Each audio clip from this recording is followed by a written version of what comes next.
Vent to me, baby. Vent to me, baby. Vent to me, baby. Vent to me, baby. Dang, is it not letting me refresh? There we go. Okay, that's good. That's good. We lit. We lit. We lit. We lit. We lit. We lit. Wait, is my mic good? All right, better. Let me send out notifications. Hold on, let me send out notices, and then I should be straight. Boom. There we go. There we go, kid. There we go, kid.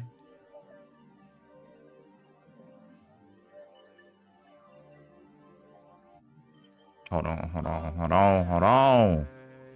Got some sexy songs for you. Banger. It's a banger album. The vibe might get demonetized, but it is what it is. We vibing.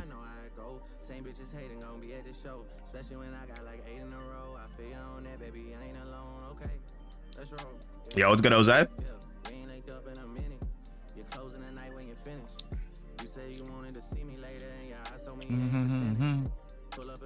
Got a good day of COD. Why is my volume button not there? And just like that, the VOD is completely demonetized. It's done. Gone. Yo, did you see the prize picks I had? Or the predictions I had? I have what is it called? I have the Thieves all hitting their unders, and then let me see. I'll pull it up real quick. Yeah, I got Mac over, and then I got all the Thieves on their unders. I'm sorry, but like, we are about to see a fucking masterclass through the Thieves. Like, there's a potential that they could get a lot of kills, but that's a Vegas keep it competitive. Like, when they 250 47 Carolina, like, brother, they got like 73 kills combined, all four in map 1. If it's like an automatic blowout, the only thing that I could maybe see them keeping competitive is probably Surge. But even then, I think LA Thieves have been improving their Surge. So this is about to be a quick 3-0. Honestly, I'm pretty sure the whole world thinks it's going to be 3-0. Now, if Vegas take a map off Thieves, that's terrible. That's terrible. That's unexcusable. That's unexcusable. You can't have them do that to you.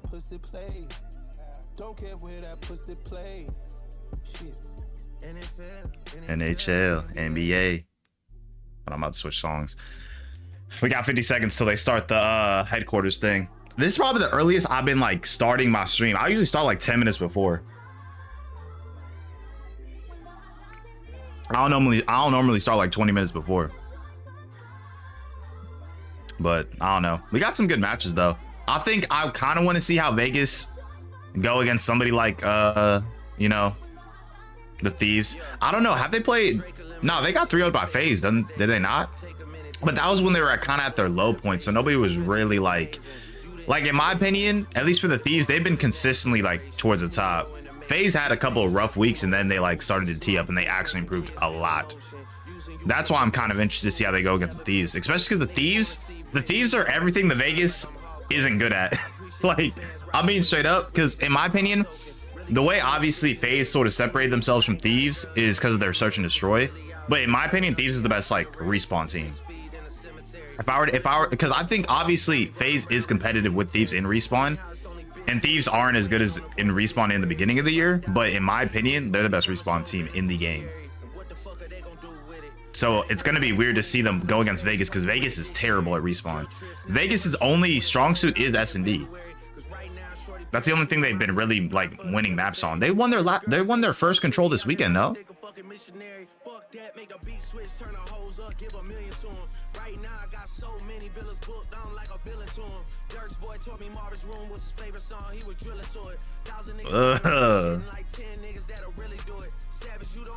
Checking on me when we really in some shit, brother. Melissa Ford, you a legend from the 6. Hate to see you with a dick sucker. Shit about to be a lit summer. Tell Tony leave the motor running. Tell Mike that the ceiling's too low and booby. How we supposed to throw 100?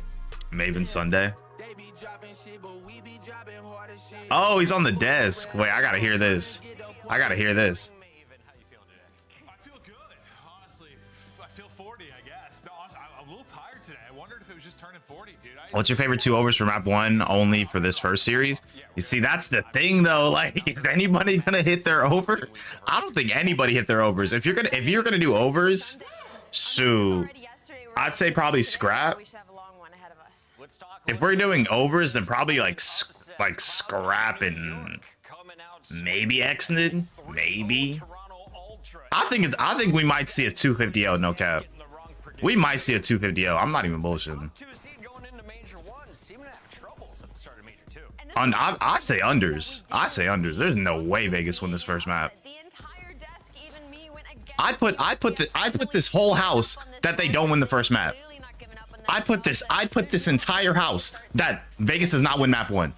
I'm sorry, but if they take a respawn off Thieves, I don't know. If I will say this though, Vegas, if you're Vegas, I'm not even gonna lie to you. You actually have to like play your best.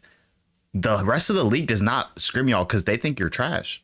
If y'all take at least a map off the Thieves, people will scrim Vegas again. If you're Vegas, like you literally have to like dig deep, like on some cheesy movie type beat. You actually have to try your hardest.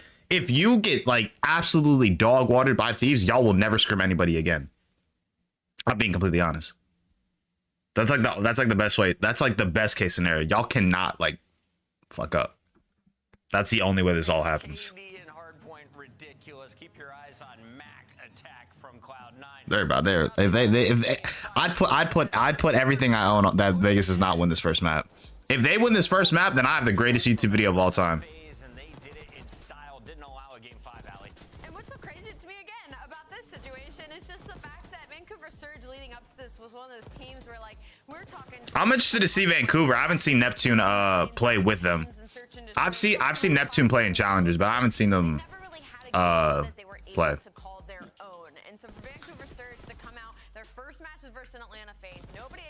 And you know what sucks? I missed this, but it was on Valentine's Day, so I was busy. But I didn't see this. Did they get 3-0'd in control? Oh, that's really bad. They got 3-0'd in control. That's disgusting.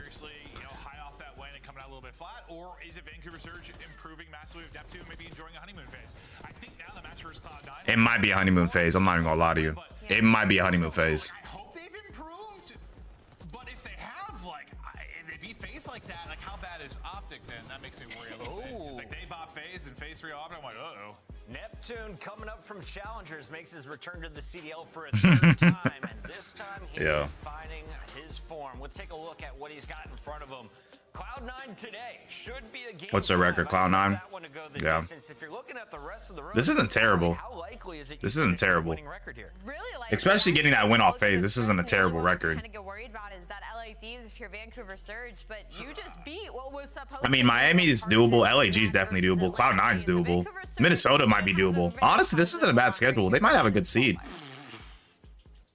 Hydra under 27, Ghosty under 25.5, map 1 doable, or should I just stay away from the series for now? Nah, I would say, I don't know, my thing is just like, we see how many kills are distributed whenever it's like not a close series. Like people just get shit on. And we've seen it before. Like we saw it at Carolina. We saw it with Carolina when they went to the major and played Thieves. They got 250 to 47. And like, I mean, it was 74 kills combined, all 4.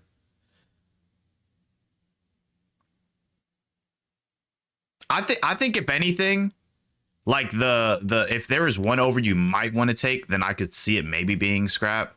But even then, like their lines are pretty high, so even I could see that being an under. I say you do unders, to be honest, because I don't think Vegas stand a chance. But then again, obviously Carolina, like to get 250 to 47, that's crazy. But yeah, in my opinion, Vegas ain't shooting back. So I'm taking unders, bro. But I also did mine as a combo. I did like maps 1 through 3 combined. So that one's a little bit more doable because like obviously in control, the lives are already limited as is. So it's like, you know, who's your favorite under for Vegas? If you asked me this like 4 weeks ago, I would have said King of Body. That man was a free under. Let me see. Maybe to whom? Probably to whom. To whom didn't play that well. Or didn't he get replaced? The only shooters on the team as of right now are King and Xnid. Those two play well together. But I would say probably to whom. If it's an under, I'd probably pick to whom. Xnid and King can shoot back. So who's their fourth? Because it's the whom. Oh, Whistle. Yeah, Whistle. I'd probably say to whom. To whom played pretty bad last time. I think the only thing he did good at was maybe the search. The only thing I think he may have done good is maybe the search. So I go to whom. That boy garbage. This team's got stuff to figure out. Don't talk to me about individual KDs. They got stuff to do. They have a lot to figure out about how to play the game, how to communicate, get back on track. People are asking for Kinney to get dropped. Shut up. You are so stupid. He is the only reason your team had the year they did last year. It was 2 years of mediocrity where Optic was the most overrated organization in the CDL. What? Gave you the winning mentality. That's crazy. So long. Shut up. Relax. Let them improve. The Kenny hate is just... Yeah, Doom did, the only thing Doom did good in was S&D. These are his stats. This man's averaging a 0.8 in Hardpoint. He's averaging a 0.8 overall. Against LAG.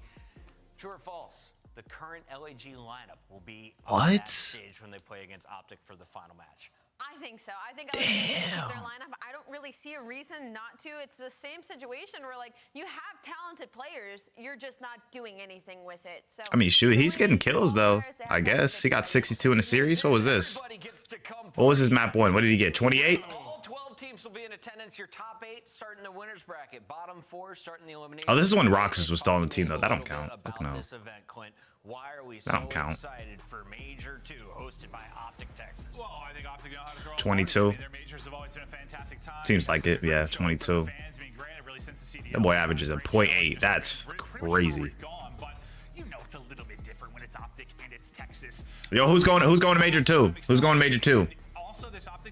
I should be locking up a cameraman, so I should be doing streams there. So I think I'm gonna try to get a cameraman and head down there.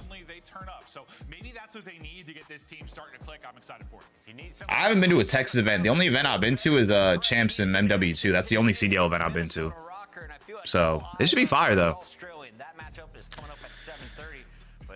I want 3-0s today. I want 3-0s. Vegas Falcons and Los Angeles Thieves. Can the team that finished second in Madrid start their run here at Major 2? It begins in Vegas. Falcons, they don't stand a chance, bro. I'm putting this house on Vegas. I'm putting this whole house that Vegas don't take a map. Respectfully. If Vegas take a map, I'm going homeless. Upgrade your game with the Scuff, the official controller of the Call of Duty League. If Vegas take a map, I'm going homeless. I swear to God. The Esports World Cup is an official partner of the Call of Duty League. I'll put everything on it. I'll put everything on it. I don't give a damn. Bro. Hold on.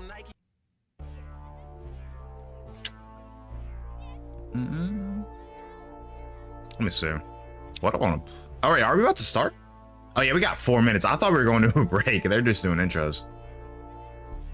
To whom? You're done. You're finished.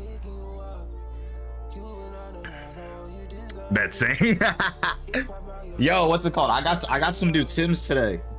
They just came in the mail. Bro, I've been wanting to get a new pair of Tims for a little minute. Actually, I mean, I think this is like really my first pair. But these are fire though. I want to get like my favorite pair of Tims are the Chrome Heart ones, bro. Those are fire.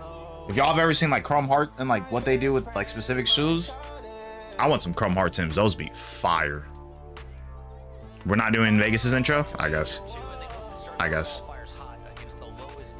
want the black ones with the white cross. Them joints be tough. They were just one round away from being crowned our Major 1 champs. Oh, I figured that's this particular matchup, and I did not have a lot to add. But Thieves, I mean, we know it's the search and destroy. That's where you need to find their improvements. And Joe and I talked a lot about specifically Hydra needs to be the guy that steps it up. Yes, S&D is a team game, but him. Oh yeah, I found them. You look back over the last couple of years. Like either these or the top 10 in overall KD. Like these are so tough. These with either the single cross or the multi cross are like the best ones in my opinion. I don't think they Like, which ones? What other ones do they have? This is crazy. This is fire. The only problem is they be like, if y'all know Chrome Heart prices, they be like 10 bands. I'm not paying 10 bands for Chrome Heart Tims. Unless I had like actual money. That's like the only case scenario.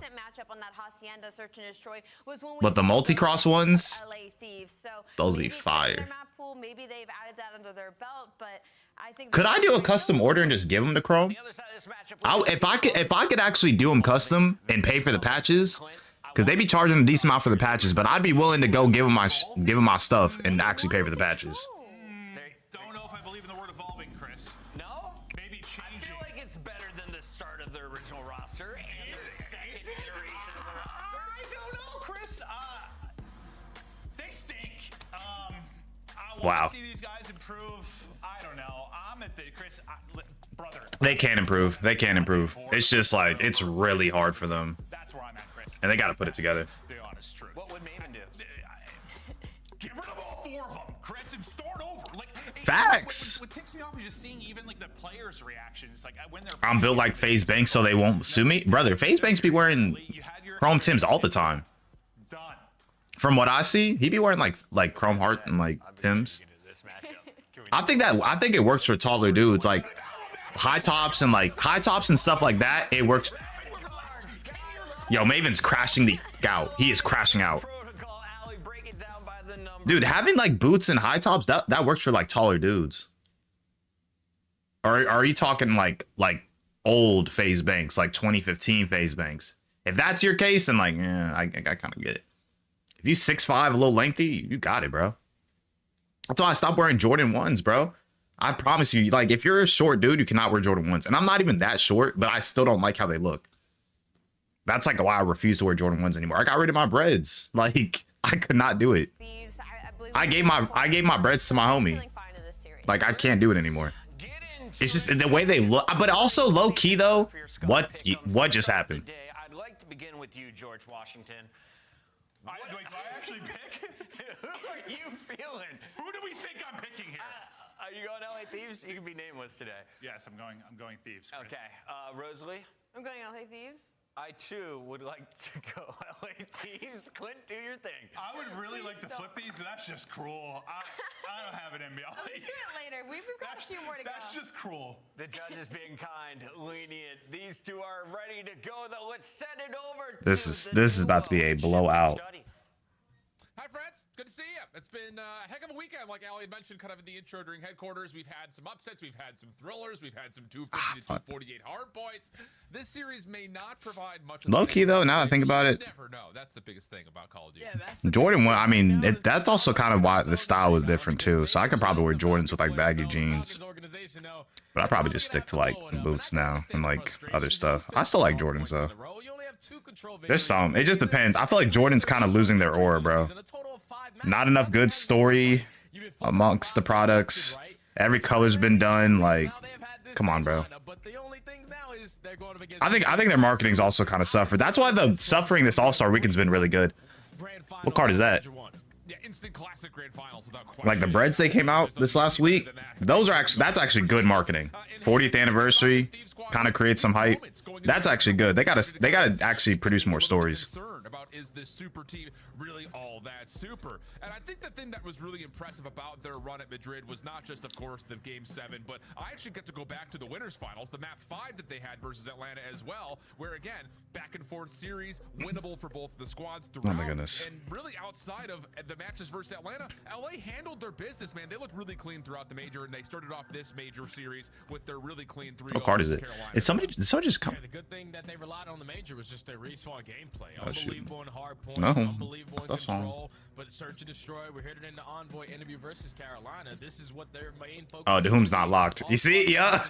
You gotta look. I was like, the whom not locked. My man's is not locked. Oh shoot, King's getting up. What's going on? But technically, they are still a super team, Alan. If you can lock up respawns, which are 3 out of the 5 game modes that you have in every single series, obviously you can get caught slipping in one. But they are without question the top hardpoint team in the game, and currently, right now as we speak, the top control team. So they figure out search and destroy. They're basically gonna be. They're literally everything that's. They're literally everything Vegas isn't. They're the greatest. They're the best respawn team in the league. any particular. So, and Vegas is the worst respawn team in the league. So, maybe you start to throw in considerations for things like Hacienda control. I don't know. Really good there, as well as the protocol. I don't know. Here's the thing about this Thieves team, I thought, had a pretty difficult opening season, the opening stage rather schedule. But now you get into Major 2. You deal with the Ravens team where I feel like the temperature on them is sometimes hot, sometimes cold. The same can be said for what we're going to maybe expect from Ultra next week. And then beyond that, you really don't see another major opponent until those last two when you play Optic and Rokkr, who has been giving a. Oh wait, they got an easy schedule. What is that? This road to Major 2, like this is looking like all of LA. Their confidence going to be high. Testing maps in a majority of these series. They could. Improve their game. You're not, like you said, playing That's true. Opponents. Your toughest opponent at the end of the season, at the end of the qualifiers, is going to be Optic Texas. Look at that boy Ghosty. That boy Ghosty lock. By the time they get to like match 6 or match 7 with Pred back in the lineup, but this Thieves roster is now in the position to where they can control how they want to be. They know that they're great at respawns. Now it's just like, all right, what teams are we playing? What's their best search to destroy maps? Something's got to be up with Doom's PC or something. Take Atlanta out of the picture again. Only 2 series losses for this Thieves squads. Both came in map 5 versus Optic, and as well versus Boston. That Boston series in particular is the one I think we both looked at and said, is this team for real coming into Major? I had fruit in my lemonade, so we got to take a look at Vegas because the news is not great. We talk about just the 5 series total loss. My fruit's stuck at the bottom, bro. Map wins so far for Vegas, and a lot of it has come by way of just finding their 2 vault wins, of course, most recently versus Boston. But they have a pretty difficult stretch here. Obviously, you've got Thieves, a Cloud9 team that looks rejuvenated. We already talked about how Rokkr have been clean, and honestly, this is just one of those series that for Vegas, you think we just got to hope the fruit fell out. Surprise somebody because they're not going to be favorites. Guys, predictions for the first series. Do Vegas cross the 100-point mark? That's really what we should be betting. Does Vegas cross the 100-point mark? Yo, what's it go for? What's Gucci? Does Vegas cross 100 points? Probably not. I'm gonna keep it above. But your hardpoint game needs to be better. Simple as that. It's really tough because, again, like you said, 0-15, 11 of the plays that they've had in Hardpoint have been either on Sky. My bad if I'm chewing too loud. So, again, there's also this level of, like, where else do you want to go? Because we're going to break. GG's. Anywhere. Having a small issue getting into our first game, though, friends, so we're to step away. GG's. We got to break. Dahum's PC's messed up. You see? I know, Balfour. I said Dahum's probably going to take the under. If you take an under, just go with Dahum. His PC's messed up. He's chalk. He's chalk. We're up. Bro, I can't get the strawberry out. I need more lemonade. Depending on how long this break is, I might go get it. Never mind, it's like a minute and a half. Y'all couldn't hide the fucking GeForce experience? That's crazy work.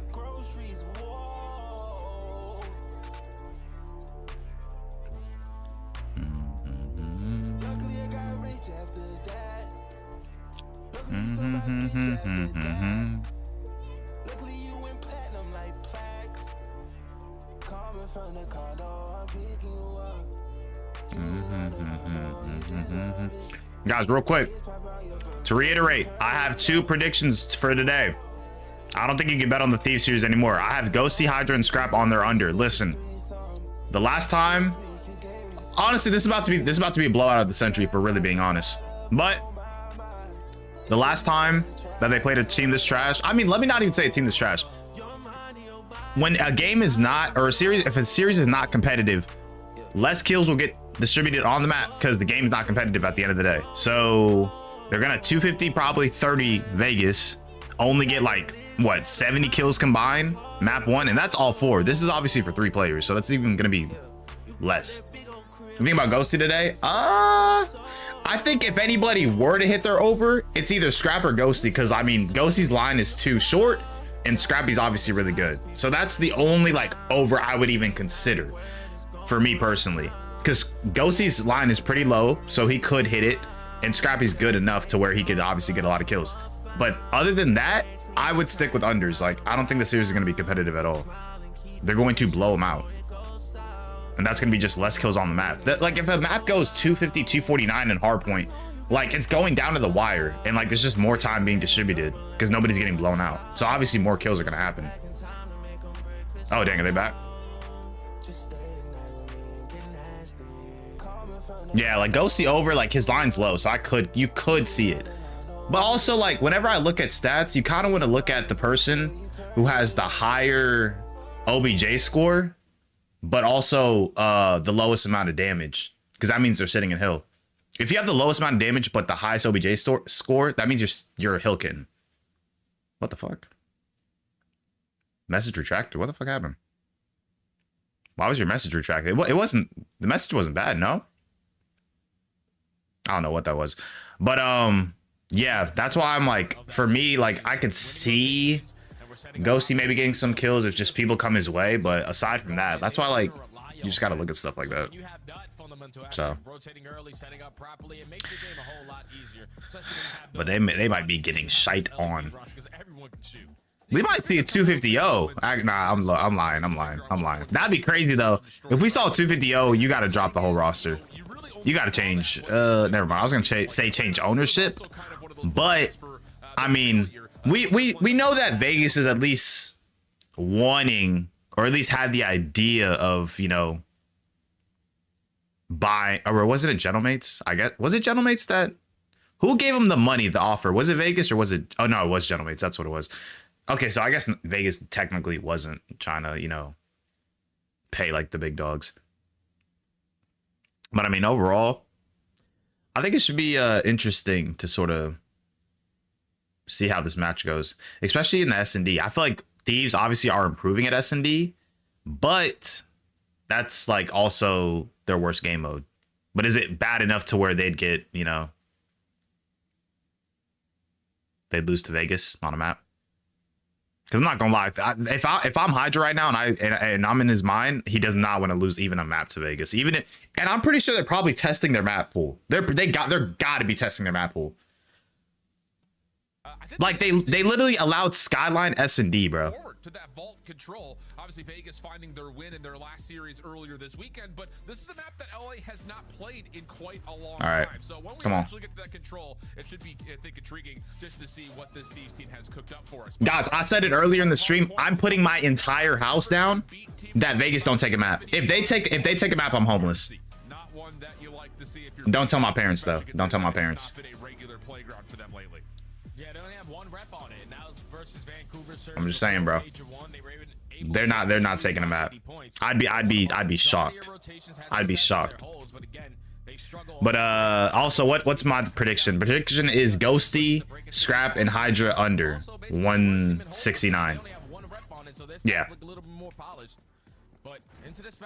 But they're probably testing a map pool, if we're being honest. Down by 60, down by 100, because the Thieves are just going to run away with it. And I think the player to watch is just to see how much success Hexnit might be able to find, as he has been one of the KD leaders. I say that with some hesitations for Vegas, because to be honest, the KDs have not been particularly great in Hardpoint. But if he can get loose, if he can get free, maybe he's the one that can put some influence over towards these kind of more tricky rotations. But so far, oh, this is a good pinch. At least in terms of how Vegas have gotten themselves in for the early time, and a lot of that has come from the gun of Wixel, who finds himself inside the Hardpoint. Yeah, big start off for Wixel. Player who was recently added back into the starting line. wait, you knew he was ticking. No, low key. I mean, that wasn't like terrible though. Nope, Hydra's 4-1. Brother, he's going nuts. That's 5 in a row for Paco, and now you're just gonna push them out. And the zone around the middle of the map has been perfect so far for LA as well. So Hydra working to try to get himself an early streak, as the Hardpoint will open up in favor. They just letting this man run around. Are they looking for him? Oh, look at this. I love this. This is ratty. They know Hydra's probably forward, but they can't find him. We saw him. Be aggressive over towards Ticket, but once they get no info, brother, he's actually like playing with them. He's playing with his food. He is, and then eventually Hydra strikes on 6 in a row, has the info on for number 7. Teammate takes that one away from him, who would potentially picked up the L-Storm, but they letting them move on him. He letting them move on him. He's 8-2. He gotta chill though. I have him and his 2 homies on the under, so we gotta chill a little bit. For a little bit more time, to whom cleans up the final Thieves member. Split spawn situation here for LA with 15 seconds to the fight for. Yeah, but this is where you have to get aggressive with those kills. You know, it's only 15 seconds remaining here at P2. You want to try to flip them out. Win the rotation over towards New. Ghosty finds one exit with the trade, but the team kill is not going to slow down that push. LA Thieves still maintaining a majority of that mid-map. Does Thieves play red card a lot? Like Hardpoint? And now This actually might be a testing of the map pool. You get blast spawns to be spawning on the backside towards Oh. Yeah, and I think that's Did that hit fire actually connect with them though? You know, we talked about this with a couple other squads, but in particular for the Falcons, Did they get a split? their mentality is hills The whom are like greater than kills. was by They're globe. all objective focused. Good trades. And sometimes that does allow them a chance like this, where you get a couple of kills from inside. Thieves are a little Fort 3 slow. dead. King able to find himself 2 in a row and right back into the mix. King's not bad. King can shoot a bit. Yeah, now you're controlling the game. Counter for every On Vegas, he's like one of their newer subs. He can actually shoot. Him and King combining for 3 in a row. Vegas, they have now taken the lead. If you are LA Thieves, you want to be able to stop this bleeding. You have one player in Scrap trying to set up on the pinch, but it seems they have gotten a read on it. King finds that kill. The trades are good enough. That's Good trades. 3 effective in the trade, and Vegas is still in it. Yeah, this is again that scrappy Vegas Falcons team that we've seen. He tried to switch to the sub. In the past, where their first rotation looks pretty well complete. Now, I think the question will be, as we get a little bit deeper into this hard point, can Vegas continue to find the small adaptations that they need? Am I gonna lose my house, y'all? Am I gonna lose my house? That has always been kind of where they've fallen. Well, Wixel's double, that'll work out. Pistol on to Ghost. He doesn't quite win the gunfight, but enough for Whom to follow up, and that'll get Vegas back into the hard point again. Yeah, continue to fill the gaps. Unfortunately, the team kill on Exit, or nading himself isn't going to help the situation. That now leads to a clean 4 dead. An easy break attempt there for the Thieves. Still a lot of time to fight for with 30 seconds. All right, now they teeing up. They teeing up. This is good. This is good. This is good. They're teeing up. This is perfect. This is perfect. Whom's actually not doing too bad though, which I'm kind of surprised. The man averages a 0.8 KD. Losing the crib in the first map, crazy. Nah, I said I'm betting the house down that they don't win a map. So I still got a chance. I still got a chance.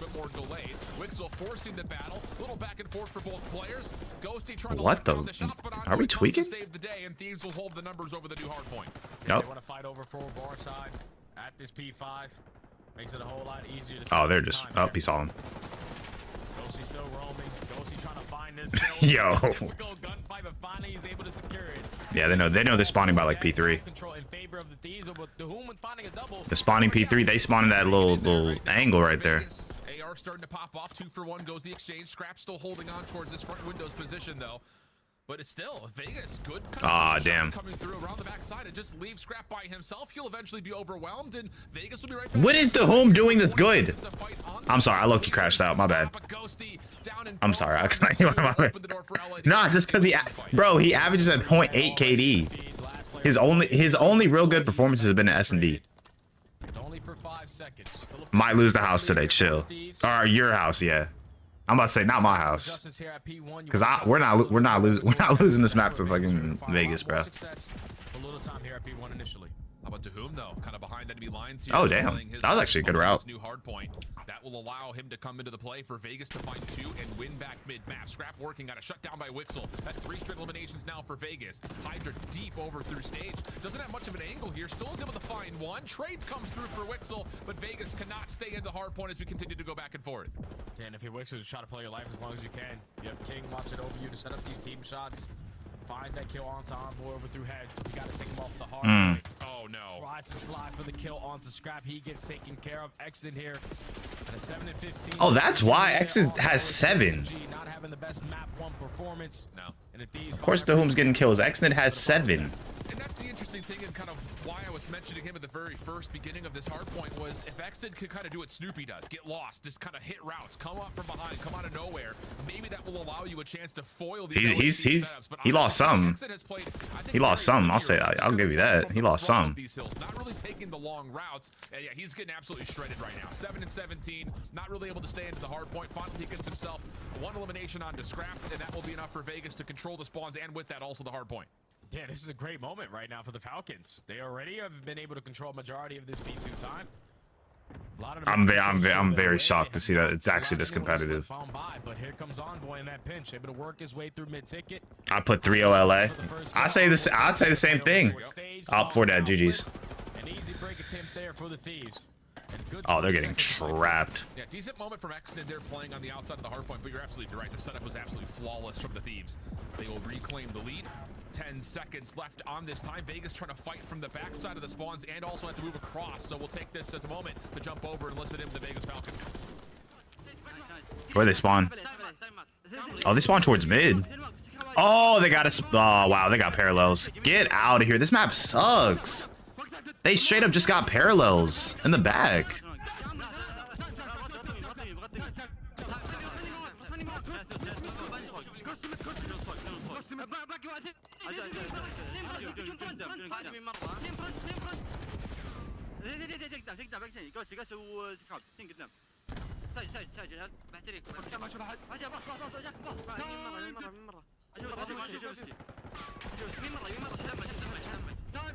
Oh, they just got slid on.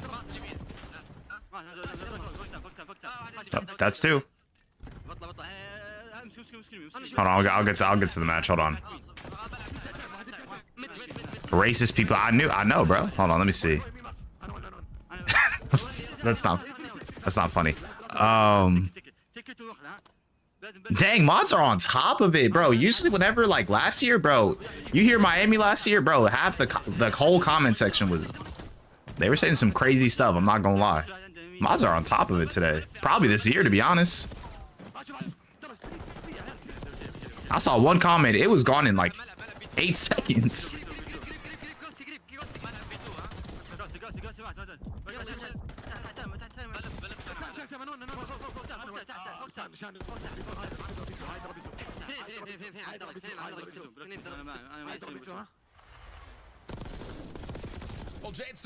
So y'all can 250-47 Carolina. Y'all can probably 250 113 phase. But y'all can't 250 that into Vegas. Okay. There was 2 at old still. Yeah, 135 ticket and 1 P1. I can't chop. P1 1 bullet. I'm one shot. I'm one shot up. Me too. Yeah, in ticket. Ciao. One shot ticket. Make it out to new. Nice. One more ticket, I think, Paco. I'm watching your camera. I have their shot. Reloading. Inline. There's a ticket. Inline. Ticket. Last one. Did he say? Oh wait, I thought he said research. I think he said B. He said B search. I'm pretty sure. I thought he said research. I'm pretty sure he said B search. Oh.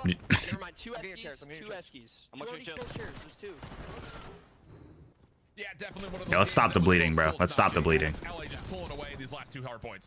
Ghosty has 30? You see, his line was so low, like, I could understand that. Wait, Ghosty's up.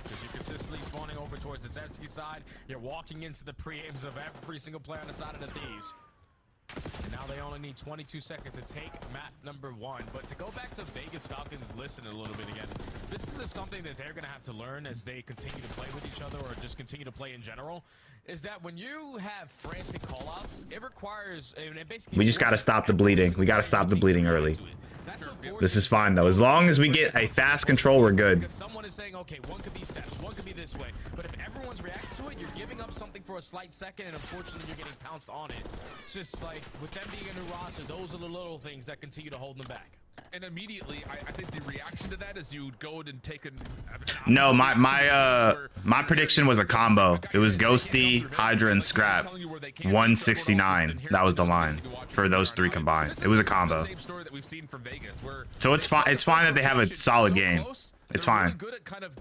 Envoy got dog though. I'm not gonna lie to you. As long as control, like they can have a quick offense, then we should be fine. It is GG's, buddy. It is GG's. That's map 1. Yeah, very easy right there for the Thieves when you hit to the second half of the game. Obviously, if you are Vegas, you gave them an opportunity. You first ended up at P4, where you found all the initial kills off the cross, but then 2 players drop and an accidentally nades himself, and that leads to a clean break for the Thieves. If you're Clay, do you find a way to get in your own team?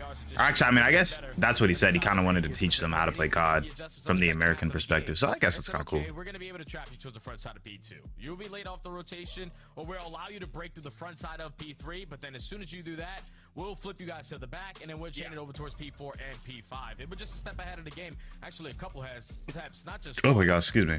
But that's why they're the best hardpoint team in the game. They can flip the switch just like that. 100%. And Another moment, I think, you know, just kind of looking at it, if not do Thieves, Let me see. like, get a good 30, 31, advantages, especially against a team like Vegas, who 30. don't really have the presence to do the same that we've seen. I think the other side of this is it's more than just the macro game. I mean, we were kind of talking about it during the listen-in, where it's just like you've got a 1v1. We're at 95. We're at 95. And they're still losing the gunfight, and that changes the dynamic of an entire hardpoint because that's a 1v1. 95. We need what? They need what? Like, hold on, 170 minus 95. I don't know. For Vegas, there was just too many individual 1v1s that were not going their way that cost them moments in Hill. Yeah, why can't you just find a normal calculator nowadays? The more that they continue to play, because Hardpoint is not about one-on-one gunfights. It's all about setting up team shots. What's the combo at? 169. Because you got ARs posted up, playing for one-on-one gunfights. You're initially fine and break into these hardpoints. I need him to get 74 kills or less. 74 kills or less. But that's doable.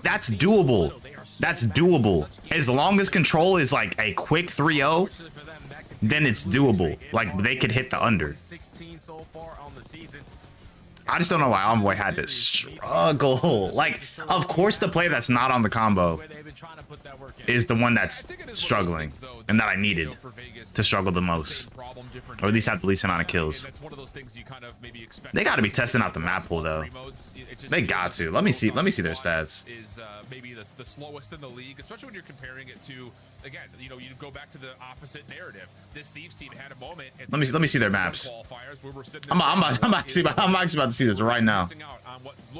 Okay, red car Hardpoint 2-0. We were really worried about their map pool after Rewind was out of the picture, but you could see kind of how this team learns and adapts, especially in live moments. At one point, we were dealing with a 127 and a 125 game, and then you look at the last 4 hardpoints. Just okay, red card just really doesn't come in the conversation though. Dang, Thieves banned the protocol Hardpoint a lot. That's crazy. I didn't realize that. Yeah, now that I think about it, Thieves have never really played a Hardpoint protocol. They banned it 5 times. They've never picked protocol Hardpoint. That's probably their worst one. It has to be through scrims. I didn't even realize that. They played Hacienda more than protocol. Hacienda is a newer map. You're probably getting that communication because you have I guess protocols are auto veto. Thieves, because they banned it 5 times, they've never picked it. Red card's been, it's like a 1-1. Apparently they pick Skyline a lot, but that's because they can like dog team, so I understand that. And then it's like, yeah. So I don't know if they're testing out their map pool, but it's definitely not their most played map. Because what's S&D? Skyline? They pick it a decent amount. So that's not really bad. Dang, they hate protocol now I think about it. I'm looking at it right now. They hate protocol. The Thieves? But not when you think about it, they never really played protocol. I see them on like Hasi and Skyline and Vault more than anything. Not even Vault, to be honest. I didn't even realize that. Interesting map pool. I think just in terms of what we're going to get from Vegas, a map that they did find a win on early in the season. Again, it was literally first week of the season. But for LA, this is a map that they also had not played a ton until they got to the grand finals. You think Beans could hit his over? Who are they going against? So definitely feels like talking Let me see. about LA. Get the map Carolina. dynamic, build up the weak points. Carolina play out of Carolina. Toronto. What server would that be? Chicago? Exactly what it is, because even following this map number 2, we got the vault control, and you're probably thinking, okay, if you're Vegas, you wanted to play vault. I don't know. LA Thieves were team B. They decided to play vault because they want to improve in their map. Who's the heirs on the other team? For Skyline Search and Destroy, this is going to be a test. Slasher and Vivid, I'd say. Those are probably your ARs. I know they are number 1 when you talk about getting the bomb planted, but 8th overall on post plans, that was a situation where they needed to. I think they can, but they got dogged yesterday. They got 3-0'd by fucking Cloud9, bro. I think he can. I think he can. I think he can. If anything, who's gonna get the kills? Insight? He's the slowest player in the league. I'm about to say, if any, like, bro, I'd say yes only because they have Insight. Insight under is like free, bro. Insight under is free. He's the slowest player in the league. He gets the least amount of kills in the league. We all know this, bro. So I'd probably say I think he can. I think just Beans overall can like go out and slay with some good slayers. It's just more so because Kleenex and Joe are on the team and they're pretty good. That kind of, they get a decent amount of the kills. worry about. But I think Beans honestly gets maybe more kills than Joe. I could be lying. Based on the metrics. In this instance, you look at Vegas and say it's all about can we survive through the first. Yeah, because Beans has a better KD. Yeah. Actually get the bomb planted, and then from there. Because look at this Slayer rating. I'll put it on the screen right now. The problem has been, again, it's hard, I think, just to pinpoint to one. Yeah, because it's just overall. Beans has like a 1.05, which is actually not bad. His Slayer rating is like slightly worse than Joe. Obviously, Joe is like a, you know, entry sub. Kleenex is. Kleenex is honestly their best Slayer. That's really the big thing. But like, they can all slay. But like, look at this. The fact that this is your second AR, he averages a 0.9, and he has a 11-point differential in Slayer rating with Beans. Like, it's kind of nuts. And Beans has the best S&D KD. I think he could hit his over. Obviously, it just depends how they come about it, especially because they're playing Carolina, and Carolina is playing relatively good. So, I think he can. Let me see. When was their last match against Ravens? And this has been working out. But now they're getting ready to counter it. We need to be able to prepare for those situations. And Beans had so the last time they played versus Carolina, he got 101. 101, 84, 1.2 KD. Map 1, he got, what, 22, 7, 32 map 3. But that's a 2-3 in control. And it's vault. It's like you could draw out. He could hit it. Playbook possible. Like you could literally put the. I took him in Ghostie's overs. No, it's not a bad pick. Honestly, it's never a bad pick because they have insight, bro. And I'm not even trying to dog insight because it seems like I hate the man. He's a good player. Like if I see him in ranked, I'm getting shit on him. But like let's keep it a buck. But like, you know, it's just when you have somebody like Beans, Kleenex, and Joe, like they're all slayers in their own right, you know. Especially Kleenex. Kleenex is just like, don't get it twisted. You see this 0.95, but he's definitely their best player. You feel me? So he's the entry sub. He kind of has to go in. If your entry sub is averaging a 0.95, that's fine. Like that's completely fine. Obviously, you would want them to get like a positive KD, but that's what made people like Scump or Shotzi so good. They're averaging like 1.1s, 1.2s as a sub. So take inside under. Yes. Yes. Yes. Yes. This man, I think inside has the lowest Slayer rating of like almost all players. Oh, never mind. I'll show it later. We got Skyline S&D. Skyline S&D. I don't know how this map's gonna go. Again, I'm not trying to be homeless, so let's hope Thieves get the dub. They tend to struggle in their first floods. Let's find the first kill. Let's get the bomb planted and, you know, do what we do best on the post plan. Yeah, see what that happens. It starts, though, I think, for both these two teams and how the open duels transpire. All right. Like you mentioned, just to kind of hit it up once again. What is it, like a 2-2 split? Oh, no, they're going, like, underground. Wait, that's crazy. They're sending 3 underground. Yeah, there might be a little PTSD here. This feels like the round 11 where, again, you just play through elevator, but there's a lot of players. Oh, I got a team kill. Hydra finds the first kill, but also, unfortunately, finds the final shot. Scrap was low on, and Vegas just completely clutched inside of the bottom side of that was just a team kill. Disrespectful round right there at LA. They said, okay, guys, we're going to throw something completely random in the air. 1 down, 2 to go. Underground and see how it works out. They find the first blow. Wait, what do you mean? Every single player trying to work their way through a doorway. A team kill comes in, and then King is able to line up 3. And that is one of those. Nah, King is shooter. King is shooter for real. They just tried to do that to us. Right. Like, it's as simple as that. Like, there's no way they're disrespecting us like that. We take round 3-0. Like, oh yeah, low key. Facts. Are you right? Easy peasy for Vegas. Good read. King finding 3 of, well, really, he found all 4. He got the damage in the scrap as well. So that team kill comes out. Oh, they're just working through. Did they not hear the glass or? This offensive look, very slow, very passive here for Vegas, looking towards A. Good read from Witzel. He sees the shoulders from Envoy, who's still good shots. The challenge, wins it. Hydra over the backside of the top bedroom position. Great shot. Honestly, the way Envoy looked right there, I did not think like he would get that kill. It looked like he was still like shouldering and going back when he got it. Looked like more of a wall bang, if anything. Oh, he's dead, bro. Good kill. That was a good round out of LA. 1-1 on the score line for the Thieves. They matched that disrespectful round number 1 with a disrespectful round number 2. But this time the gunfights go their way to tie the game. Yeah, I was about to say, he just kept firing. Getting that shoulder where he was getting chewed up, and he still finds the challenge over the top of the heady on the hedge and wins it. It's like those are the moments where it's just like we gonna be there's a okay. level of that, but I'm looking at it from the other side. If you're Vegas, you can't lose those ones. Like no, you AR versus SMG, you're getting bullied by shoulders. It's just that can't happen. Now LA back on the attack though. Not gonna go for the force strategy through bottom. Oh, stop, just gonna stop. take control of mid-map. Scrap finds the first blood onto Wix. Oh, he doesn't. Players from Vegas do sneak on by. Yeah, this stun. I don't think. Yeah, nobody saw King. Looking to see who's over on the right. They don't expect that King was the one affected on that close left corner. So just a little bit of aggression here from Vegas will work out. Now they're coming back to the players. They're able to isolate onto Hydra. They going back and forth. Okay, nice little read from Vegas once again. A little bit of aggression working out and keeping Thieves just a little bit puzzled. They just get through that A site, even with the first blood going in favor of LA. Like you said, they going back and forth. Player at bar, but he's already on the backside towards your Cobble. So Dahum finds the first, Wixel there for the second. Then effective trades on the back end. LA Thieves not really worried about bomb plays or anything like that. It's just trying to send it for the gunfight so far. They trying to find routes. They just trying to do team routes right now. 3-1 split. Okay, defensive pressure looking good for Vegas. This time looking to get a little bit more aggressive on this attack through mid. To whom He got a hit. Oh, I could see it, bro. That aim assist was defenders were there, and they will fall wobbly. First blood.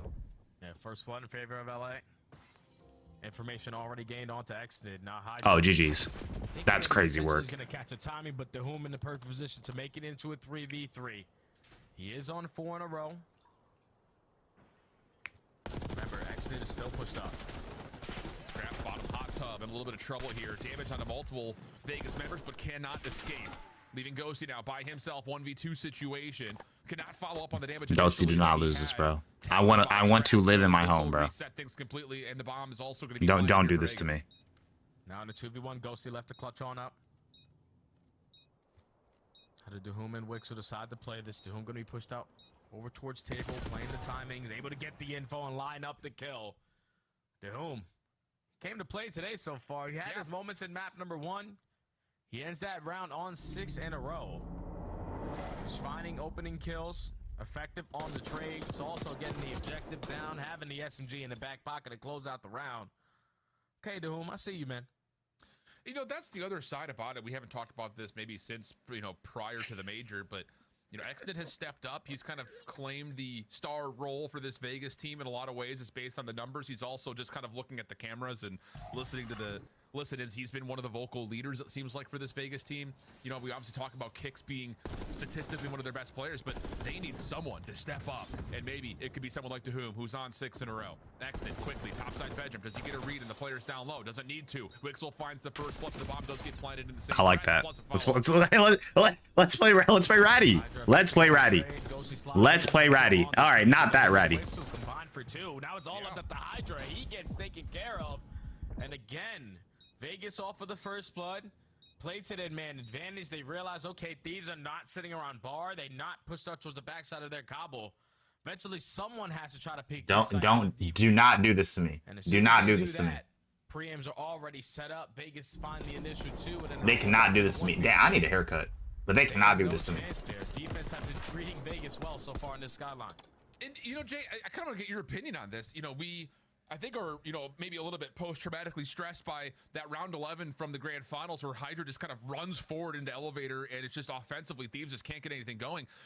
This all feels like very bold play calling out of Thieves in terms of go ahead, start backing. It's curious to see, why they're trying to do something so strange instead of just playing the more default orthodox way that we often expect offenses to play. Yeah, they're playing disrespectful. Did he see Ghosty? It's not working. Again, Hydra trying to slide on in for the first one. He gets taken care of. Scraps for the trade. Wixel and King and Dahum. Everybody from Vegas is just in a position to play trades. Like, LA Thieves are going one by one. We're having superhero moments, and unfortunately, none of them are leading to success. It's now Vegas now put themselves at game point. It feels like, I don't even know what. It doesn't feel combined in the efforts right now for Thieves. Like, outside of the quad push through elevator on the first offense, and I mean, every time that we've seen even Thieves win 1v1s, it has been that 1v1s. I'm confused. I'm confused on why it looks like they're almost reinventing the wheel here in terms of what they're trying to do on the map, and maybe a little bit is trying to like figure out something new, but it's not working. And Dahum is feasting. He's 8-1. Yeah, if you telling me, okay, we went back to practice at the drawing board in search of short. I need like a basically a reverse sweep here, bro. And within Skyline S&Ds, if this is how you're gonna play. Now down 5-1 though, back on the attack, full A control. They're just gonna get that objective down. I'm not gonna lie though, so they're gonna get scrimmed. They're gonna scrim. Try to clear some space, immediately gets destroyed. Some damage. This is good for Vegas because now people might take him. Chill, bro. Relax. Please relax. Now the post plant has to stay alive inside of this A plant, and a nice little angle there for Dahum. Following up, shots to Boyer, good for the double. Woo-hoo-hoo-hoo. How about Vegas? Big pop-off here in map number 2. It's only their 6th map win, and that's the first one that looked as calm as we've ever seen from the Falcons. And Dahum with a nice little smile gets a fist bump from one of his coaches. Lets him know, hey man, you just did your thing. 10-1, 10 KD. Vegas Falcons just came ready to play on that Skyline search and destroy. But if you're the Thieves, like, I know it's all cool. You lose another search and destroy, but it's not. All right, y'all. All right, y'all. I'm gone. I'm gone, guys. I'm gone, guys. I'm gone. In the final score line, you need to improve and search and destroy. Let me get my drink first. Let me get my drink first. Let me get my drink first. Todd 1-1 is the series. That was the word I was going to go to. It just felt a little bit too trolly. Like, I hate to make it sound so simple, but that just did not feel like the same way that Thieves had approached playing Atlanta at all in that map number 7 that we had. So crazy things. Dahum goes 10-1 by technicality. That ties the top overall search and destroy KD record, and it's against the team that just finished 2nd in Madrid. So I don't even know what to say. Let's just kind of rinse the floor and start talking about vault control a little bit before we go to break, Jay. Hey, it should be a fun one. Obviously, if you are LA Thieves, you weren't expected to be in this situation. You were most likely looking at a 2-0 going into a control that you usually don't like to play, but now Vegas have themselves an opportunity. They're going to their best control map. Who knows what's going to happen? If they find a way to beat Thieves, my PC's going out the window. Desk back to you throw guys. that white hair. Vancouver beat Atlanta. Positive of Make you. sure you film it, Alan. Vegas just won a search and destroy, and Ali, before the series, you told me the best chance for Vegas to win a map would be in control. Like, come on. Could we see a 2 game? I don't want to take positive or negative away from you right now, Chris, but the fact There's that no you're way, even bro. able to There's win no way. map number 2 is unbelievable to me. We could see a 2-1. We could. Let's take a look at some of the highlights, Maven, because your Falcons are in the My Falcons, yeah, my Falcons. 1-1 with LA Thieves. Well, I'm glad the caster said it before I did, because trolling was a good word for it. We're trolling, bro. We're trolling. We're trolling. I think Thieves just like 4-hit underground and sent 30 top hall on a flush. I was like, oh. My frustration is this. Like, I understand the Thieves where they are versus the Falcons where they are. Maybe I don't take this matchup as seriously as they should, but the one place that they probably should is search and destroy. Because I disagree with Ali, even though percentage-wise, I guess you'd say control's their best chance to win. I still think search is their best He chance. had a 10 KD.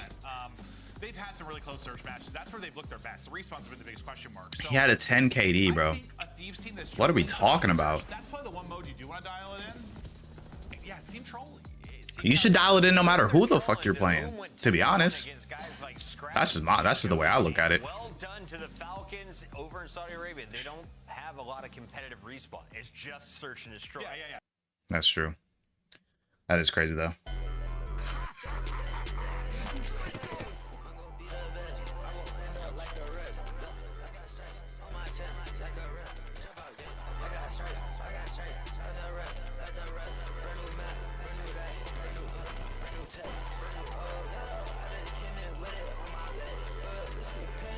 Who is this? Credit Union. Oh, I don't know what that is. Never mind. They changed their name. Nah, that's crazy. I was looking in one of the discords I'm in. I was like, who is this? And I realized it was somebody that I know. They just changed their name. Dude, I lost my house, bro. Should I just stream at like a new place next week? Just stream at the homies. Just like be like, actually pretend like I'm homeless. That was good though. I'm putting that in the. I'm putting that on Twitter. I'm be like, I'm gonna have the clip where it's just like me saying I'm betting my whole house that they don't take a map, and then I'm just gonna have the clip of me losing and just leaving with the suitcase. That'll be fire. I'll put that on Twitter though, for sure.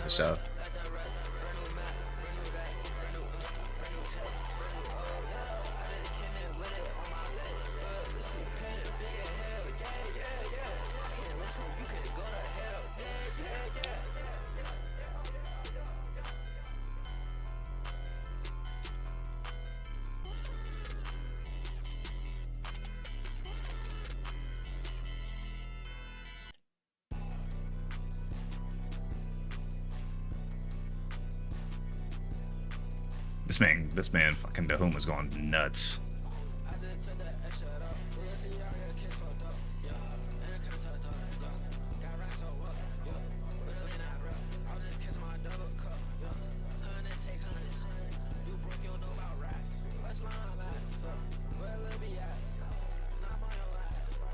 Shit, I might put that up in between series, no cap.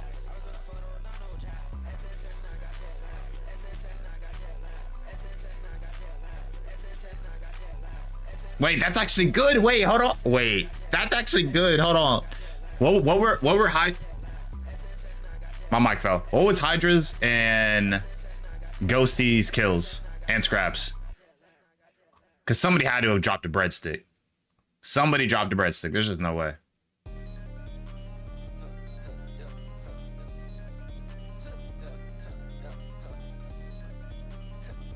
Okay, I don't know why Breaking Point is not allowing me to click on stuff, but okay.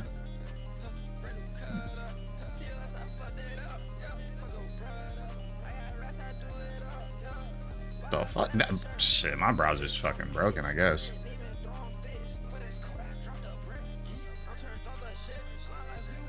Is Breaking Point just like absolutely getting destroyed right now?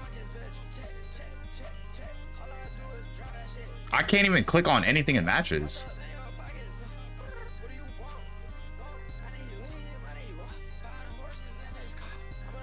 Can y'all hear me or like see me? I don't know what's going on in my browser. Gray, if it's there at all. Let me know if y'all can see me or hear me. If you're gonna pick 2 maps, Jay, Also, in between, probably the next break, I'll probably, or probably in between series, I'll probably edit that clip because I want to put it out. I lucky want to put it out on Twitter right away, or I might do it tomorrow. We'll see.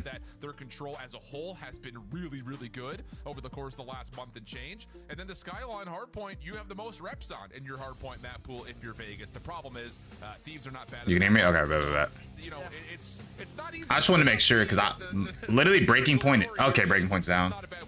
I'm about to say I was clicking to see the kills. I was like, brother, why is my browser not working? I thought my browser was broken and like my internet was out. So if you are Vegas Falcons, you are definitely circling. All right, then that's fine. As one that we need to Tactical Rab. You better get your shit up, right? My God. Hacienda preferred to play a lot more protocol. Only having 3 total reps on Vault Control. Haven't played it for quite some time. Dang, bro. I really thought this was gonna be a 3-0 though. Gives them problems. They don't average a lot of segments. They don't keep up in the slaying department on this side, but we expect that to turn around quickly. Hold on now. Hold on now. Unfortunate team though has Ghosty and Exnid. I need this to be quick. I don't care who wins. We just need this to be quick. Able to take down Scrap off the spawn, leaving numbers a bit limited here on Thieves' second approach over towards the A zone. Vegas does a nice job of kind of congesting both choke points, and that will work out for some favorable trades. Envoy, last one left alive, surviving though and keeping himself on the point to stall the clock. And the good thing is good name. Damn, this eliminate's good, bro. Consistently spawn over towards Bull. They take care of him at gold, so that locks in that first segment. A lot of map control still in favor of LA. They tends to do a little bit of whatever they want now. You have Exton trying to make the play through bottom vault. He finds the first kill, but the second segment is locked. Yeah, Envoy working on the third. Exton just trying to pull the same play off again, just sitting in the bottom side at vault. Wixel's double opens an opportunity for Vegas to reclaim the zone. They do so swiftly. Little play from Exton trying to get into the LA Thieves spawn, though does get denied. So now numbers for Thieves off the spawn, moving back over to A. Yeah, now you take Cat. You set up crossfires throughout this middle map. Try to extend the game. That boy online. He saw him. He saw him. I don't know if he saw both. Okay, he did see both. Potentially the freebie. Good kill. Extend with the snap. Takes care of him and keeps. They got like a 2-life advantage right now. Numbers in favor of LA. Gonna be able to set up the double stack. Time should be able to get extended. They got it. Up by 1 life, make it none. Yeah, Exton does get 2 from the high ground, just does not feel the comfort to jump into the point to contest. So, like you said, the extra minute gets tallied. 1 life, though, is the only difference maker here so far for LA. After map 2, what was the kill? Breaking Point's down. We have no idea. The scoreboard was broken and Breaking Point's down, so nobody knows. I was about to say, these were the 1v1s that we were talking about that they were missing out on the opening hard point. A big win there has Vegas feeling comfortable around B. Man, the entire time all those gunshots are going down through B. Breaking Point, bro. Somebody's hacking the mainframe, bro. Breaking Point is done. Oh, never mind. It's up. We're good. They have map 1. They don't have map 2 yet. Plus the scoreboard was broken, so we do not know. I give it maybe at the end of map 3. They should be able to get it. Vegas trying to work through the arc position. Witzel does well for one. Tough gunfight with Scrap, and he's just tagged up too heavily. Bro, Hydra needs to chill, bro. Hydra's still trying to finesse in and Let's out of relax. the Vegas actually reclaimed some ground here. 50 seconds on the clock, but this is going to be a 5v7 TDM with Thieves currently in the advantage with Envoy watching across. Oh no, they got map 2. They just got it. Yeah, no more respawns now. Let me see. I think map 1 was 95. Yeah, it was. Map 1 was 95. One on to next. They have info on at least one player sitting towards top bar. The nade not going to be able to So 36, 35, 32. That's where we're at. Kind of shredded some of the Vegas members who needed to play forward as Hydra put some pressure on the zone. First tick is locked. 4v2 though, LA is just going to play their numbers, and here they come off spawn. Hydra in the zone. It's going to force the hand of this Vegas defense. To whom? King trying to work this. They're at 103 right now. They're at 103. So 170. We need 169. So if this is fast, we hit. If this is fast, we hit. Because they had a bad S&D. If this goes 3-0, we hit. We should. We should hit if it's 3-0. We need less than 66. Yeah. All right, we're just gonna iron up and clutch on up from our side of the map, and that's usually. But that's good though, because it's 30 lives. It's a 30 life cap. So if they 3-0, oh wait, if they 3-0, we automatically win. Wait, if they 3-0, we automatically win because it's 60 lives between 2 rounds. Wait, we're good. Wait, oh actually no, because low key because that's map 2. Okay, never mind. Low key. What are they at right now? 10-6 or 10-9-5. That's what. So they can't get like 40 more kills. They can't get like 40 more. But hey, if there were to be something to look at, they have won a pretty decent amount of offensive rounds when it comes to what they've done on Vault. They have found maybe more success. Or we can add it up. We can add it up. We can add it up. Not bad when it comes to being right around that league average point on the attack. First tick of progress looking decent. Exit route up and over. Oh, chased down by Ghosty. Little horror movie moment right there, but it's just back and forth pinch strike kill feed until Exit has the final word, and Vegas can keep the offense alive on A. Yeah, Exit just stalling out time. Allows his teammates to get back to the play. Second, This is so right. guaranteed. You have 3 players from the Thieves. Oh, they're letting it go. They're playing for exits. Oh no, they got 2 people going in. The timing good enough for Witzel to gain the info. 3 dead. Sets up the home for the kill. The segment does get captured. Time. I need Envoy to go off though. I need Envoy to go off. Everybody else, y'all gotta chill. Time though, that's the biggest thing here for Vegas. Can they try to stabilize? Find some sort of a setup point. It's just all 3 of them getting kills, bro. Oh, the reaction is the right one. Jay is LA will find every single elimination, and now they've got you spawning exactly where they want you to spawn. Backside P2, but Exton kind of slips the net, finds himself a kill, and that will open the door here for Vegas to move swiftly around the left side of the map. Oh, and Exton was looking for that one. That's such a big gunfight win right there out of Ghosty. Could potentially catch them trapped a little bit longer in the backside of the base, but up by 4 lives. It's going to be LA. Effective on the trade is the home. But as long as you have Hydra pushed out over towards gold, you know everything is safe at that B point. Yep, and Scrap can just get onto the statue and finesse the heady here, no problem. So he keeps the cross safe, and now with that elimination, Thieves know that the only action that they need to really follow up on is this here at middle. Exit also denied from trying to get a deep play over towards P4. So you're absolutely right. It's just Somebody stop this man. Hydra's manipulating spawns. LA's keeping their awareness up, and they're finding the kills they need to at least get this down to under 60 seconds with a 4-life lead. Oh, and Hydra eventually finds the timing to strike for the first kill. The entire time, Dahum has been trying to locate where Hydra is. Yo, chill. But Hydra is always ready for the gunfight. You can tell when Hydra's like teed up. That boy's like POV looks super, like it looks smoother than usual. Like it looks a lot smoother than that's when you know he's on one. Trying to locate where he is. Final 40 seconds. Well, I like this idea. Try to 3v1 Hydra out of this position. Fuck, I'm not gonna lie, they're close. They are close. They can't get like 20 more kills. He gets the information on towards King. Doesn't like the look of the gunfight, so he backs away as his teammates. Or around 20, like 26, 27. But they're close though. Backside of Art. So the person you need to open the door. We need like a clean 4 dead and everybody stacked. And now Envoy and the rest of the Thieves know that he's playing inside of Art. He loses that 1v1, and it's just another moment. We need like a clean offense, like fast too. Yeah, we just gotta do a better job at finding that kill onto Hydra. Like, I don't even know if he dies this entire round. Like, he was just so annoying. We need a clean offense. So nonchalant in the celebration. Like 4 dead, both points just hop on. What they're doing, they can't trade me. Like nobody even go for spawn kills. I'm talking 4 stand on the point. All those players to try to take that map control away. You gave yourself an opportunity with XNID putting himself over towards Art. You're just hoping, okay, I'm in this position. You guys kill these players out of our spawn. We can start to work up on the B point. But they don't find a single kill in their base, and LA Thieves dominate on that defense. Yeah, just another one of those moments that just, you rub your temples and you just have to shrug the frustration off. But now the Thieves are vibing as they find themselves 2-0 up here in the vault control. Back onto the offensive side they'll go. And Vegas just need to try to produce some sort of signs of life here.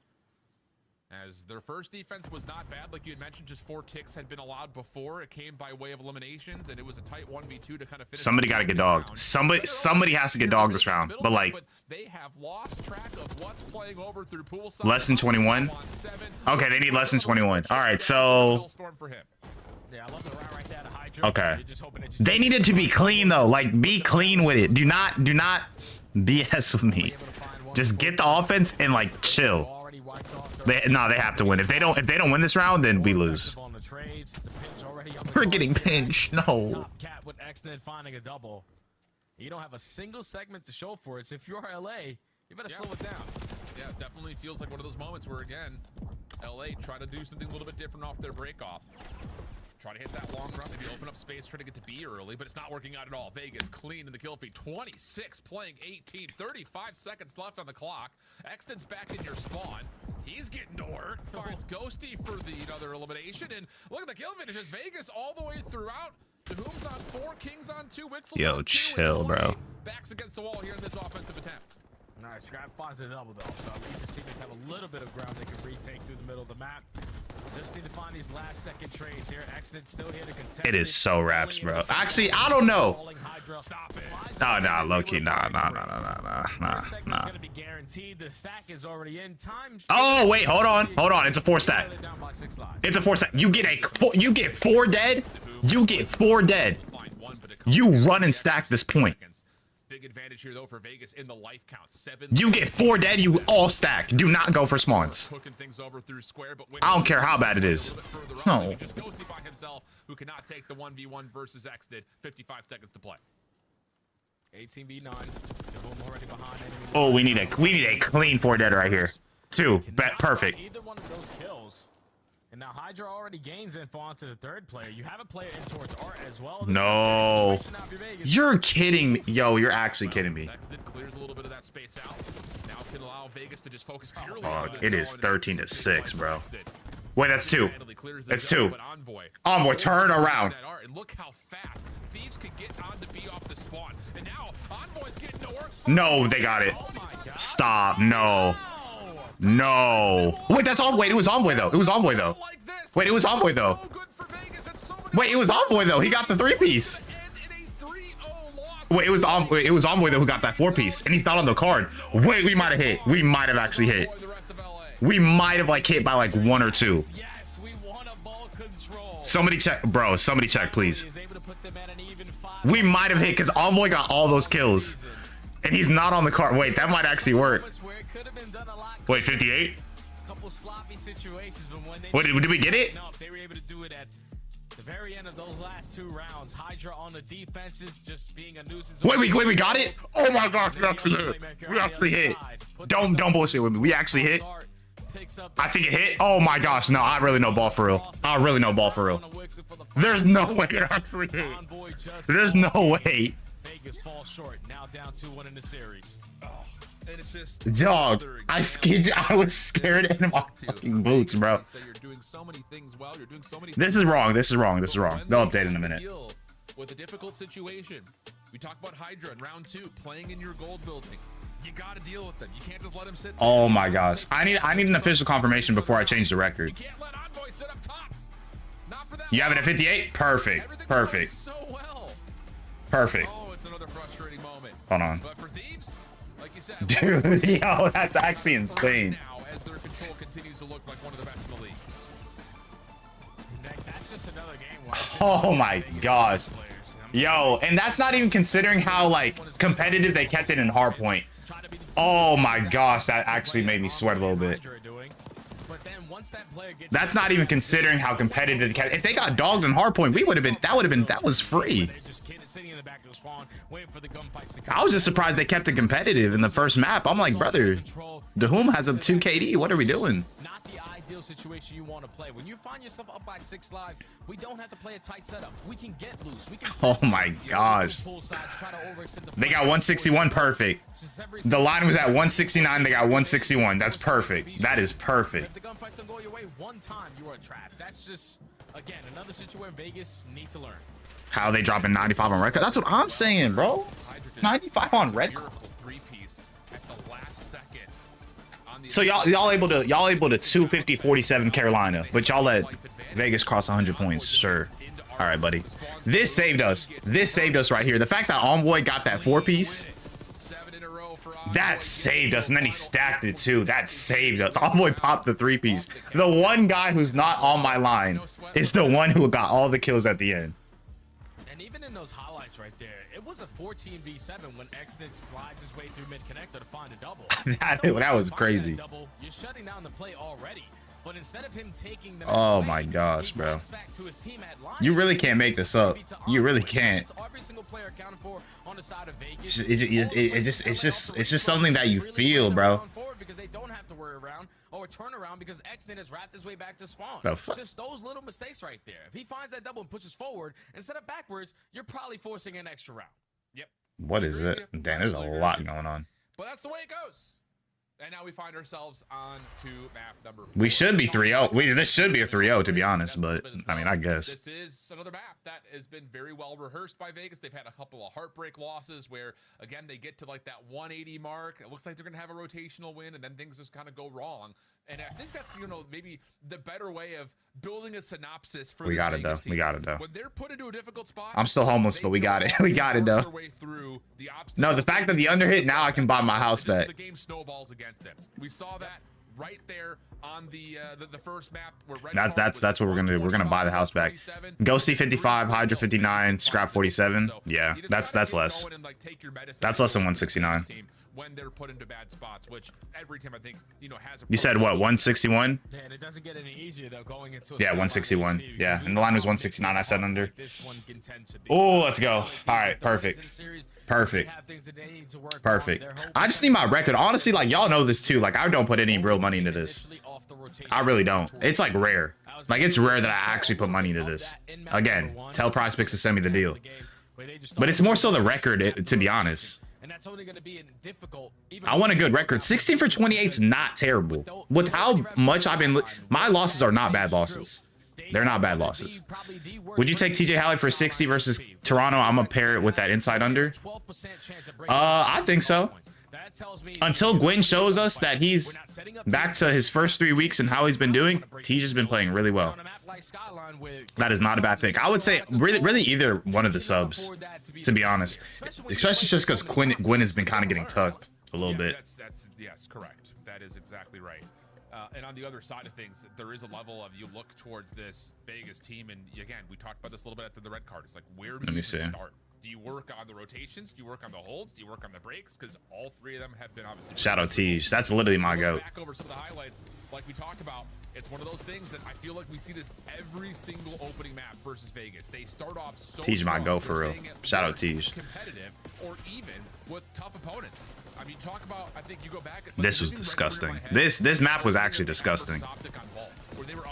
We let it get to where all three of them got 30 each. Like, come on now, relax. We had Ghosty, Hydra, and Scrap all getting 30. Come on, bro. And it's because Envoy was struggling. Like at this point, he was 9 and 14. Having 16 straight losses of HP, eventually it has to turn around. But I think just such a small adjustment that they can make is their communication. On like realizing, okay, we got 2 to 3 dead. We trade out the last guy, we have all map control. Now we can take a deep breath, realizing where the next play is going to come in and set up properly around that. It's just once they get through that step 1 or step 2, step 3 and step 4 is where they tend to struggle. Step 3 is having to be, all right, second setup. All right, we get broken. Okay, how are we going to Okay, listen. Those are the 2 things that they need to work. When somebody asked, I forgot who, I'm pretty sure it was you, who asked me about Dahum. I went based off the stats. DeHoom is not the best player. Listen, these were his stats before today. These were his stats before today, bro. Second or third step in these respawn game modes. You can't blame me for saying he was gonna get dogged, bro. A .88 overall KD, and this is after and they're currently adding this stuff right now. I think. Hold on, are they? I don't know if they're currently adding this. There's no shot. He did not have this. Somebody go back in the VOD.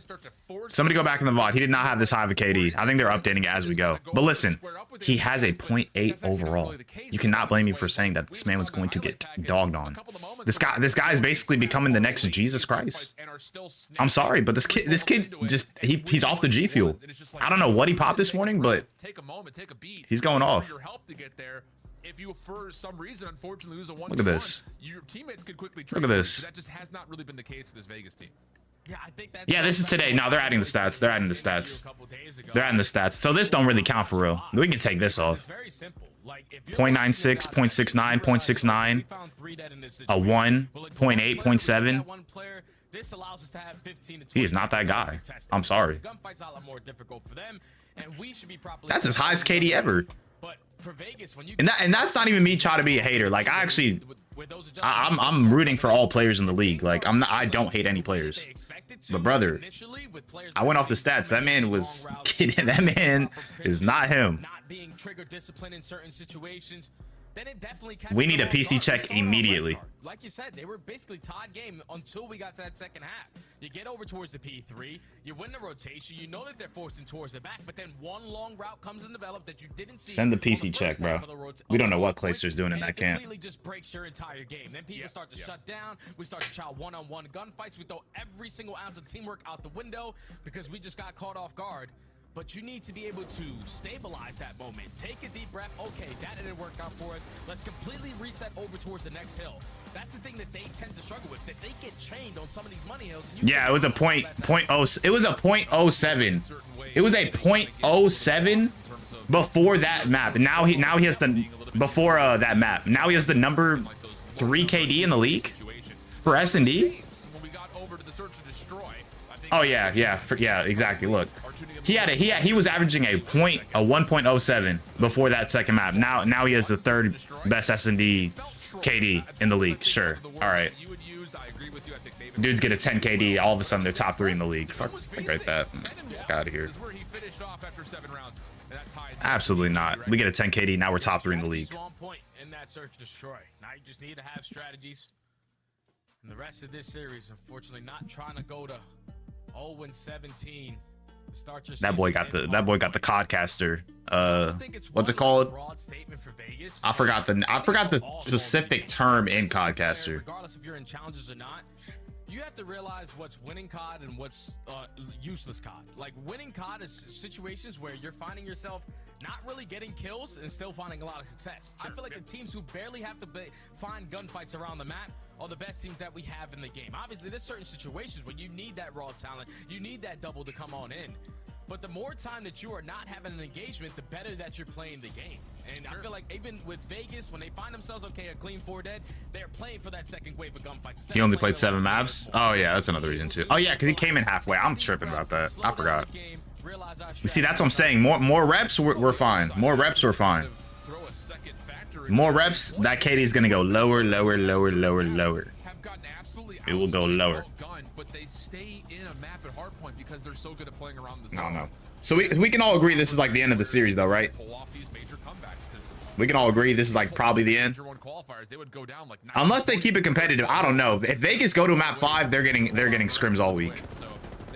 They got 3 dead. That's insane. Off here from Vegas. First 3 kills go their way. They have not seen Envoy yet, but he's kind of a non-factor in the play, and King will eventually find the kill. Good stagger here, as Vegas will be off to the races early. Oh, 3 dead. Vegas needs to be aggressive with all those kills. Again, you know, you don't have the preferred spawns for that next hard. That was a good child, though. I ain't gonna lie, I respect that. Potentially make the spawns a little bit more difficult there for LA, but At least now they're able to stabilize, put themselves back in towards P1, but they got to break in towards P2. Yeah, and that's another one of the Dang. moments, like you mentioned, He just where got you ripped. kind of miss your window, and then all of a sudden you're forcing it. Exit tries to dive into Jim. Oh, that was smooth. That was smooth. Is 3 up dead. and around you. Where do they spawn? Even though it's a good 25 opening seconds for Vegas, Spawning they back will P4. this rotation Bottom bed. One's taking underground route. finds a kill from behind, but instantly traded just as the hard point opens. Yeah, that's all you want to do on a map like Skyline, is be the team that's ending in the kill feed. So if you trade out more effectively, you can secure the spawns for your team. You see how Hydra finds the double. Not a single player from Vegas or even close towards this P2. He's just having fun. I feel like every time I look at his player game, he's smiling from cheek to cheek. Tie game, LA Thieves take the lead. That low-key was free. That was low-key free. Hydra does spawn up behind the hard point, though, as LA will back up, give a little bit of space, and try to regroup. Vegas trying to work up through elevator and around the back stairs. Ghost has got to read. Oh my god, excuse me. 3 dead. It's a clean feed for LA. Back into the advantage. They Oh, go, Jim. 3 seconds still Oh, they know where Ghost is at. They're gonna look like maybe they're going to give this one more hit. Take your time. Trying to set up a team fight. There you go. The initial 2 kills go. Yeah, I think they're just trying to set up right now. The players onto the point, but we get those kills just to think about rotation. Doesn't make sense. Another misplay. This is a good play from Envoy. Now gives an opportunity for LA Thieves to already. But it's even better by King. He's picking up the pinch. Envoy working on this pinch. Yeah, like why? That was a good play from King. Why we're not finding someone like to move forward and try to finesse that exit time. I think a lot of people try to hit that catwalk pinch. Work out, at least initially here for Vegas. Or they might like drop by the pool area. First 10 seconds will go their way. To whom getting to work behind the bar, but Envoy shuts him down. Now it's just down to who can follow up behind this. It's 2 dead for Thieves. And next to him is King. They've done well here in the first 20 with the whom. Scrap's kind of struggling a bit. Only down by 10. But Scrap can pick it up. Kill in the feed, so Vegas, they can shoot. It's just about developing the strategy for the next hill. So 30 seconds here to fight for. Extend with the first, extend with the second. The whom trying to fly on in to help his teammates. You get aggressive with these kills if you can find it, but even better, you're still soaking up the time and finding trades. Yep, good work here for Vegas, trying to figure out where this hit's coming through for LA. Exted, finessing, but caught as Envoy now puts together a handful in a row. He's on 3. To whom trusting the pistol here against Hydra. Okay, that's an idea. Second finger is and awful. that'll be enough for Thieves to give themselves a little bit of scrap time. What's the advantage on rotation to do? Yeah, that trigger finger. Oh, right King in the back. Real slow and steady.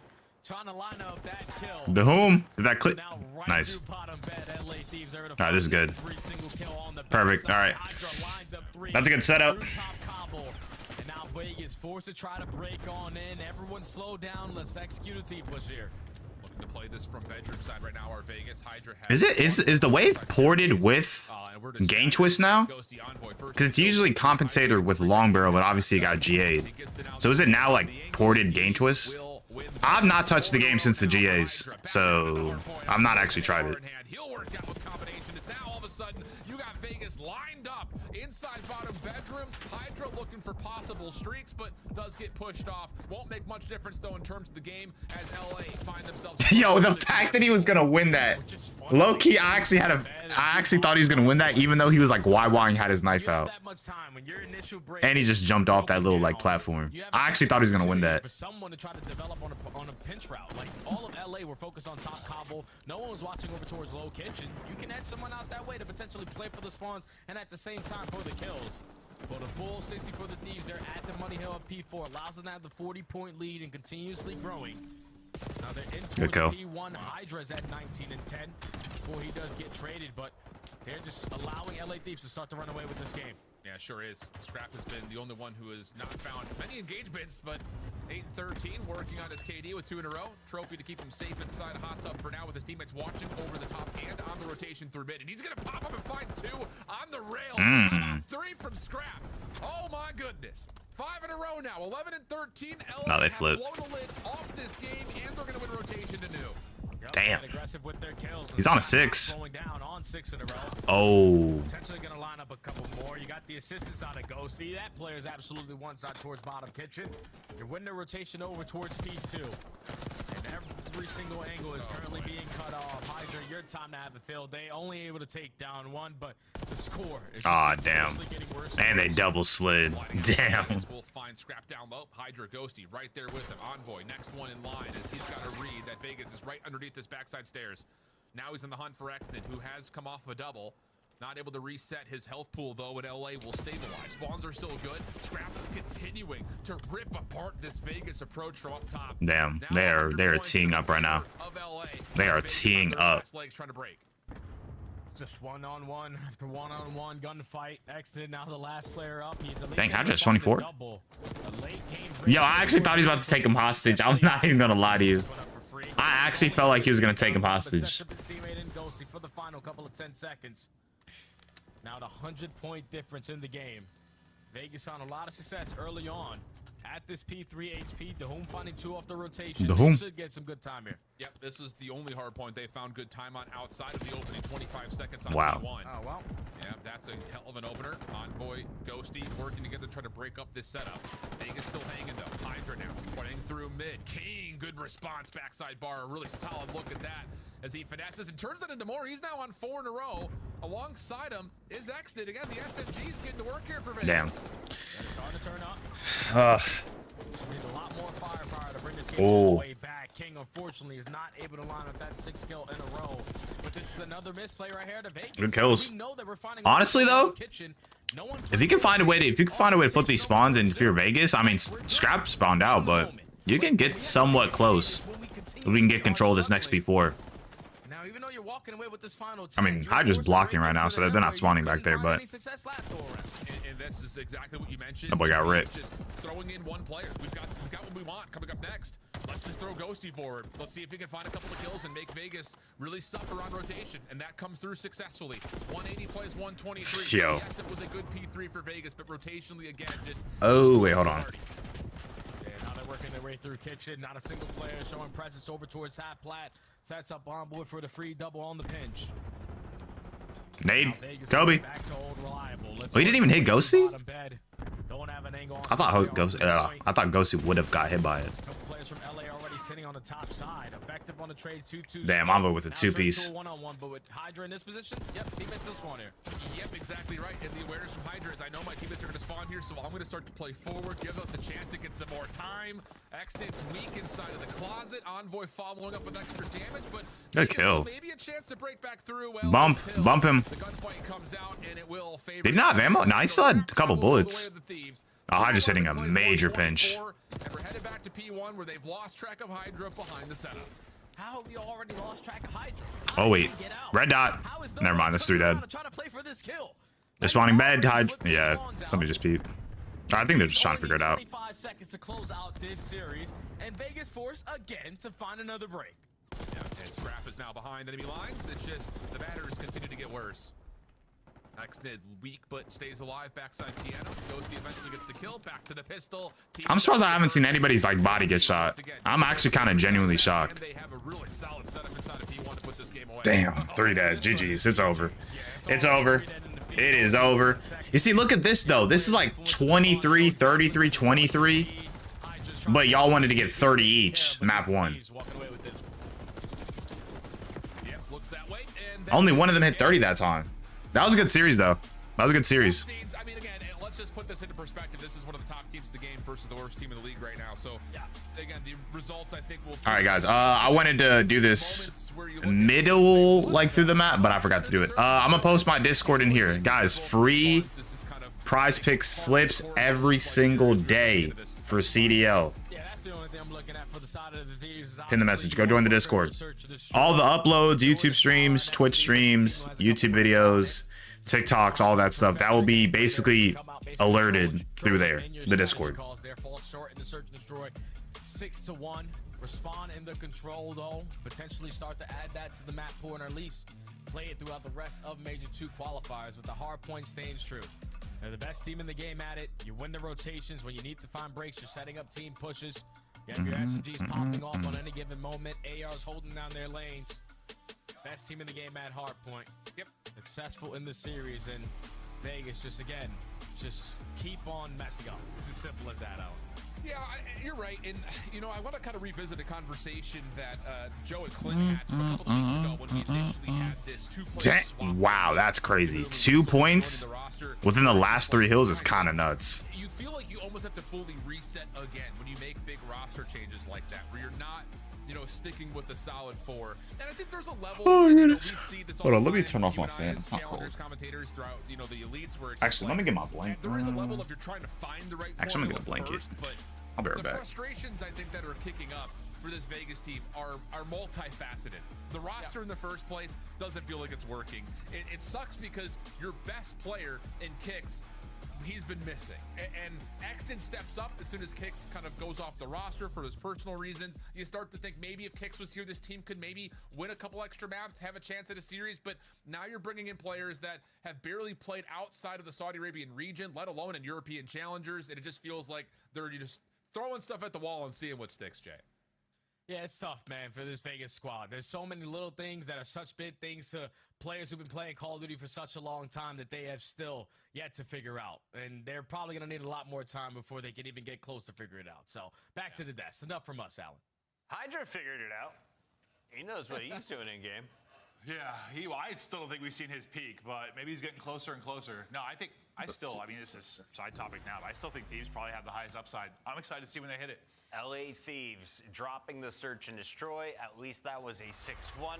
They give that to Vegas, and then they take over. Controls were close. They had to clutch up, but let's take a look back through some of these games. This is map 4. What went down on Skyline, Alley Cat? Just much more structured COD from the side of LA Thieves. Their priorities were very, very straight when it came to this map number 4. They just had the edge when it came to a lot of these rotations.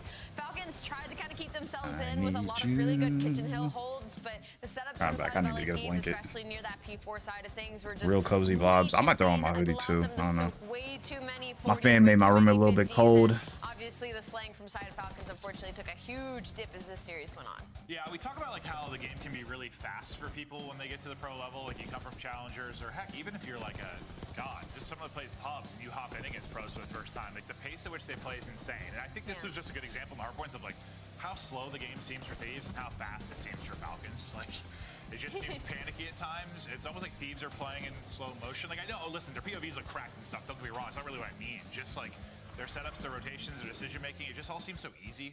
Like the game's coming to them, and it's the absolute opposite on the Falcons side, where you're just like grasping at straws. And that's just because it's David versus Goliath. It's just, yeah.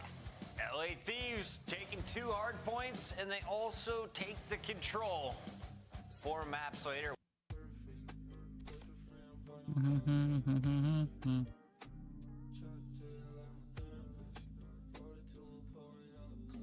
Actually, I actually want to hear what they're gonna say if they do an interview. I got your scuff play of the game. Let's take a look at this bad boy. Are you ready, Maven? I'm ready. Get me in there, Chris. Can you give me some play-by-play? We're end of control round 3. Oh, look at Hydra's body in the third-person view. He's fit as a fiddle. He's obviously been hitting the weights.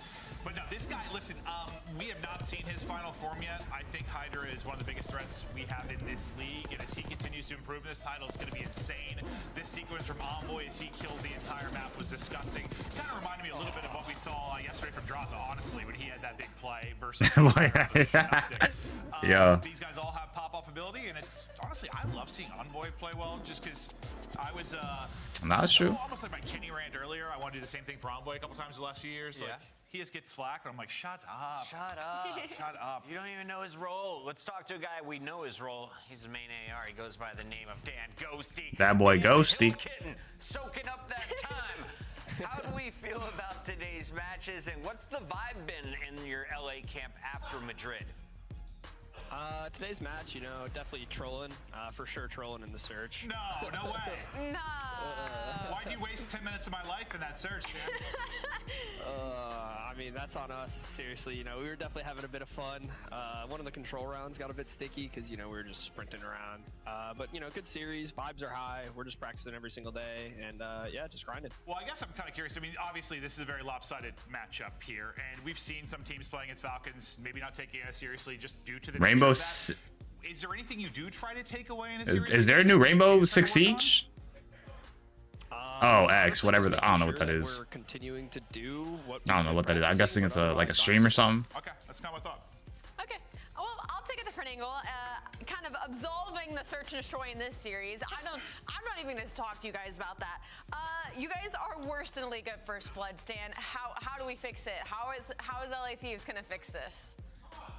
I think it's just playing more together, straight up. Just playing more S&D, getting more reps in the mode, which we've been focusing on, obviously, since coming back from Madrid. And barring that search and destroy where we're trolling, when we're taking it fully serious, we're definitely fried.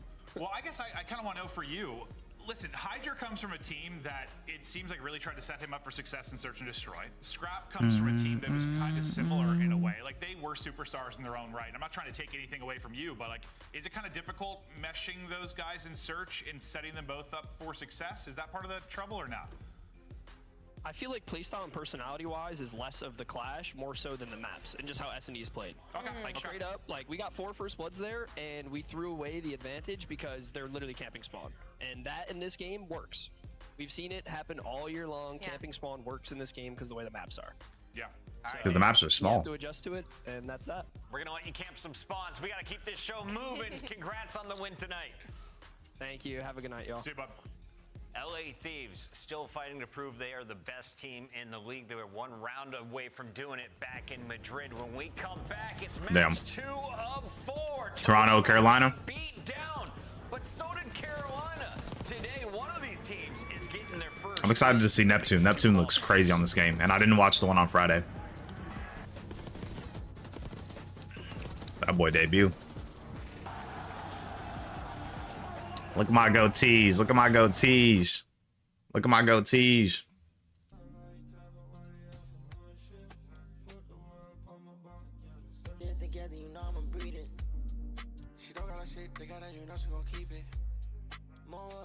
Alright, I'll play this song.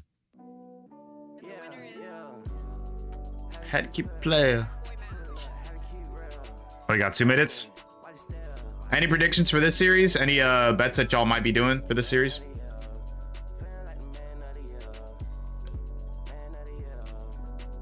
Bro, I can't get this fruit out the bottom of the cup, bro.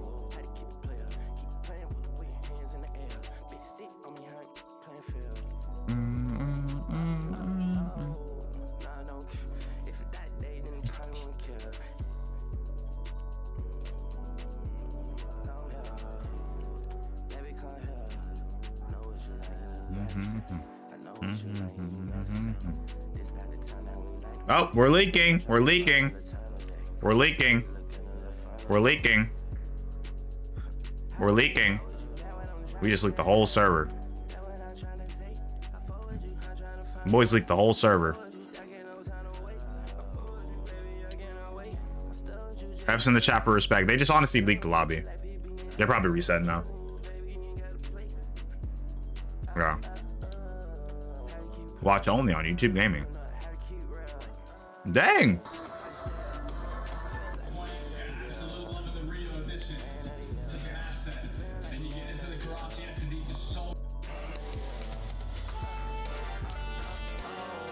Yo, what did they do? I feel like something might happen. Should I hide screen? Oh, never mind, they're good. Yeah, lobby leaked, Pax. Lobby leaked. I was like, bro, what is going on? They done leaked the whole lobby, bro. Oh, this is a good song too.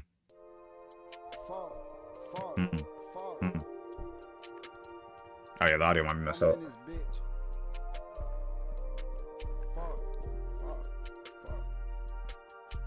Production, wake up. Somebody's getting fired. That's happened before. No one's getting fired. It's happened before.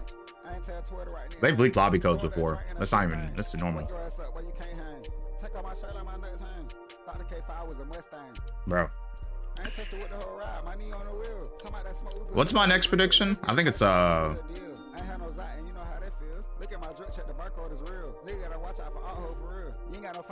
we asked that an hour ago. I'm tripping. Oh, the other one's back, so I got time. I can enjoy this series. I need like a footstool or something so I can like lay back. I'm smelling mid, got the nose for exotic. What a trap I don't know cause it's private. Fire the shit up, I'm trying to know if it's exotic. Don't give a fuck if it hot, let me drive it. I ain't really asked for this shit, I just got it. Trying to fake like he got blick, he's his wallet. Nigga might tell what he did, he describe it. I ain't really wigging out too much, I'm vibing. I won't show too much, I'm moving in silent. I smell the gas, I smell the drugs. Keep it inside, you can't show no love. Go to my hood, don't pop out at the club. See some fine shit, can I give me a hug? Keep dropping hits. Trying to give me a hug. Wigging out, I got the stick in the Uber truck. Yo, shout out Laser then, bro. That boy nice. Or let me say I like him, but not everybody likes him. That's probably the best way to say it.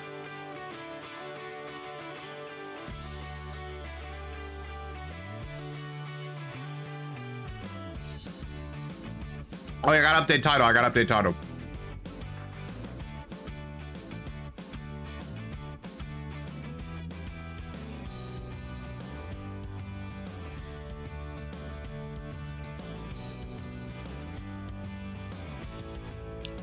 This is really the Friends theme. I'm not even gonna lie to you. It sounds so familiar or so similar.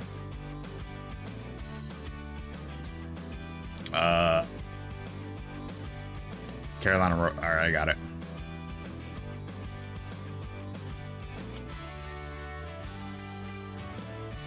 We're good. We're good. I just updated my title. We got a nice rivalry matchup here as Dang, bro. All the strawberries are up. Bro, all the strawberries are just at the bottom of this cup. Yeah, this is Elimination Round 3 rematch. This was the end of the night. This was the final match of that Saturday, and everybody was trying to figure out if Vegas Falcons have now... Hold on, I'm gonna just show it because I'm a hater. I'm gonna show it because I'm a hater. Vegas Falcons have now lost 16 hardpoints in a row, 0-16 this year. Shout out CDL, though. That boy funny. That's crazy, though. That's insane. They gotta have at least one map by the end of the year, bro. There's no way they don't. There's no way. This squad started red hot, 6-1. There's no way. If you looked at them going, of course, throughout the Major 1 qualifiers. On the other side, you're starting off 0-1. Does this get to their confidence? They struggled in the minor. They struggled at the major. What's going on with Toronto? Are they truly on the decline, Alley Cat? No. Truly on the decline. I mean, they're on the What? series loss. Actually, low-key, I don't know. They got 3-0 by Cloud9. I can't even blame them. Low-key, yeah, maybe. Like the best S&D team in the game. Their S&D was so good that they're still hovering at 4th overall in the season, but in the last 30 days, they've dropped down to 11th. So clearly some work needs to be done in the Toronto Ultra camp when it comes to S&D. And if you listen, it's hard to say like Toronto Ultra formula when it's a different roster, but like you still have inside Kleenex, and like you think back all the way back to Cold War, the success these guys found, like they were a good search team. The search has got to be better. I feel we're talking about that with a lot of teams that need to improve in search, and you kind of heard Dan Gosia say in the interview, it's just these maps this year suck. I don't say that exactly, but for search, like kind of, man. Like they're just very straight up. There's not a lot of room for creativity. They can be very entertaining. Don't get me wrong. You get under a lot of 1v1s and stuff, but like they're not great search maps. That wasn't my quote, by the way. I was just repeating it. Let's take a look at their opponent. It's Carolina Royal Ravens, and this, of course, is led by Slasher and that man, the Cookie Monster. TJ Halley has been eating everybody up. He's been dominant on land as well as online. Yup. A great series though against LA Thieves. Finally, it looked like someone slowed down Teach. I love Teach, bro. You know, we've been in a fantasy league with him for the better part of a decade. The GOAT. God, he was horrible this year. The GOAT. But no, I think when Joe and I would talk about players we wanted to see a resurgence in, and like question marks of like, why isn't this guy still good? I don't get it. It was TJ for years and years. We want to see him back, and he's playing so well, and he's just so lovable, and you want to give him a hug and see him drop a 1-5. Isn't he the best, Allie? Allie, the real drama, though, is on the... Honestly, Teach does good in Treyarch games, though. Teach has always done good in Treyarch games. Even Cold War, when he got, like, dropped midway, like, Teach was still good. Like, he was actually really good in the beginning of Cold War. Teach is always good at, like, Treyarch games. Is there an impact, something to be said about dropping 38? I personally didn't believe that was true because Gwyn was kind of the main slayer for this team, and he kind of needed to be for them to find as much success and respawn as they did at the beginning of this season. But obviously now, if they find themselves on a hardpoint decline and Gwyn keeps still putting up those numbers, it makes sense of why his competitors would start making that conversation. Let's take a look at the hardpoints for this series. What routes will Gwyn be taking? Well, he's going to be starting on protocol. We're going to be going to red card, the stadium, for the second HP with a triple dose of protocol, I guess, across all game modes. Just real quick, back to that. Like, the fact is this: when you're down 100 and you're double positive, we're always gonna look at it. Protocol, red card, protocol. Dang, only 2 maps? Gonna be something we look at, bro. It is. We got a 2-map best of 5 here, Allie. Who's better at protocol? Is that not crazy? I have to lean Toronto Ultra, but Carolina Ravens like it in the Hardpoint and a little bit in the S&D. So this is a straight. Hold on, let me see something real quick. So who are you going? Let me cook. I don't. This one's hard. They're straight squaring up. I think I'm gonna go with Toronto Ultra. It's their revenge. Why is Toronto the ponytail Ultra. in the front? That looks better now. And, we can't see. Oh, That was so mean. I'm so sorry. that, That was so mean, Allie. bruh. I'm so sorry. Fans are going with Toronto, and Are you that gonna was the gavel me? moment. Wait, made the actually, can you God gavel cancel. me? We're going to the Wait, can you casters. gavel me? We're gonna break the. Miles, Chance, take it away from us. I was quite enjoying that. I was enjoying just how difficult that was to corral. Woo, boy! All right.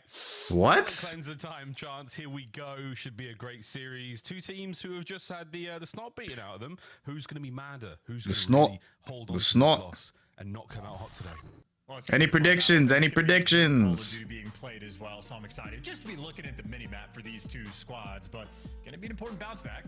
I mean, the accusations have been out and about towards Gwyn. Envoy is a player whose opinion I respect greatly, so gonna have to keep an eye on that. And then, of course, on the flip side for Toronto, boy, do they need to bounce back after losing to C9. Like, that is not ideal, and to me, that is a sign of weakness potentially in the camp. And I know they're mixing in things. Oh, like, God, excuse me. the second time they've played red card all year. It'll be the map 4 in the series. First time they played it is yesterday, so maybe they're trying to work on the map pool, but they got handled on it. And again, that to me is another potentially bad sign. So I'm concerned for the Toronto camp, less concerned for Carolina though, because again, top 4 at the major, they handled Toronto even in S&D in that series. So I think for me, I was just surprised to see the fans picking Toronto so confident. Yeah, real confident. So, big question mark for me, Kleenex, a man on the hard point. He had a stinker yesterday. Mr. Yul Jonsson's recovered. As the rest of the boys of Toronto find their kills and get themselves in the time, that's a nice start for them there, Chance. The red card woes of yesterday already improving. Yeah. For map 4 when we get to the actual red Hey, card. great nade. Here, yeah, and it's a beautiful 9 seconds as well. The good old purple color. TJ. Look at my boy TJ Alley. PSC has gotten this game. And My boy 4-1. away the time, but 25 I'm sorry, I got a little too seconds. excited. My apologies. While Joe Thieves is thinking about the rotation, his teammates need to think about actually breaking through on P1, and by the time he strikes up, pop, We got a nice little 2-piece. gets gunned, and the Hilltime beats. Last impact on the strike gets traded out. No, I'm not gonna lie. Those last 2 headshots were smooth. It was smooth. They hold it for now. Exciting Kleenex for their kills in the middle of the map. Over to the top side we go, folks. Joe Thieves ineffective still in this opening hard point. Still with the lead though. The Ultra boys, they're finding form when they can, but there's a nice counter-attack. Mac over 29, map 1. Depends on what map 1 is. TJ holding on alone. It kind of depends on what map 1 is. Find a way in, and he may just do. Geo under 58. He's picking up the Aaron kills first. That's 2 in the feed. They're making sure if they're going for the break, they don't want to allow Carolina to make any sort of hero play. So very controlled gameplay rolling through from Ultra, but unfortunately with the control, didn't have any trophies. I would say Mac over 29 is doable depending on the map. If it's red card, I'd say yeah. Stuns and nades. I mean, that is just... Because, I mean, do we have map sets? I can tell you right now what I would think if we got map sets. Very strong protocol team. Yeah, so far so good. Relatively even going into the third hard point. They probably don't. I'm not gonna lie. Geo under 58 makes sense though. Geo under 58 makes sense. He's going against Optic, and I definitely know Optic's probably wanting to bounce back. So I would say Geo under 58 is a good one. Mac over 29. Let me see. Oh, 5-9. They don't have map sets. I think that's those aren't bad. Those aren't bad. Because Mac, honestly, in map 1s, like, he's been doing really good. He does really well map 1s. I can show you the stats. He does like pretty good. kills. TJ goes. He's still a spring chicken. He's powering away those quads up the staircase. And Joe Thieves though makes quick work of him. Joe's still alive with the point. Plus, it's its best mode. With a dive. Nice timing, but great. Yeah, Mac yesterday, map 1 had oh wow, I was about to say 97. Mac had, oh yeah, 27 against FaZe the other day. Get out and about quick, and CleanX does get spotted along the way. The stun though helps him out, lands on Slasher's face, and now you're trying to break through big door. Double trades rolling. All right, is that the right one? You're in a phenomenal position for the game. Gwyn and Vivid though holding it down. Yeah, they've done anything go too crazy. Insight is not able to pick up any of those stray players on the push, and here they come though. Vivid sends it to him. TJ. I think I'm more confident in the Geo under 58, to be honest. But the Mac over 29 is not a bad pick too. But I definitely like the Geo under 58 because I just think Optic, especially with how they got dogged by FaZe yesterday, they kind of want to bounce back. Kind of the same thing what happened with FaZe after they lost to the Surge.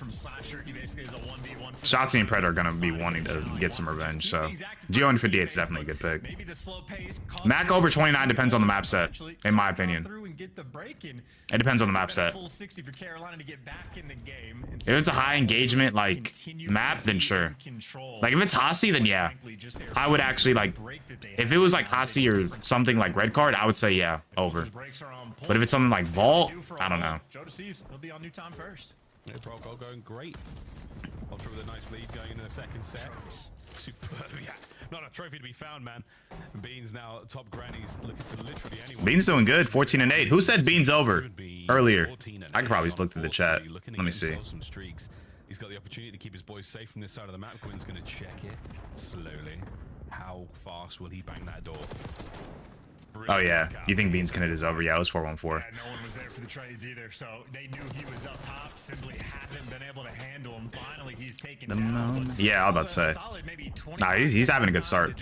I have Slasher over 25 and CleanX over 28. I mean, the CleanX 28, it's looking good if Carolina can keep it competitive. You see how the score's getting a lot more separated. You just gotta hope that Carolina can at least compete on some of these next hills. And then Slasher over 25. He can do that. Again, realistically, if you think a series or a map isn't going to be competitive, take the less. If you think it's going to be competitive, take the more. This was a good hold from the Ultra boys. Good breaks. I got Slasher over 25. Oh, y'all both eating together. Tej with the early time. Tej, oh, holding it together. Gets rid of CleanX. That's like the principal basis that I try to at least determine. More so, I'd say stats, but like yeah, if you think it's competitive, you got to go more. It's just more time across the map. CleanX is doing really well right now. Same with Beans. Beans is 18 and 11. Players nearby for the moment for the break, and they're sending it in straight away. So uncoordinated on the push, but if Insight gives you two, Insight about to hit his over. What the fuck is this? Seconds left on time, and it continues to be mixy. By the looks of it, Carolina chalking up, going to be hitting that rotation as well and trying to contain these players before they make it across the map, but they're losing some reinforcements along the way. Yo, CleanX just ripped this kid. He just ripped Vivid. Oh yeah, I don't quite know what happened with the Insight 2-piece there, but you'll take it. Yo. Down, Jodeci's right in. Nah, CleanX will probably hit his over for sure. He'll probably hit it. How he started off the map. Joe now cooking in the back line, trying to get his boys in. Tej finding kills as he does. And Tej with the 2-piece, my goat. My goat for real. I don't know what's going on with Gwyn, man, bro. Like, listen, I definitely think Gwyn is still a star, but he's getting he's been getting tucked recently. After the first 3 weeks, and like maybe the minor, he's kind of getting tucked a bit. He's 13 and 21. It's not going to be fun on this approach for the break. Vivid still up top in the power position. Insight just knows it. Not a lot of wiggle room for him to go anywhere. So Carolina Ravens holding it down from the front. Vivid dominating the power positions in this moment. And it seems like Joe Thieves, his entire... Insight trying to have his legendary game. Insight's hitting his over, which is actually crazy to me. And as he drops down low, wins the big gunfight, but here's more stuns and more names. We could really go based off stats. Like, let's keep it a buck. Oh boy. Corner to corner though. Ravens set up the numbers here on the point. Gwyn gonna get one. Still fighting. Still holding. Team kills coming in. I mean, shit. Finish for the fight, but Ultra still walking away with the manpower, still walking away with the hard point, and now trophies in place. Everyone ready for this one. Identify the angle of attack. Will it be big door? Will it be through spiral? Will it be the elevators? Take your pick, boys. So far, 2 down. Great hold out of Ultra. Yeah. Yeah, Vivid exploring the outskirts of the map over on that section. Oh, shoot. So messed up the movement just a little bit. Maybe the Omni forced him into a slide. But with split spawns coming through, maybe an opportunity for the break, but frankly, not even. Ultra on this hill alone virtually run away with the game. And if you didn't know how P4 plays, both Insight and Beam. How is Insight doing this, bro? Doesn't matter the adjustments or the attachments, rather.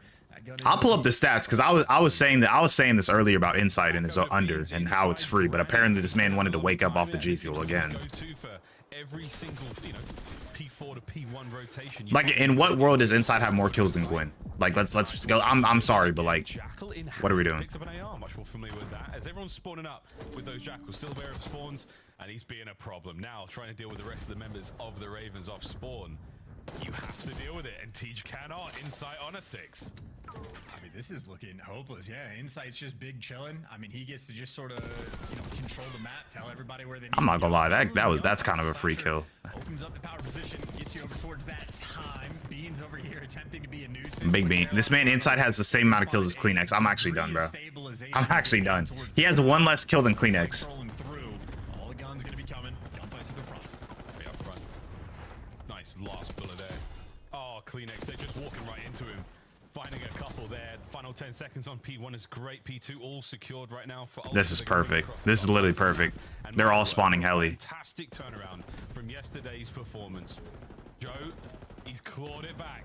Will he finish? I feel like Protocol is one of their better maps, to be honest. So far, the answer is no. I'm pretty sure this is like their best map. Protocol?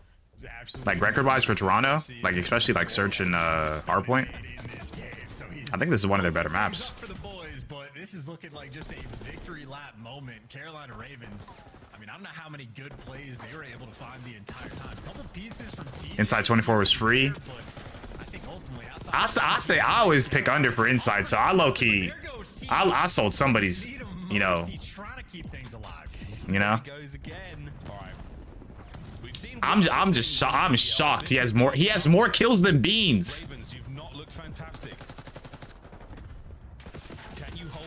Wait, is he? I swear, he was actually close to leading the lobby in kills. I'm sorry. Look at this. I can't hold this no longer. This is the Slayer rating. This is the Slayer rating, guys. Look at this. This is the Slayer rating. I'm gonna go top to bottom from who's the best Slayer in the league. The reason Neptune's so high is because he only played one map, so that's why it's like kind of skewed. Same with Pred. Shotzi's played more maps, so he's actually the best Slayer in the league. And you see why like Kicks is here because he's playing well. Look where Insight's at. He's bottom 5 in Slayer rating, bro. This is why he's a free under, but apparently he wanted to drop 30 kills. He's a legit top 5 worst Slayer in the league. As far as I'm concerned, wait, did Whistle play today? He might be the worst Slayer in the league of like active players because King of Body got benched, Roxas got benched, and I'm pretty sure Whistle's a bench. He might actually be the worst Slayer in the league, the worst active Slayer. Is that not crazy? And he just dropped 30 kills. Like what? This man's the legit worst Slayer in the league, and he just dropped 30. You cannot tell me this ain't rigged. It was non-stop action. It was certainly putting the pieces together, and again, I'm just going to keep 1 and 3. He's still gonna hit, yeah. Bouncing back after a really bad loss against C9 yesterday to playing this good against the Ravens. This kid is the worst Slayer in the league, and he just dropped 30. Like what?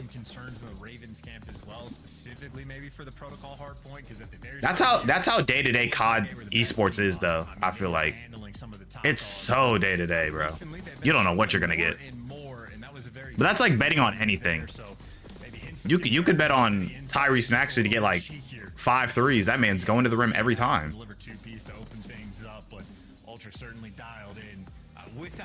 It's just how they feel. Yeah, it was. I mean, whether it was trades or moments like this, I mean, Kleenex just finding form after yesterday. Good for him. Most of his kills are AR based, it looked like. And again, Teacher's heroics towards the end. A very unfortunate moments there from Beans. I think he stopped shooting at one point, but you'll take that, man. Either way, everyone's getting a bit warmer, getting a bit. That's crazy work. Crazy. Gwyn had 22. I might actually be in the Twilight Zone. Gwyn had less kills than Insight. we made the we're in the Twilight Zone today. Before we get to that, folks, we've got some whoopsies to show. We love a whoopsie here in the CDL. And what happened here? Well, Oh, the trophy kill. That's crazy.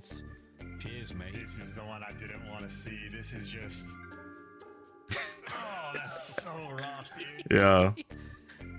Another team kill there. Joseph's getting tapped in the back of the head by Kleenex. Plenty of oopsies. Some worse than others. Either way, we'll go to the search now. Chance, how are we feeling, man? Of course, both teams very proficient at the game mode.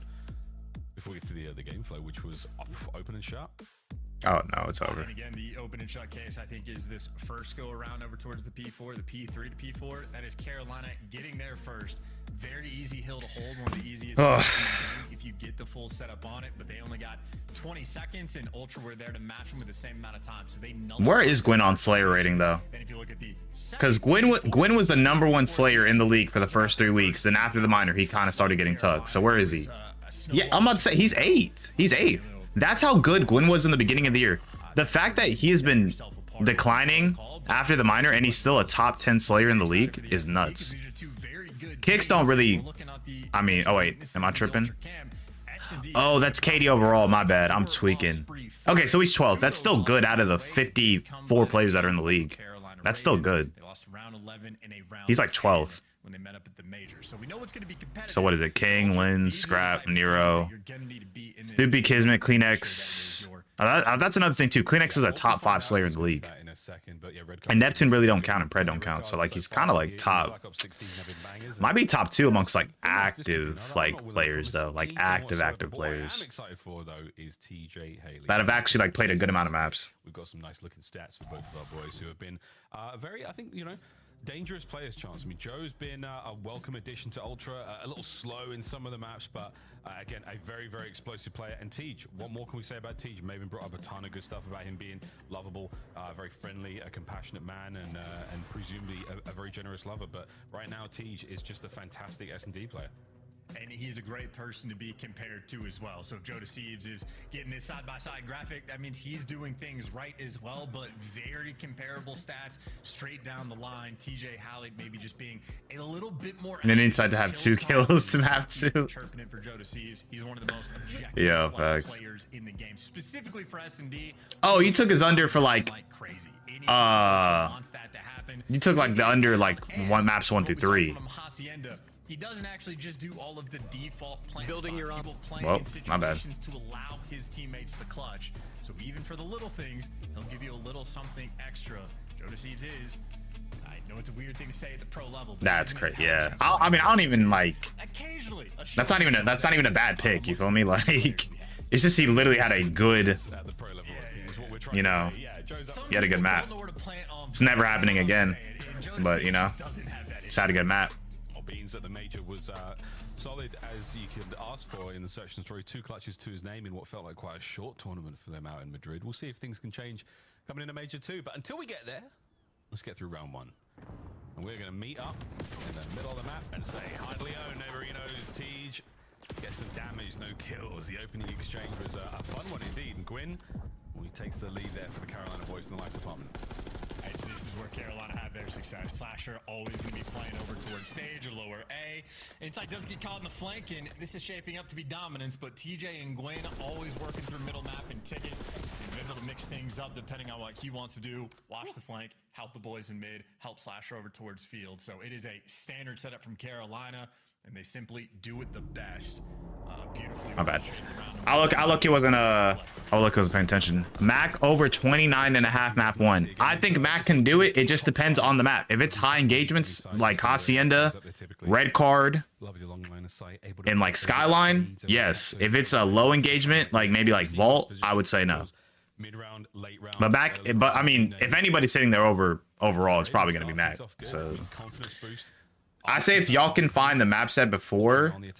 If it's a high engagement map, then I'd say yes, but we have to figure out the map. Beans is the guy over towards B, so I assume the action's going that direction as well. It's not an insight light. Oh, they have the map set. It's Vault. Probably not. I'm gonna keep it a buck. If it's Vault, I'm gonna say no.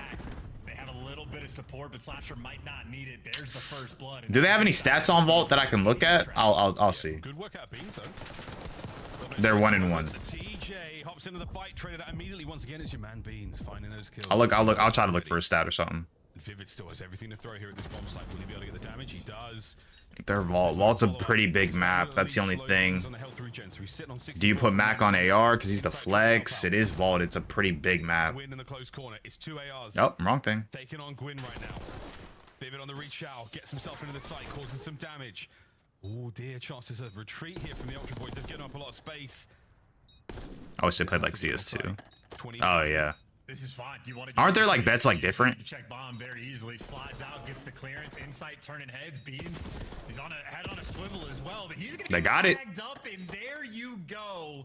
Maybe your instincts were correct, Miles, to not back that far down. But frankly, I thought Insight should have backed up even further. I'm not. A little bit. A very nice retake on the B site. What's the one time they played Vault?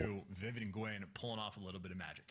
I think there might have been an opportunity there with Rewind. Oh, maybe we are too far from the bomb site. Let's get just unfortunately, you know, Beans managing to get on the inside. Or sorry, Insight getting on the inside of the mail room. That might have been the decider there, but hey, kudos again.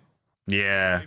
Like, you know, the map set's like a week before type shit. Yeah, I feel that. And the hesitation always kills you as well. So maybe even a moment where Insight gets Gwyn. I feel that. I feel that. Beans that direction, but I wish it was kind of the same way. Our players trying to stave off the pressure of a guy like Gwyn running at them. So not an easy feat in the slightest. Let me see. Vivid, by the way, is still a perfect 4-0. Just keep it in the back of your mind. I don't know, because it's Vault. I'd say no. In terms of that many kills, I'd say maybe do the under, but I mean it's up to y'all, obviously. Not great. He lives in Charlotte now. I make the most money off COD for real. It's consistent. Yeah, COD is very consistent. It is a day-to-day esports. Stuff happens, but like honestly, inconsistencies in like bets like really happen like kind of rarely. Like the fact that I've done 28 like predictions and 16 of them are right. Like that's crazy.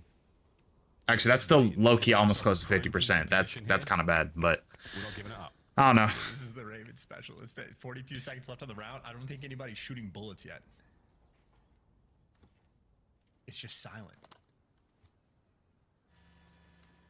He saw Vivid cross.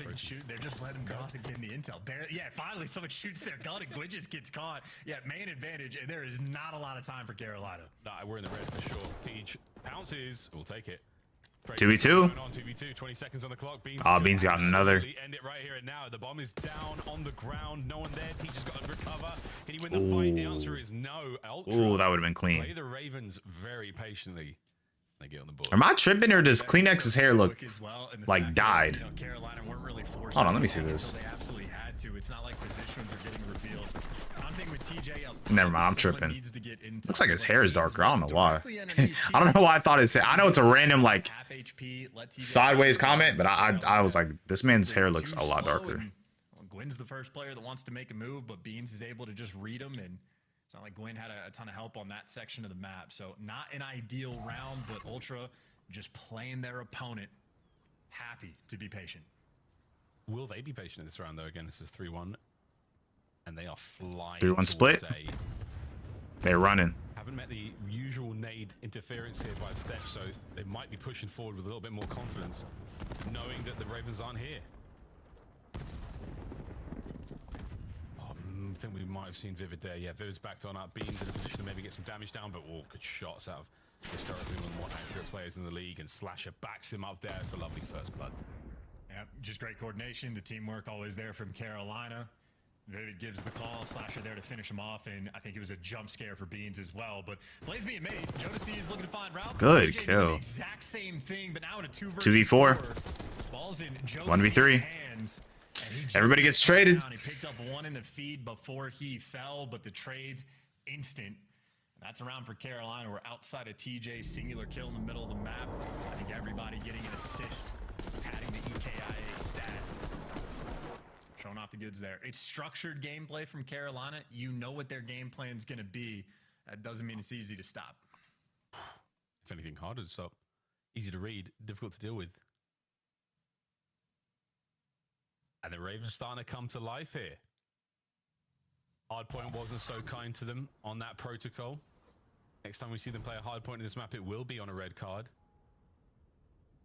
Big A defense here for Ultra. Already past the site. No one really at home for B. Beans will be there in a moment though. Oh, Beans got a first blood. Able to just pick up a TJ towards the middle of the map. Inside gets one. Bodies are falling, and Slasher, meanwhile, was feeling the pressure on the outskirts of the map, and he knows he is being hunted down. Joe Thieves gonna be looking for him. Damn. The trap. I'm about to say, they know where Slasher is. Gwen can't buy one on that section of the map, and Slasher eviscerated. They're on Ultra. I mean, that's perfect. Get the first 2 bloods and then calculate it on the final few players. And sending Gwen on these flanks is not ideal because Beans is just picking different spots and different corners to hide in. A slow, patient game. Oh, yeah. S&D being My bad. not I'm yawning. really throwing I'm yawning. A sizable advantage. Potentially, the 2v2 retake from Vivid and Gwen might very well be the difference maker on this map. And that, yeah, one of the most impressive ones we've seen yet. But this is good search and destroy. We told you at the start of the series, folks, there was going to be good card. Those minimaps, it's a piece of art. Kleenex. Oh, that's a lovely bit of intel. Will that stick? No. Good throw, though. Nice attempt. Gets out like a light. Vivid trying to reposition quickly to help. Let's see what they do here. Joe Thieves is your bomb carrier. He's made it close enough towards the bomb site. Vivid backs. Number 3 is carrying that pinch, though. Joe's going to take the fight before getting the plant. I love this. Will you get the kill? Oh, he's a slippery Vivid. If he gets that kill, I think he can plant for top office, but as soon as that like slips through, if you're gonna plant, it has to be safe, and the angles he's dealing with are not fun. I'm not saying everybody's here. Might need a trophy. I think enough has gone by. There's some teamwork for the first blood. Good kill. And a pinch developing, but the pinch might be too late. Slasher trying to flank. Oh, he was running at them. He gets there, everybody is dead. The battle of the A bomb site is not over just yet. Oh wait, he might do something here. Reposition. Kleenex will be able to get the bomb down, but Slash it down, making a case for it. No, they got. Oh wow, wait. Damn, wait, he almost got that. He almost got that. He almost got that. He should have low-key reset, but I respect it. That's crazy. What do you think of Sib in 04 over 27 map 1? I don't know, bro. I mean, Sib had a really good map 1 yesterday. They were playing really good. I don't know. My main thing is just like, is Sib really gonna be? Is he gonna start really being consistent? Like that was his first good hardpoint in like a fat minute, in my opinion. He averaged a 0.7. He was one of the worst AR players in the league. I don't know about 04. Again, it's Vault, you know. 04 is more of like a. I mean, he's kind of a flex. He can run both. Sib's an AR. I don't know. This is back to the stock and standard. I don't know. No aggressive flanks. I would say those two are not really like the main contributors to the killing department for their teams. And so Beans will be jumping back and forth depending on. For Mac, like I would say Mac is more so the main killing, like Slayer. For C9 on the Vancouver side, I'd probably say it's somebody like what? Abuza, maybe? It's a standoff. It's a true standoff, and yeah, there's the first blood. But truth be told, 04 and Abuza are both struggling. Well, that is disgraceful. Say goodbye to the submachine guns of the Ravens for this round at the very least. Now Vivid and Slasher will have to bring their aims to the game, and that is helpful though. They've picked 2 magnificent fights, and now Beans. Big Beans. Big Beans. They're looking for the bomb recovery, and surely you know.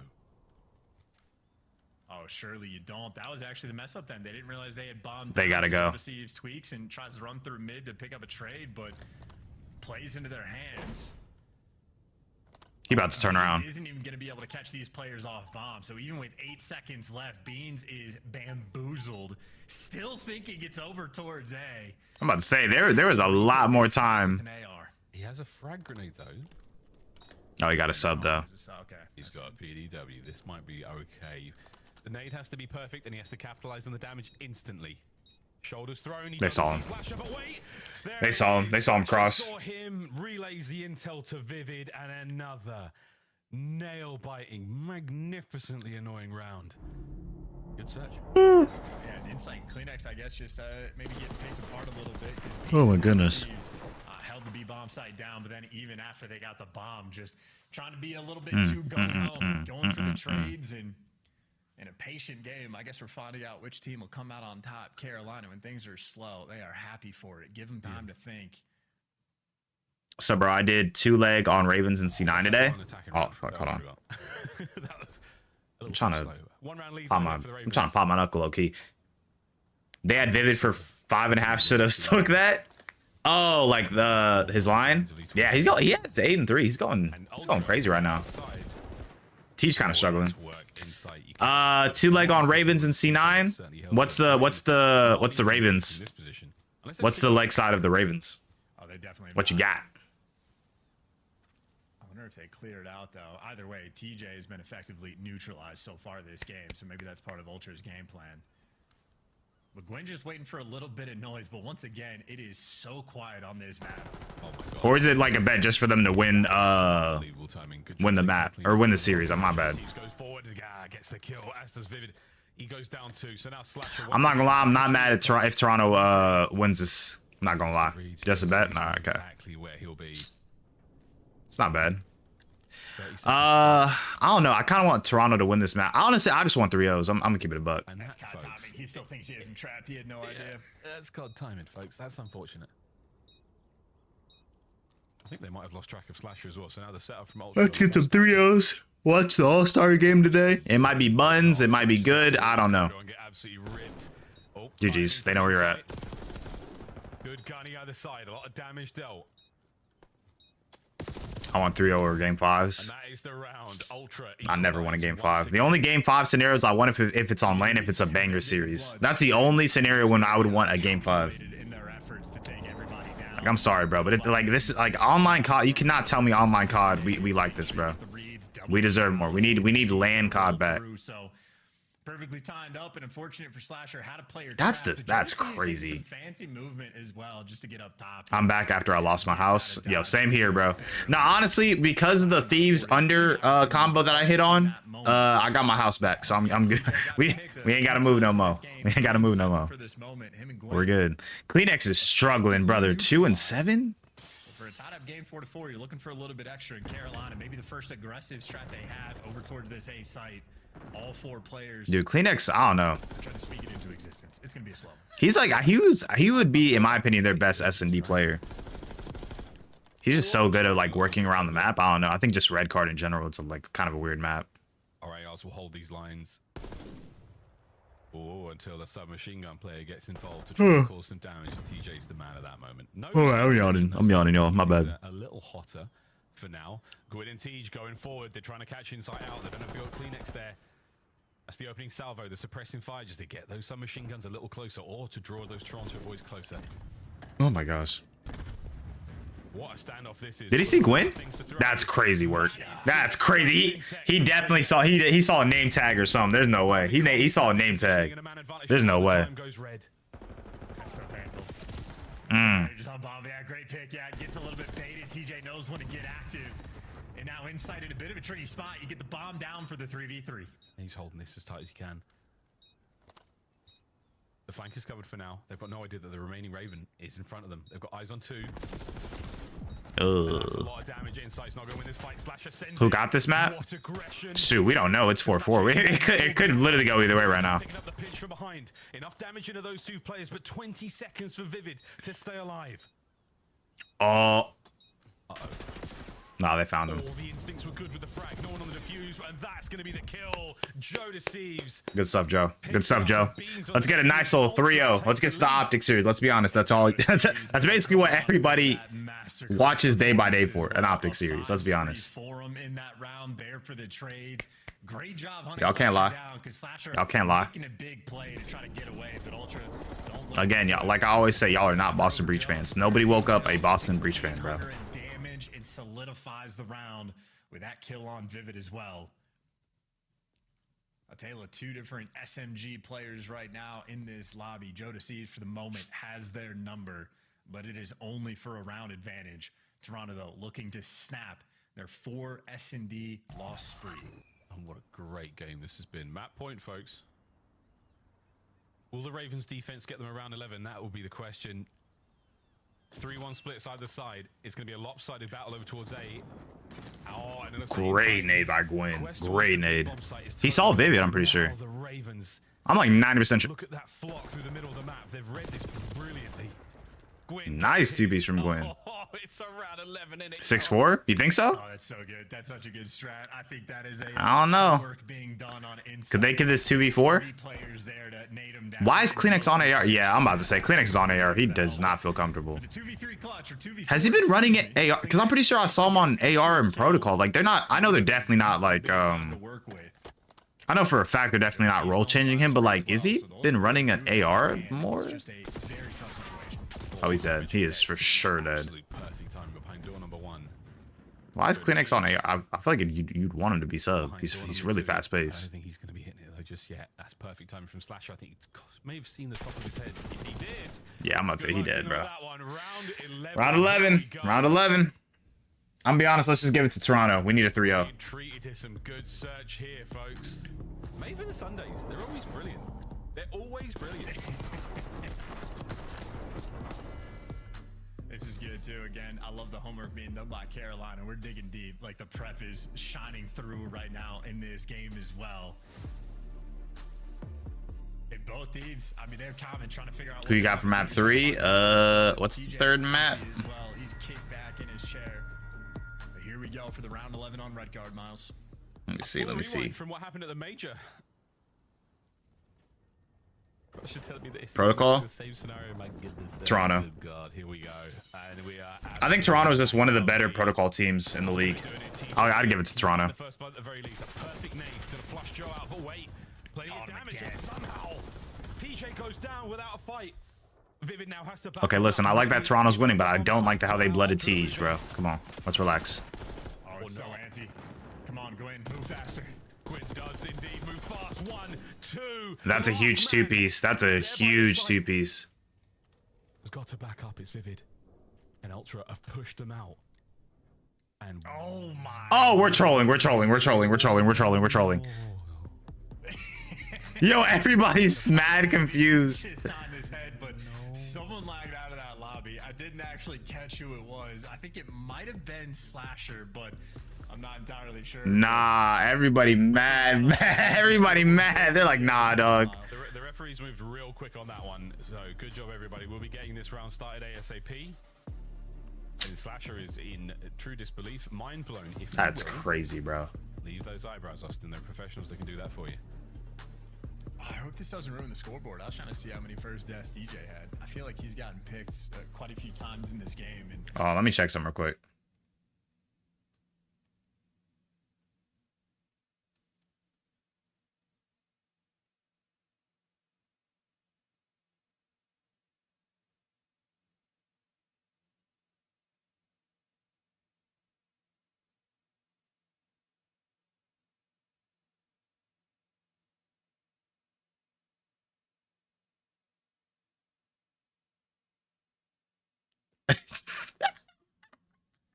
My bad, I was looking at some. The read on 3 players.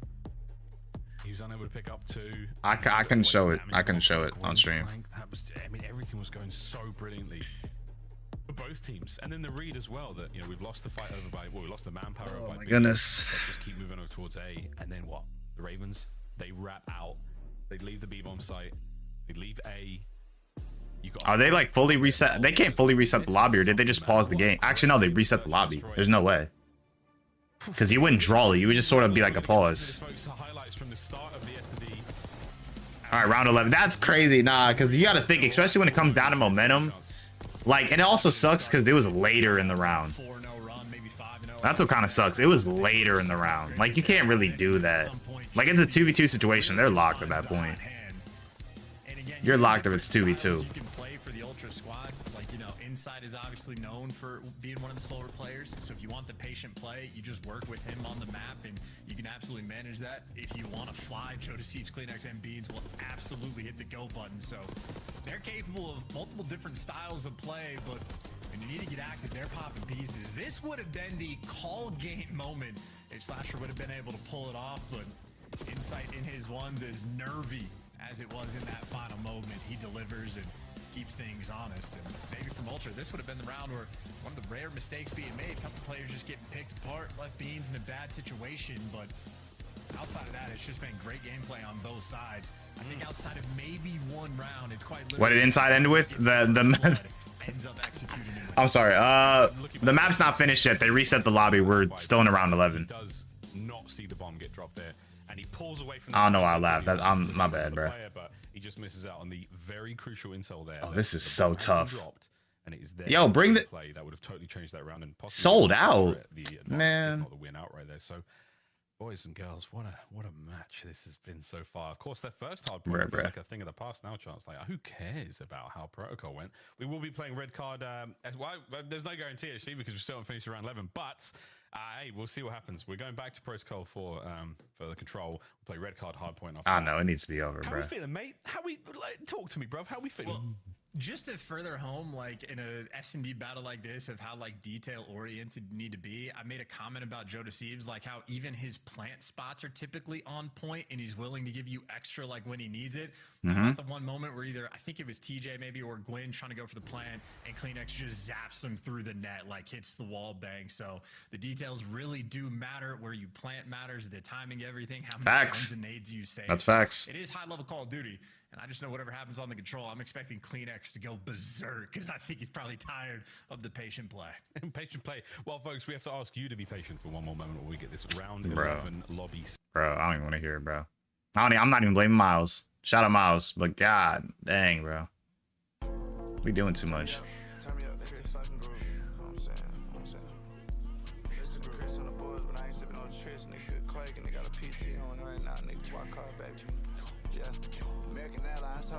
Spirit ass bitch. I'm pouring foes, she touch her toes, I let it right. 3 minutes? Nah, we're tweaking, bro. We just need one round. They're probably talking to refs about it.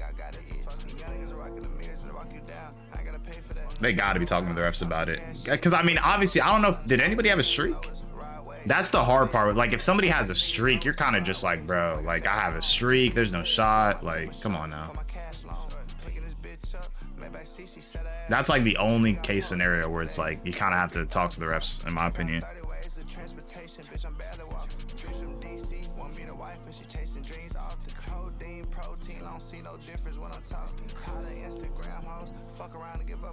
Isn't this Warzone? Oh yeah, it is the World Series. I saw it on the mic.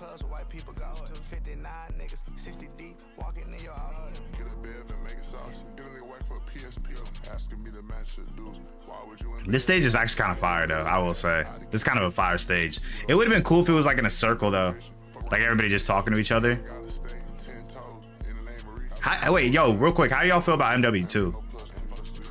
This game, I'm not gonna lie. If we had movement in this game, in MW2, fire. Fire, bro. If we had movement in MW2, fire, bro.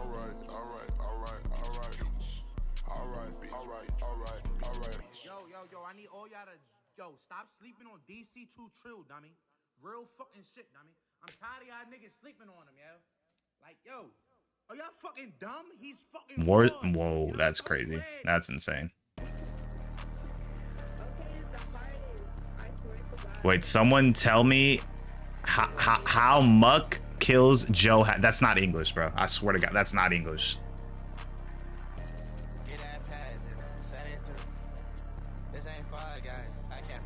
Joe is at 28. Damn, somebody hooked him up.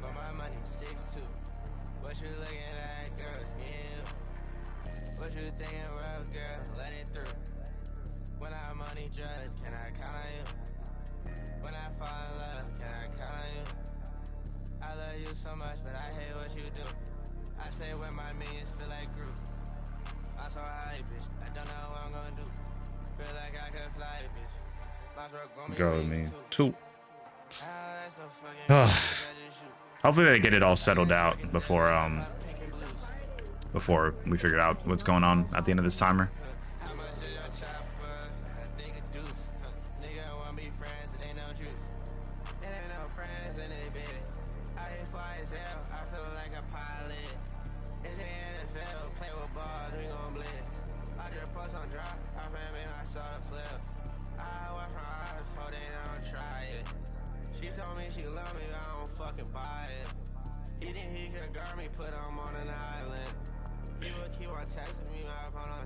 Oh wow, this guy's clutch. This guy's clutch. Oh, B Solo, shout out him. B Solo be making good stuff. Ultra is at 5. Oh, that's the round count. Beans is 5 for 6. Joe Deceives 13-7. Inside 5-6. CleanX 4-9. Slashers 10 kills, 6 deaths. Tej is 5-8. Gwyn's 5-7. Vivid 8-6. All right.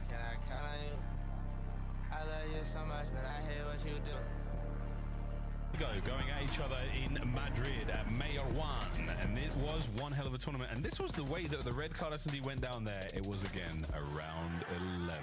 Ultra falling prey as TJ had himself a weekend. That boy Tej. I feel like these are two teams that We gonna be they're okay. looking for tournament wins. They want to be the top dog, but I think from my perspective, if they're in the top 4, like happy, you're in a good spot, you're looking strong. Yeah. And that's the difference maker. Whoever wins this series likely to be in the top 4 mix in the ice in the S&D. Set the Ravens apart. Funnily enough, it was map 2 and around 11 in that one as well. So it is things like this that really, I mean, how much extra money do you even win placing in the top 4 compared to top 6 at events? So it matters between these two teams, and we know it's nail biter, what has effectively been one of the slowest and longest played S&D maps of this year. But for these two teams, we expect nothing less.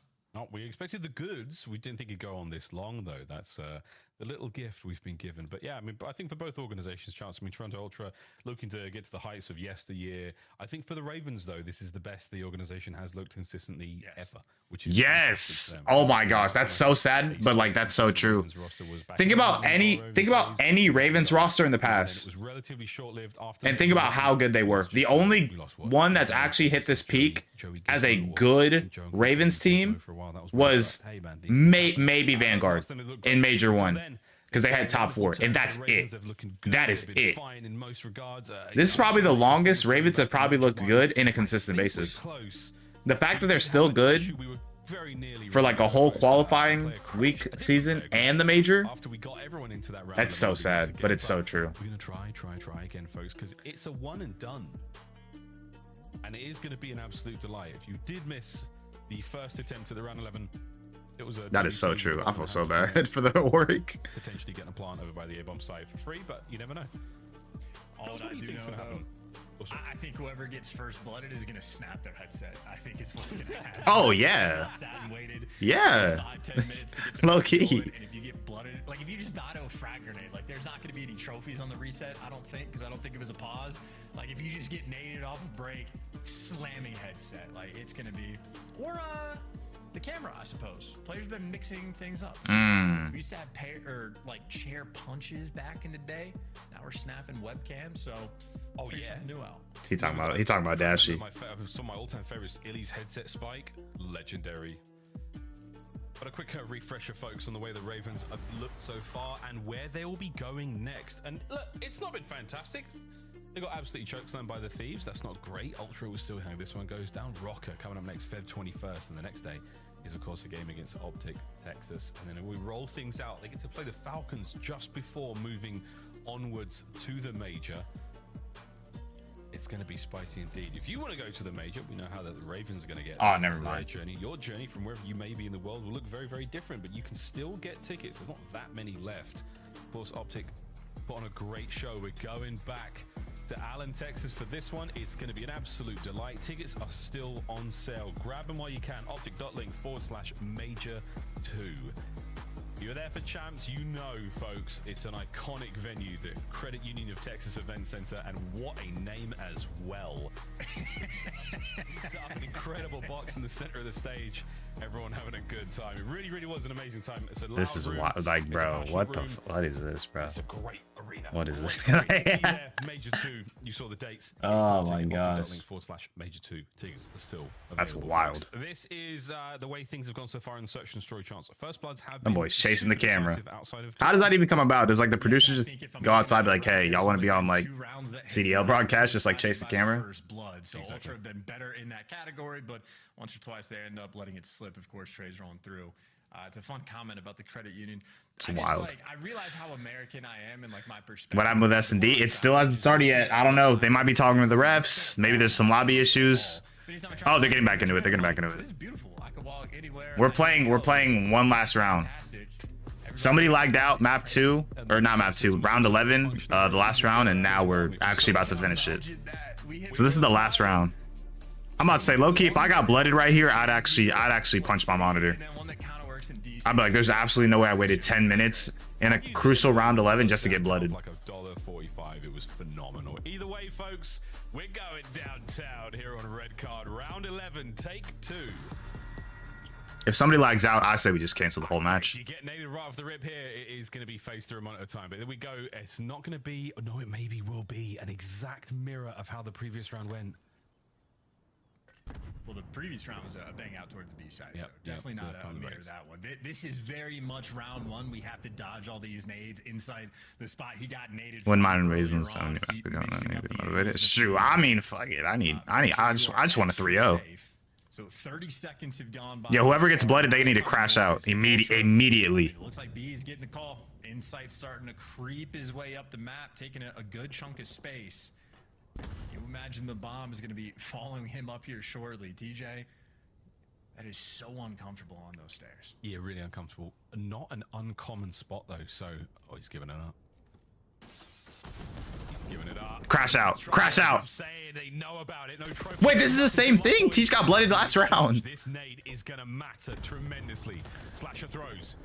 Possibly connects. Damage dealt. No one sent in for the kill just yet. It's GG's. Toronto got it. It's 4v2, bro. There's no way.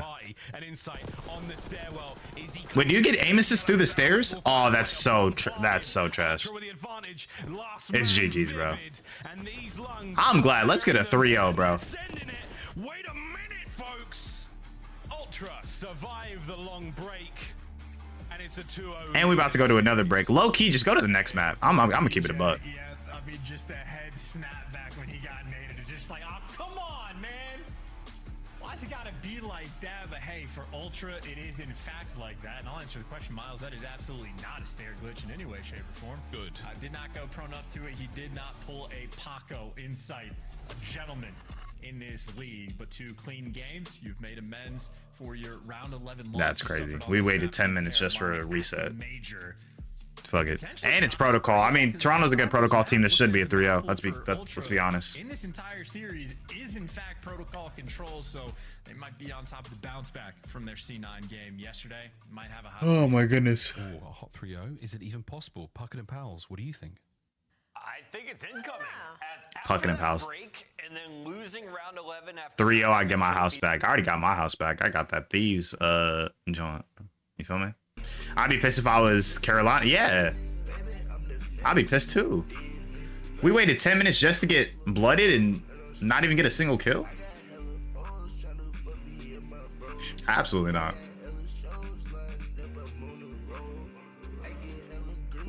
There we go. Excuse me. Yo, does anybody here watch NBA? What do y'all think? How do y'all think the NBA game is gonna go, or the All-Star game? I honestly do not know. Like, obviously, I think it might encourage some competitiveness, but we'll see. Because I'm not gonna lie, if you're LeBron and you're losing to Connect, your own rookie on your own team, and the All-Star game, fuck no. I'm not. That's not happening.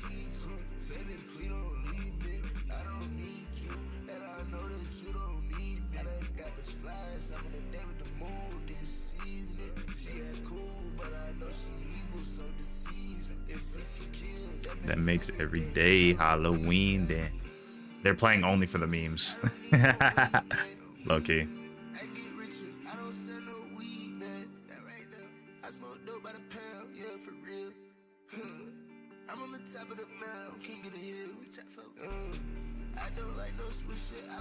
I don't know, man, because everything else in the All-Star so far has been whack. Yeah, we have Mac McClung. We have Mac McClung becoming a three-time slam dunk champion on Black History Month. If that doesn't say anything, we need more players. We need more players.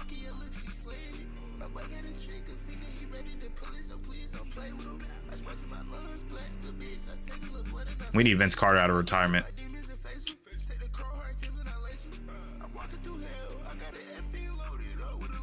My bitch rockin' Chanel, I put on Balenciaga for all of my haters. I gotta go, bitch, I'll see you later. I'm the dark little real, so take Is that not true? It's facts though. Like this man's won it 3 times in a row. baby, I'm the fashion dealer. Right now, can't look road, I don't speed it. I got hella O's tryna fuck me and my bros.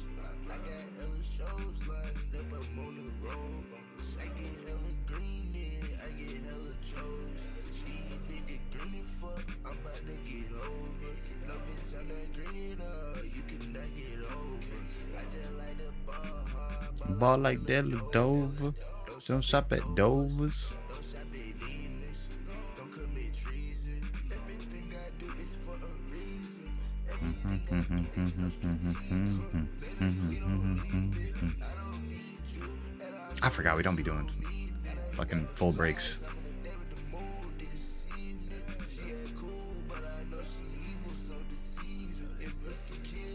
Rainbow Six Siege made me so much money this week. Yeah, isn't it something huge going on this weekend? Or like, I don't want to say like champs, but like I saw the whole Rainbow Six X thing. Like they're sort of rehauling the game, sort of like CS2, like what happened for Counter-Strike. I saw Jixie won their community award. I know that was like a thing last year, or maybe last year. I don't know. Phase finals, shoot. Fuck it. Phase up. I know Phase lost last year because who did they play? I remember FaZe played the other team. Who was it? Because I remember it was a pair of twins, but they were on opposite teams. And one twin was on FaZe, one twin was on the other team, and the twin that was on the team going against FaZe won. I forgot what it was.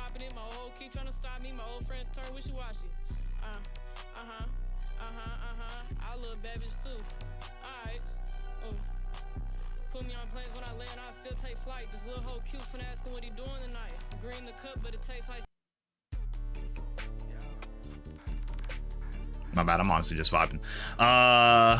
They won the last 2-0 SSG2 Furia. No, I meant hold on, let me see.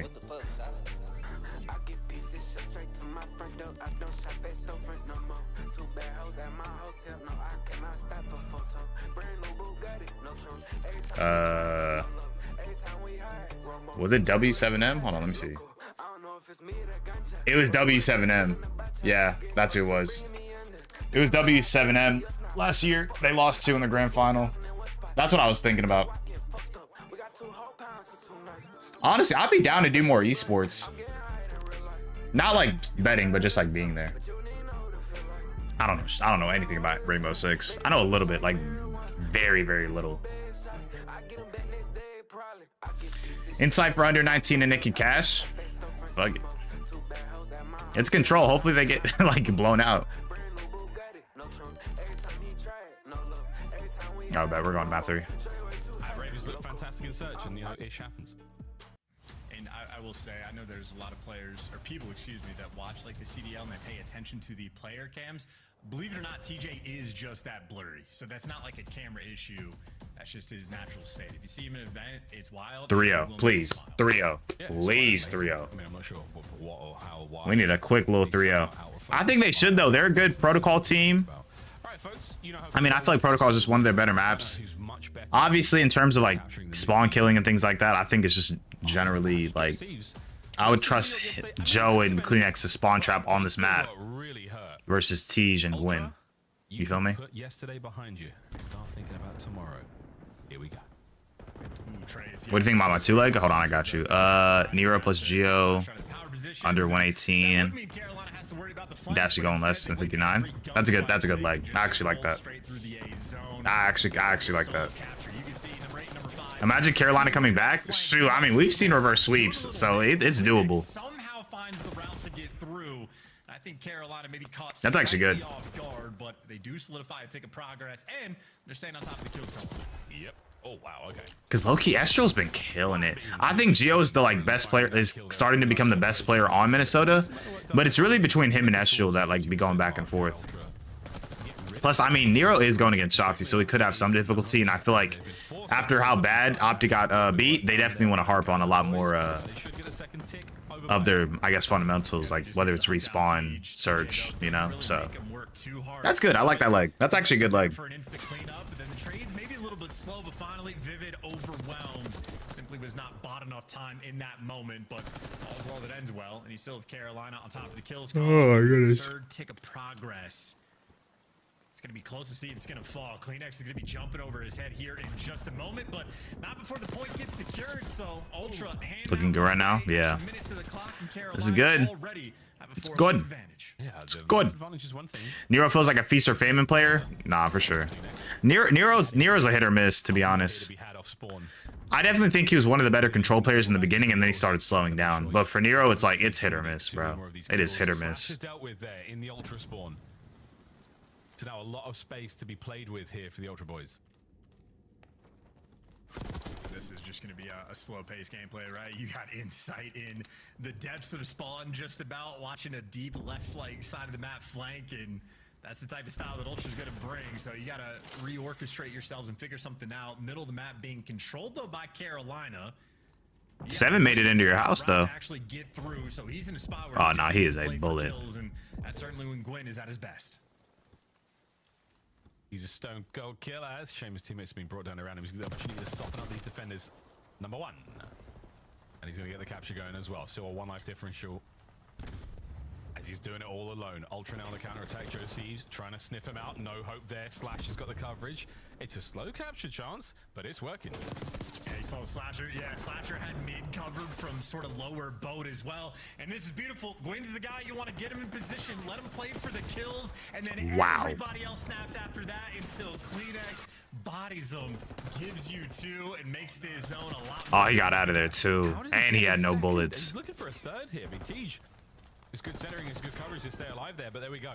That's two dead. You've got space once again, boys. Oh no, it's Kleenex again in the backline. So he's still finding pieces.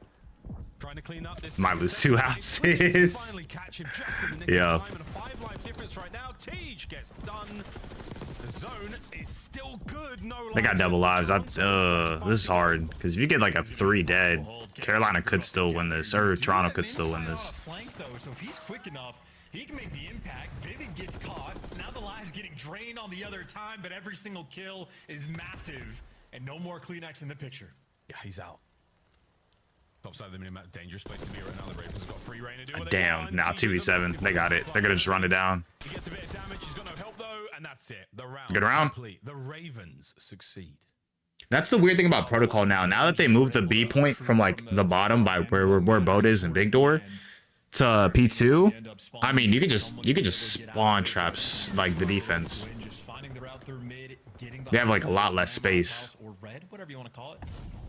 So it's interesting. I think Protocol would definitely be a more viable control going forward. Yeah, for sure. It also depends on what game settings you play on. Merry Christmas. Gives offense at least a couple more options to, like, you know, play the round, whatever they want to do. That was a long one. Do I like it? I'd say so. I mean, think about it. Control from a fundamental standpoint gives the advantage to defense. That's like legit what control was made for. The advantage goes to the defense for the most parts. And a low hit coming from Ultra, so if you allow offense to at least have some options to at least punish the defense. Plus, at the end of the day, like, if it comes down to lives and like the timer coming down, like, they have to run to the point. That's why defenses have a bigger advantage, because let's say it's like 10 seconds left, they have to run to you. You can just stand back. That's why I be saying for control, it's like, why are we trolling defenses, bro? Like, y'all don't have to do that much. This might be bad. This might be bad. Solid response on the bounce back play there from Carolina. Yeah, I actually haven't played it though yet. I haven't played the change. You want to know why? Because I'm getting dealership and what's the other map? I'm getting dealership and bounty like 24/7. So shoot, I wish I could play the change, but I'm getting bounty and dealership. So until that happens, we will figure it out. I feel like you play Hosty, dealership, and bounty a lot more than even some of the other maps. A zone's only 50% complete. Yeah, but Joe C is just toying with the B zone as well, so he's just trying to make noise and maybe drag some pressure over. And it is going to be a solo capture on B, but Joe C is roaming around and looking for kills, and that's unfortunate because every one of his teammates dies at the exact same time. and he doesn't give you that second one. He is on a 4 spree, but he got to get his teammates out of spawn. Toronto Ultra, they are running out of time. Oh, you heard the click of his jackal there. That rang through me, man. All right, well, 15 seconds to go, and Ultra, not a great attacking round. One segment is all they've got to their name so far. Kleenex is in just trouble. It's just trouble. And there we go. Trouble, thy name is TJ. Sends it in for the kill. You're all going to get a contest, lads, but it might Gwyn's cooking right now. Matter too much. Yeah, there we go. Vivid. He and Slasher find their respective kills, and they put the round to bed. No Damn, my prediction is not a good prediction. I did not have a good. Oh. Yeah, still on B, and the play is very much open. 0.0, and they're on the A zone as well. So a 2 front more. Insight wins the gunfight, so he gets wait, yo, we actually. That's crazy. If they win this. Zone at all. So Carolina might just be bamboozled. Last ditch effort. No way. Found a few players to jump through. Slasher wins his one. Trades there for Beans, but there for Vivid as well. Oh, they're going A. This Inside, stay alive. Oh, the coverage is good. He's still going. Anyone there to keep him alive? Wow, nah, that was actually so close. That was actually so close. Boys and girls. The timer was literally at 0, but they hopped on. Everyone fooled. What? Yeah, the ultimate And they had 2 dead, bro. That was so funny. Players slide on the point, but the way the ticks are timed with the sort of game clock, not always in your favor when you need to get on it. But honestly, the mixing is sort of super pays off. At least you get a few extra ticks, because make no mistake, you would still rather be playing defense, but here's Queenx, the fastest ladder climber in the league. We've been saying that for years. Have we? Yeah, you're right. Nobody ascends like Kleenex upper ladder. I fear my prediction was cooked. Well, I didn't actually make this like an official prediction through the prize picks things. I think y'all definitely asked me like how I feel would win this map 3, and I gave you all of it. And I guess Carolina just same thing. Who knows, bro? On the attack Ravens. First go around was much more decisive than this, and actually, they go back. They're back on A, and this is looking good. Yeah, Slasher maybe just needed to trust himself more. You could see the way he was playing it. They knew that Kleenex was behind them, but worried about too many different angles. And now Kleenex is sort of leaving his mark. Finally gets traded, but takes 2 before he falls. Vivid, though. Nice response to TJ. Maybe right back towards his home on the B zone. He's chilling. A single seg done. A is blasting through the 2-man stack. The fadeaway and an unfortunate bit of hip firework there takes care of Kleenex as he's dispatched. He's right to top mid. Love that play, but even better shots from Beans. Gets rid of him. So just over a minute to go, and Joe deceives, receives a few players there in spawn, but not able to really keep them at bay. Now Inside only has 11. Continues, but less than a minute to play. Gwyn's kind of slowing down a little bit though. This is the spawn trap style. I mean, we've made it to the point. Ultra, the longer you keep this pressure. We got inside on the sub. We are tweaking. Just the one. I saw 2 jackals in kill feed. Just assumed, but Kleenex is there with them. Carolina desperate to try to get out of their base. Insight doing a pretty good job so far, just slowing them down. Yeah, I mean, by sort of dancing through the doorways and shutting a closed door. Good kill. It's lovely work, and the good shot. That's a good kill. Kleenex as well. So now in the back, less than 30 to go. This is a very good defensive round. Oh, bad timing. Turn around. Kleenex, that's going to kick you in the ass, my friend. Unfortunate.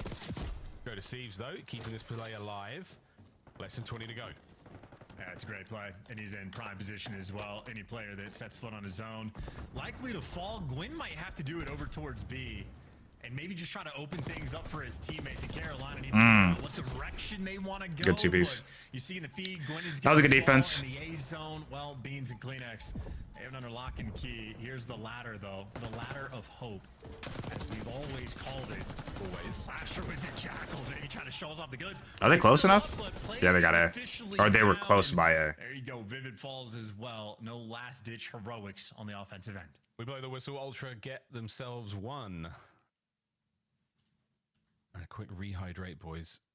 Fun fact: Insight is closer to a camel than a human being. Insight, what the fuck is this? Oh. Once drinks long, stays hydrated for an incredibly long time. No visible hump though. Truly a mob.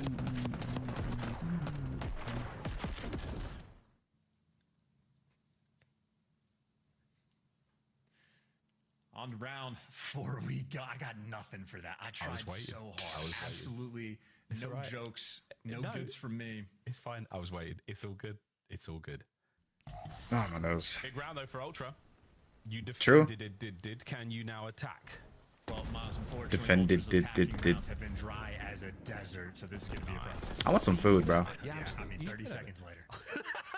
It's fine, absolutely fine. Well, Yeah, Joe's pretty young. what's happened in this round? Joe Thieves finds his way to Grand Joe's only been in the league. What was his first year? His first year was MW2. Tough enough to get involved. Yeah. Oh, he's got Slash So this is his as well. third year in the league. Joseph Thieves finally taken down, but that is a delightful opener, and space now brought across. I wonder how old like he is though. Getting a little bit of love. Shots at Kleenex. He's 20. That's what I say. Speaking of nice shots, that's on point. Yeah, that is really young. Now think about it. Yeah, he's 20 years old. This is just a guarantee of the A zone capture. It's a 2-stack on that zone. Kleenex. He can't even go drink yet. Like is that not kind of crazy? They've just been super soaking the control time, and there's the A zone. No desert this time. 5-life lead and plenty of time for Toronto to work with. Yeah, a lot of good shots as well. Beans instant. TJ's 2 bails you out for a moment, and he's desperately trying to make Come back. top trips. Unfortunately, If they come back, y'all can never say I ever made a wrong prediction ever again. Eyes across the middle of the map. Only thing they've got to worry about is Gwyn. They have a good life advantage though. This is fine. We'll deal with that in a moment. Ultra fighting their way forward, looking towards B still. And it wasn't just Gwen, it was Slasher too. Gwen's taking routes. Really? There's no way you lost that. With the Jacqueline Oh, and 2-piece. Shirley for the gunner, you'll be on point as TJ showing off the 2-piece. Yo, Kleenex is taking a route, bro. He's reigning supreme. He is there, ready for the spawn kills as well, or at least ready for number 1. He Let's might two be the down. best play just for the little bit of spawn trap. There's but 2. You still have a life advantage from Ultra. Only a minute and 15 on the clock. Oh, he just Long caught. he paused the They got a good amount of back. time. They have a 5-life advantage. Slasher. He's been behind enemy lines for a good chunk of time. Yeah, he's doing what he can. We got pressure on a B. Oh, he got such bad timing. One's top zip. He's still on the hunt for Slasher. They've got no idea where he is, but he's now put himself out of cover through the middle of the map, and it's worked out. The slow capture. Beans is going to stay safe for as long as he can. Here comes the next hit. Oh, Beans just got. Alive. No, down 3. Ah, it's 3. Ultra. Back to spawn. And that's a good play to stabilize Oh my gosh, excuse everything me. and get him back in spawn, but you're still down on live, so a delicate moment, and every death might very well matter. Great shots from Beans across the map, but a technical response there. It's by the looks of it, Ultra, I mean, they're working through mid, working through boat as well. Insight's just found the route. Slasher, though, desperate to stay alive. He gets caught, so the coordination is here. Ultra, they've made it to the zone. Still a one-man capture, though. Not willing to stack this one up. You expose yourself to too many angles with that many bodies on the point. Vivid playing it slow and steady. Stunned up. Beans great shots. Nice. They're both really transition. weak. Second progress now. Second segment done. Oh, they jumped on. This is a good route from Joe. I like this. Sixth in the life count. And this play's still alive. Slasher down. Traded out immediately.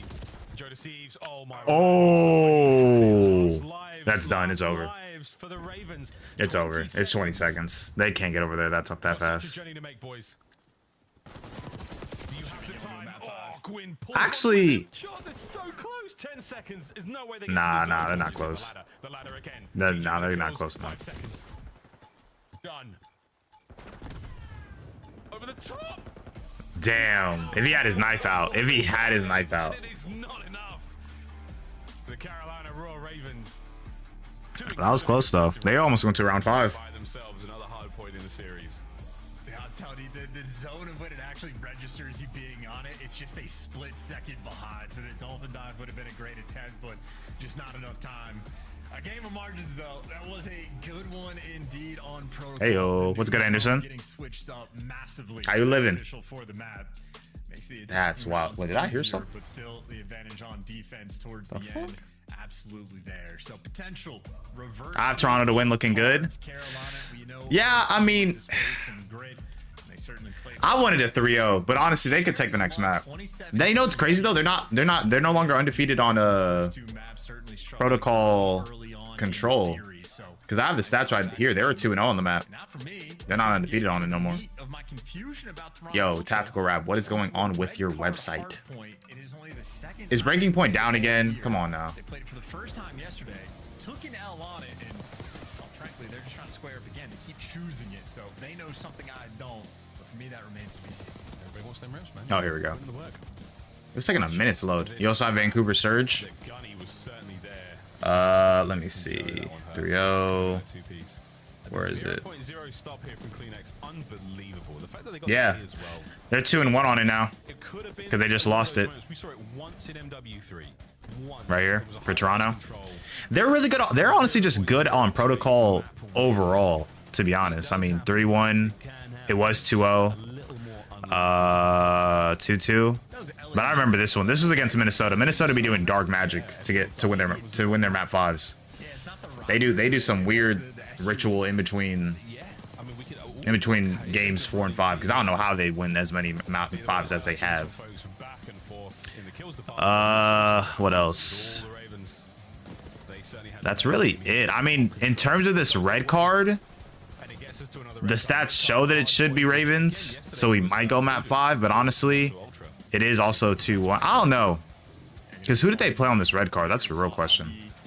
What is this lost to? Is this lost to FaZe? Is it to Thieves? Or is it to like a LAG or a Cloud9, you know? You needed one more kill from Beans? I swear to God, I hate that feeling. When you're like that close, I hate that feeling. When they were getting out of their spawn, getting Gwen behind enemy lines, open things up towards the zone, and yeah, Gwen did good. He did good that control, which I'm kind of surprised about. He's kind of been getting tucked. So Red Card might very well be a barn burner, and Red Card, frankly, a map that does require a good degree of endurance. Let me see. Hold on. Being so close, the map might be large, but My boy Ralphie just went live. What is he playing? Oh, he's doing Red Dead. Nah, that's fire. He's been saying you wanted to do a Red Dead like playthrough. That's gonna be fire. I'll talk to him later about that. Or if they're just trying to deepen the map pool and they know Hardpoint has We been gonna be a bit okay. of an issue, but whatever the case may be, if they lose it here, go to a game 5 against Carolina. Not a fun thing to have to deal with. Don't want to deal with that. I'm about to say, if you're Toronto, you got to close this out. You can't give, because I feel like with Carolina, you're gonna give them a lot more momentum, especially with how that first S&D went and how close it is. You don't want them to give them that. You don't want to give them that much momentum to where they go to a map 5 thinking like, bro, we lost round 11. We got to win this. As our boys are loading in now, Ultra Ravens. For the Ultra boys, again, a win here is the series. At game 5, though, it does have the Ravens written all over it. And they're starting to believe. Starting to keep it going. How do we think this one's going to go, Chance? I mean, Ultra's respawn's been solid. Obviously, their Protocol Hardpoint was a very, very good one for them, but after the control... Oh, yeah, FNCS is this weekend, too, right? I do. I think we're going to be going to a game 5. Or maybe not FNCS, but like something along that line. Bro, honestly, there's a lot of esports things going on this weekend. There's a lot going on. It's just a gauntlet of teams that they're having to deal with along the way. Like just a bunch of grueler matchups. A lot of the top teams in the mix in any sort of... Oh, no, the red card Hardpoint. 2-1, yeah. Ultras that are going to take you to a game 5. So I think Carolina... Yeah, stats show that it should be Carolina's map, but we don't know. In the series, but playing against a team who lost it by 72 points yesterday and not having a great run of it in the breaking category as well. And I think it's surely TJ and Gwen have been able to warm up just enough that they're going to be ready to shoot their guns here. Anybody got any predictions for this this map? Many times before we get to find out here. I will be wrong. If you had the insight under, I'm not gonna lie, I feel sorry for you, my boy.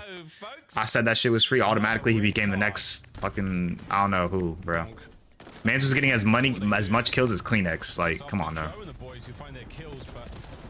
Carolina, because I need him to win. Shit. I'm not gonna lie, buddy. I want your pick. I want your pick to be wrong, bro. Let's just finish these series, bro. Let's finish, get this out the way. We all get to vibe out. I was gonna say watch NFL, but it's over. So whatever y'all want to do on a Sunday night, y'all go do what y'all gotta do. I'm just keeping it a buck.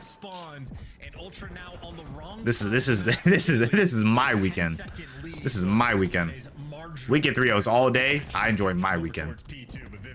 Not ready for that spawn. Spawns are a little bit crazy here on P1. White time is different. A little bit crazy indeed. Well, that's going to be... Damn, he just got... Wait, dead nade.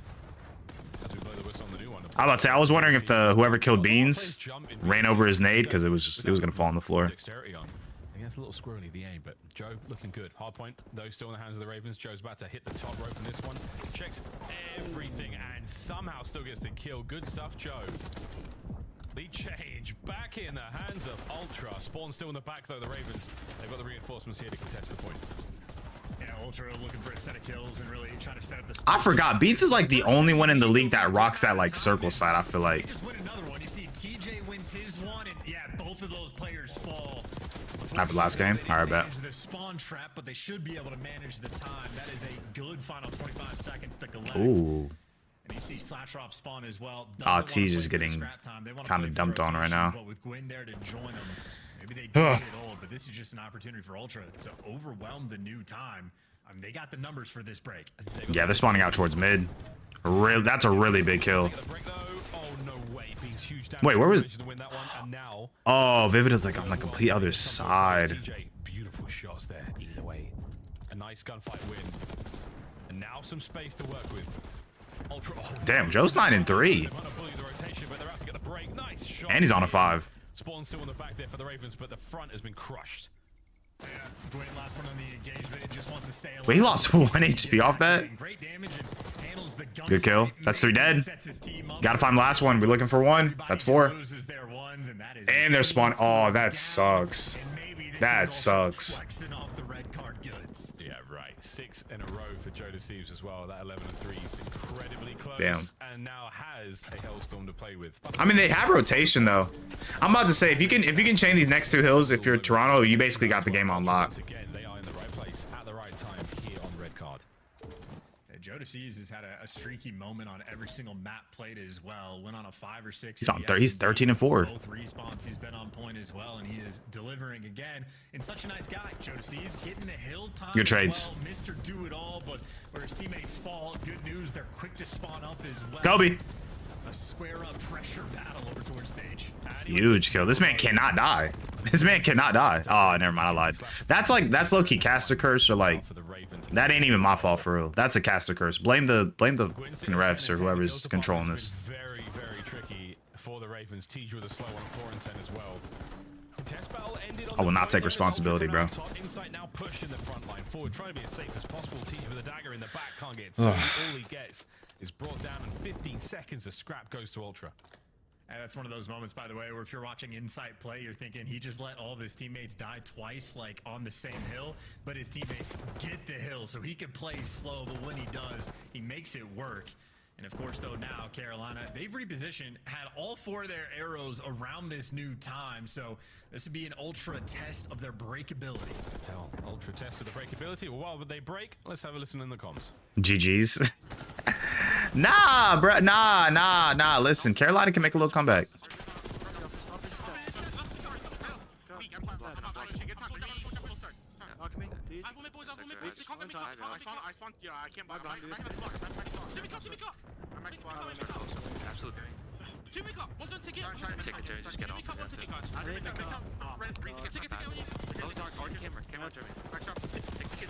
Yo, dog, I swear to you, I thought he was actually about to pop a 4-piece.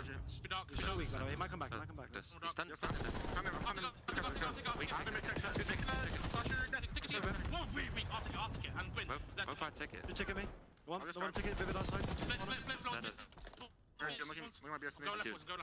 in top lights, okay? One is me out left.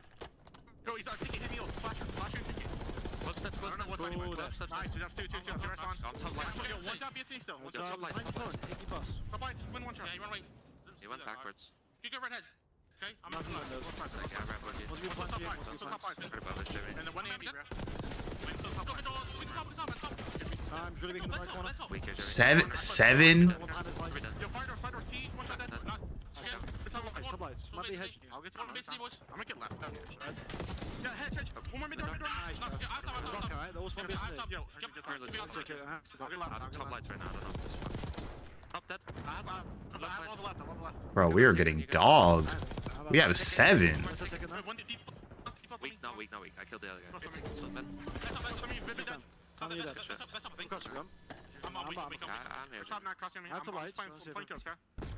I'll help Jimmy. One's behind. One's deep arches. Deep left, yeah? Oh, yeah, good shot across. Really beat Flowers. Yo. Okay, no worries. Take route. I'm taking over left road. Don't bang. I'm gonna still play our side, okay? Go deep, Jamie, okay? I'm gonna still play our side, boys. Who's mid? Gwyn. Joe's having a really good map. Oh my gosh, excuse me.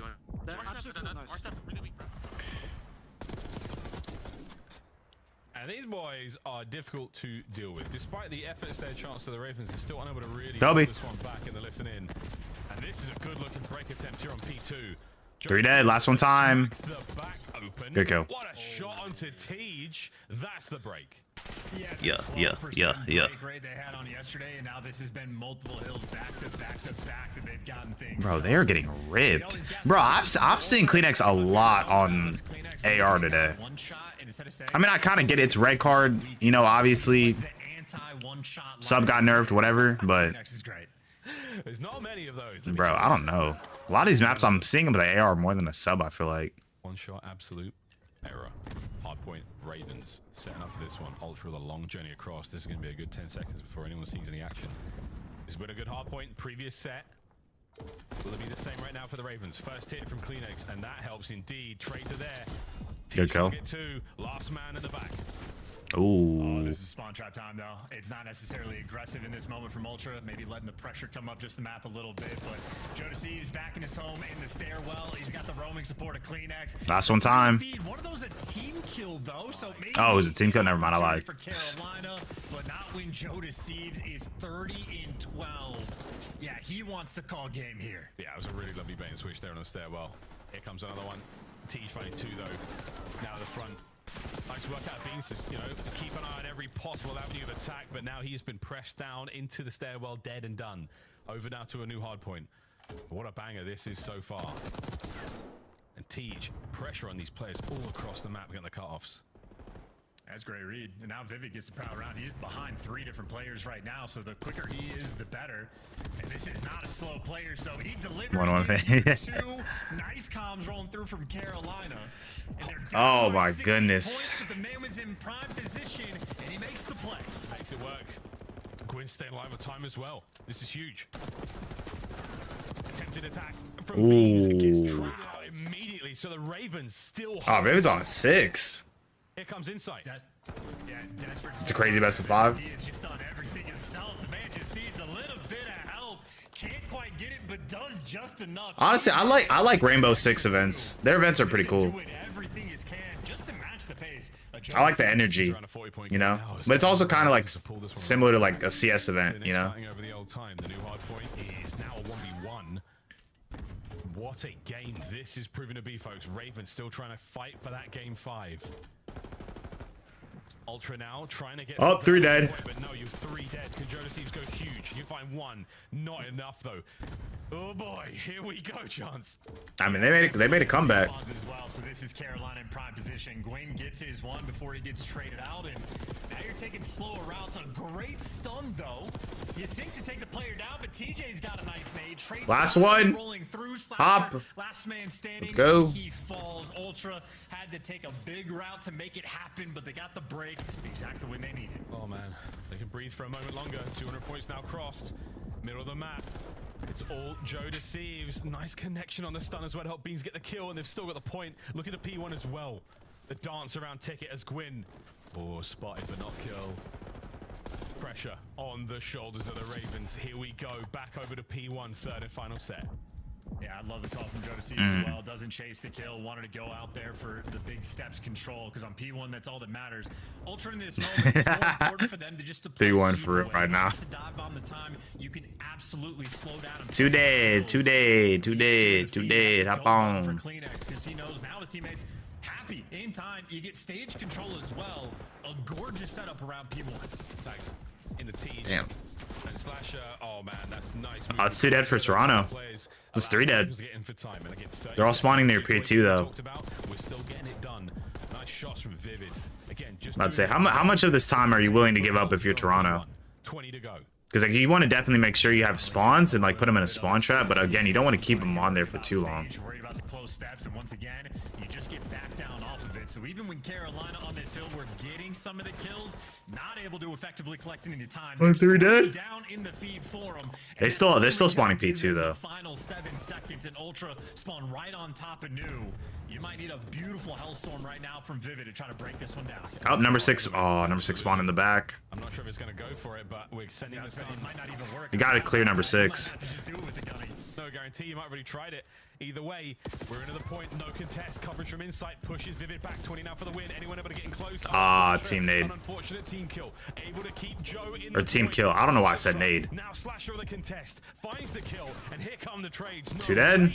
No trades. Insight staying alive. Contest is done. Yeah, we're tweaking, bro. Do not shout that. Actually, he's on 84 HP. They should be good. They should be good. Joe with a 40 ball. As well, Joe to Thieves. That boy, Joe. Nice 41 ball. MVP of the series for Toronto Ultra. One more second. What? Will end at new time. Actually, maybe not. You can hit old here. You could hit old here. Will they spawn close enough to it? They maybe. I mean, you have to go now.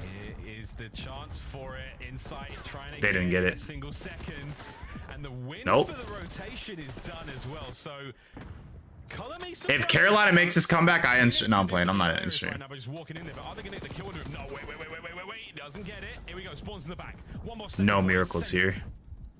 And you got a double pinch developing as well. TJ, the first kill in the feed. Joe to Seas. This is his wheelhouse, but maybe he is showing off the goods. Final demands out of hill. Trade demand. Can't get it. CleanX finally. There you go. How about to say? And they get the red card. GG's, Toronto Ultra.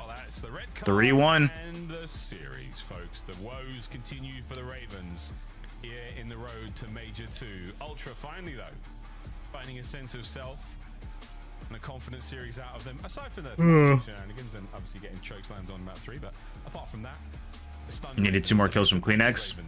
Damn. Angry Ravens. How many more Damn. they accrue before they bounce back? That sucks. I can't lie. Folks, but until then, Ultra GG's on the 3-1. GG's. Again, as mentioned, staring down the barrel of a very difficult split, but Ultra, where you lose to C9, at least for me, big concerns, especially in like the 3-0 fashion. Things not looking great. You needed a strong response. Needed to get the S&D back in your favor as well. They captivate that, and well, how about that for a strong response? Joe to Seas, 43 and 26, 4,600 damage in the most hill. 46 is kind of crazy. In the most objective kills. I mean, that's insane. I'm not even saying it's kind of crazy. It is crazy. He absolutely did. 99 Joe to Seas. 99 Joe. Mr. Joe, Mr. Deceives. What do you think about the upcoming C9 game? What from what perspective? Like series, if it's a good series, certain bets, certain players. If I take Neptune over 27, map 1, does he have to hit 27 or 28? 28. He has to hit 28. Who wins?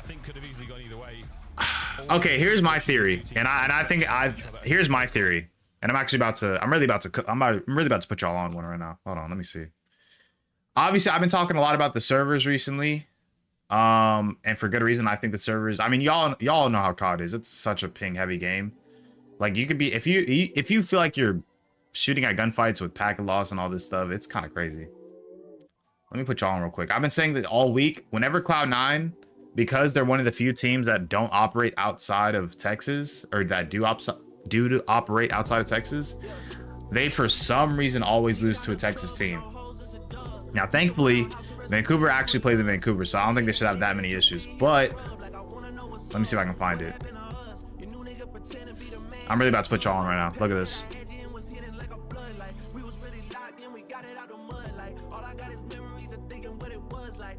Oh shoot! What the heck? Oh my gosh, this is so annoying.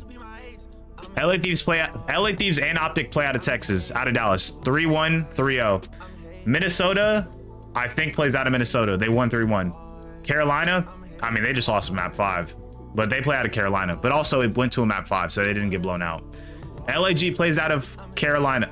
LAG plays out of Dallas, Texas. Mind you, because Gentlemates was going to offer Scrap and Hydra huge contracts and to play in Texas, but then Thieves gave him more money. But listen, LAG plays out of Dallas. Also at this point was by far one of the worst teams in the league. They lost 3-0. Miami, this is on the other side of the world, or not the world. I'm tweaking. I meant the country, because they play out of Miami. But guess what? They have to find a server that meets in the middle. Where is that? Central Servers. 2-3. And it went to a map 5. Atlanta faces in Atlanta. That's a Central server. They lost 2-3.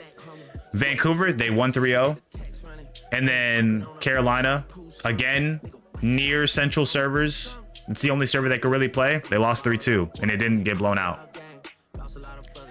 Boston, they play out of Boston, so this could have went either way. And then Minnesota, I'm pretty sure, I mean, they just got dogged.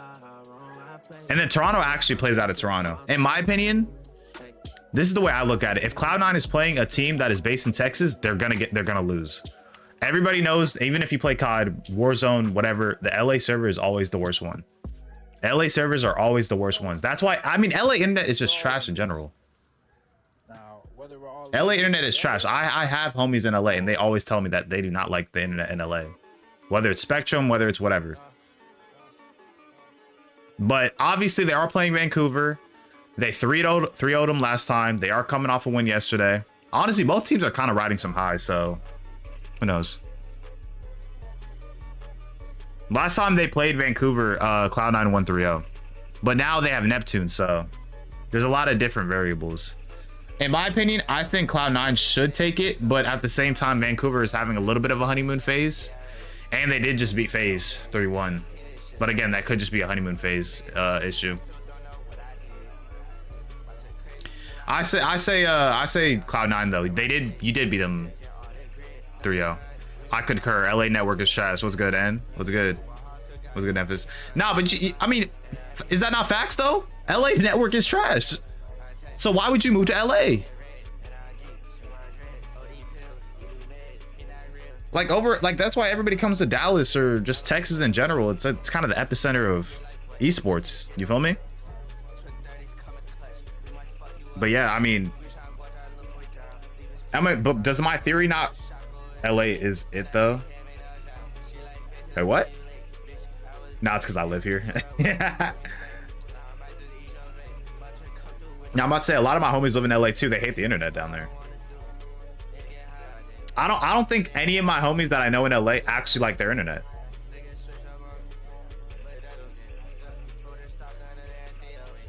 That's why bro, I'm a kid. I'm really about to put y'all on right now. I'm really about to put y'all on. Let's be honest. The fact that LAG and LA Thieves both live in Texas, that's literally all you need to know. Is that not facts? Both of your LA teams are living in Dallas. That means they skipped out on living in LA and even demanded Nadeshot to move them to Dallas. And they're still not deciding to live in LA. And that's not even a lifestyle thing either. That's simply competitiveness. That is strictly for competitive nature and making sure you have the best internet possible. Cloud9 just operates out of LA. That's where their headquarters are at.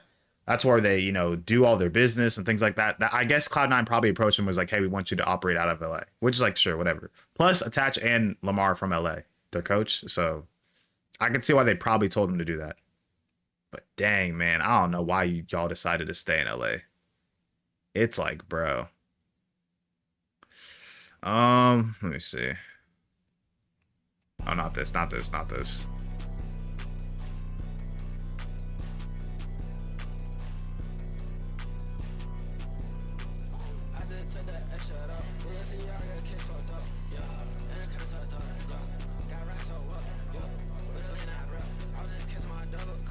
I don't know. We'll see though.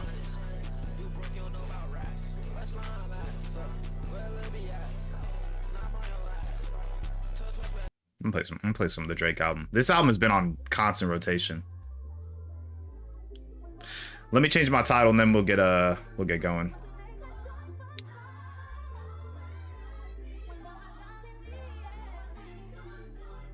Optic, where are we at? Oh, Cloud9 New York. Here we go. Oh, Drake was lit. Shoot.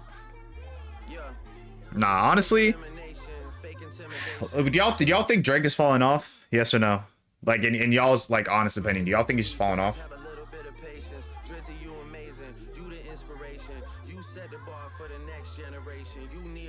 He just got old. Yeah. And Kendrick. I don't know. I think it's just like I think it's just like for the most part there is a nostalgia factor that plays into it, but I do like a decent amount of his music that he comes out with. like nowadays. It's just obviously I think nostalgia definitely plays a part though. It's just that, I don't know, like obviously people are gonna have opinions no matter what he drops, so but I really do like this album.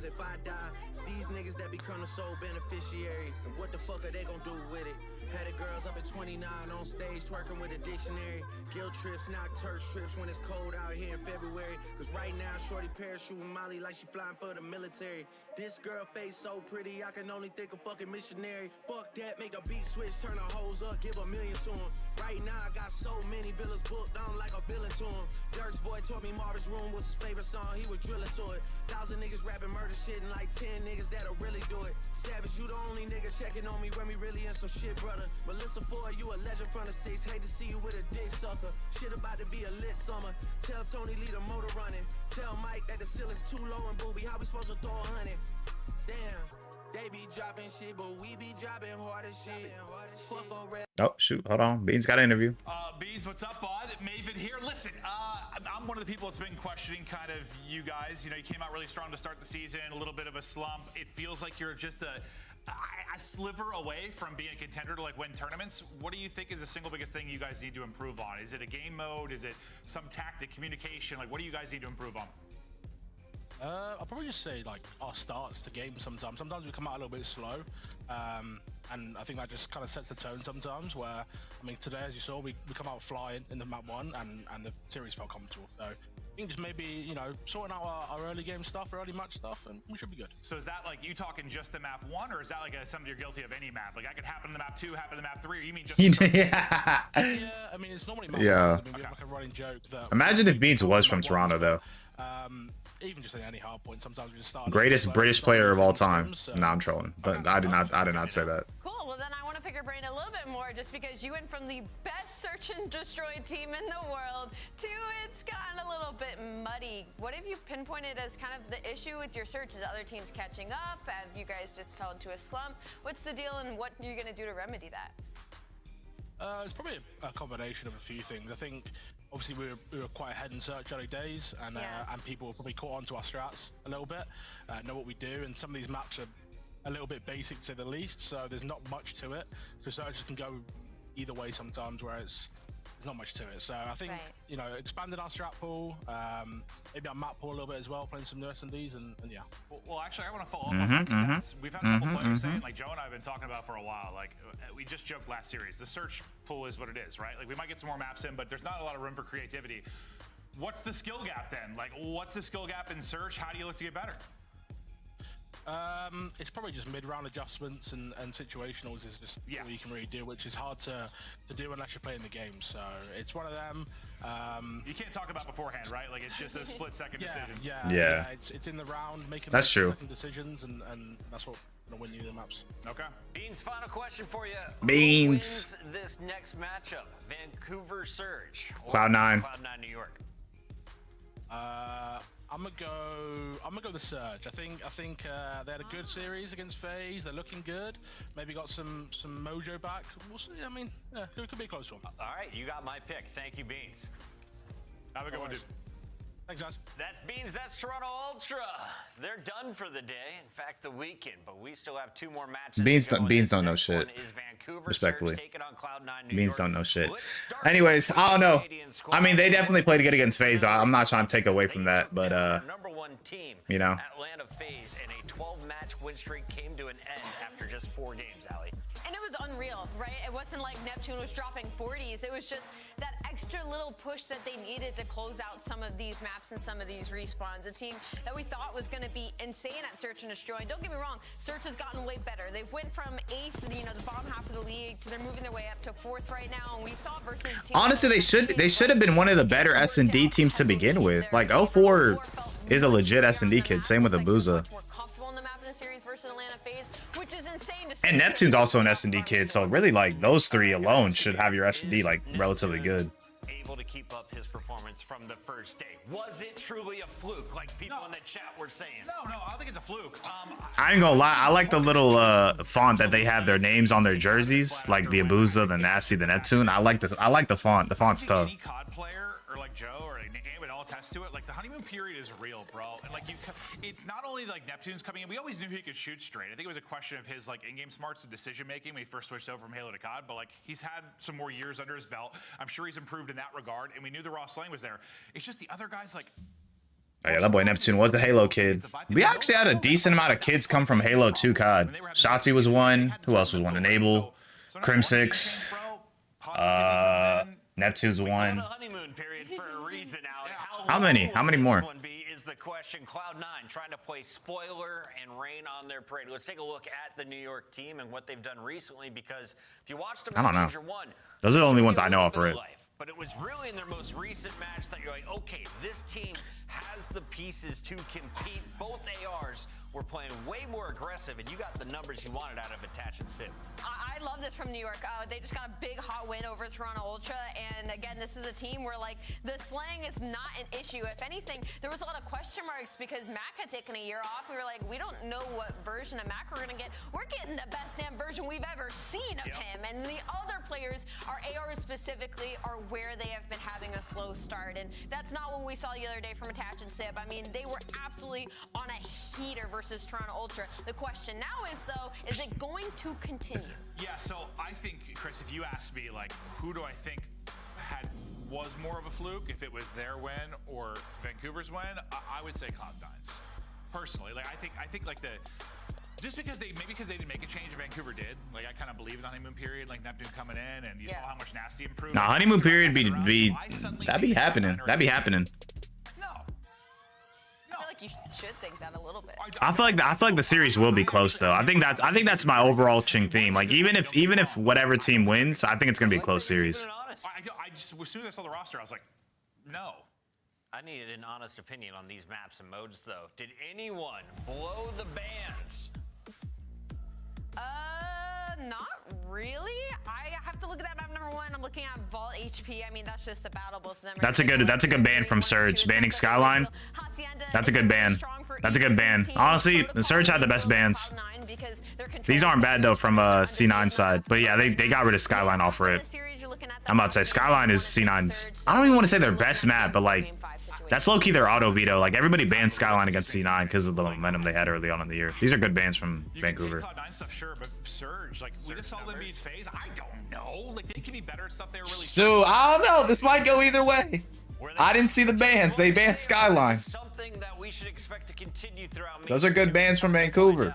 We'll see what happens though. Cloud9 New York are the real deal. I have Mac over in the series. I have Mac over 60 or 59.5, so he needs to hit 60. How many maps? Because I have a feeling I know who you're gonna choose. Listen, I know Ballfro. This is what's gonna happen. Mac's gonna get like 30. Map 1. He gets like 5. Map 2, and then we get the rest of map 3. I still, for some reason, I'm going Surge. 3-0. I think you might be. 3-0. What the fuck? 3-0. I'm going. No way. He voted Cloud9. Yeah, that was yesterday. He gave us all of his answers ahead of time. I'm going Cloud9, so I guess he's not going to catch up to me in this one. I mean, I'm just a 40-year-old commentator, so I wouldn't trust anything I say. You've got the experience. I just think you're being too harsh. Is it weird that the host is going to lead?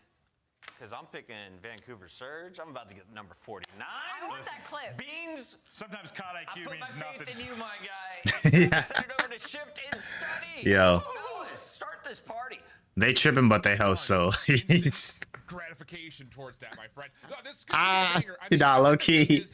Low key. I agree with Maven on this, where it's just like neither of these two teams have shown us enough that leads you to say with certainty that the one win that they have so far in Major 2 qualifiers is a total new leaf. I think not facts.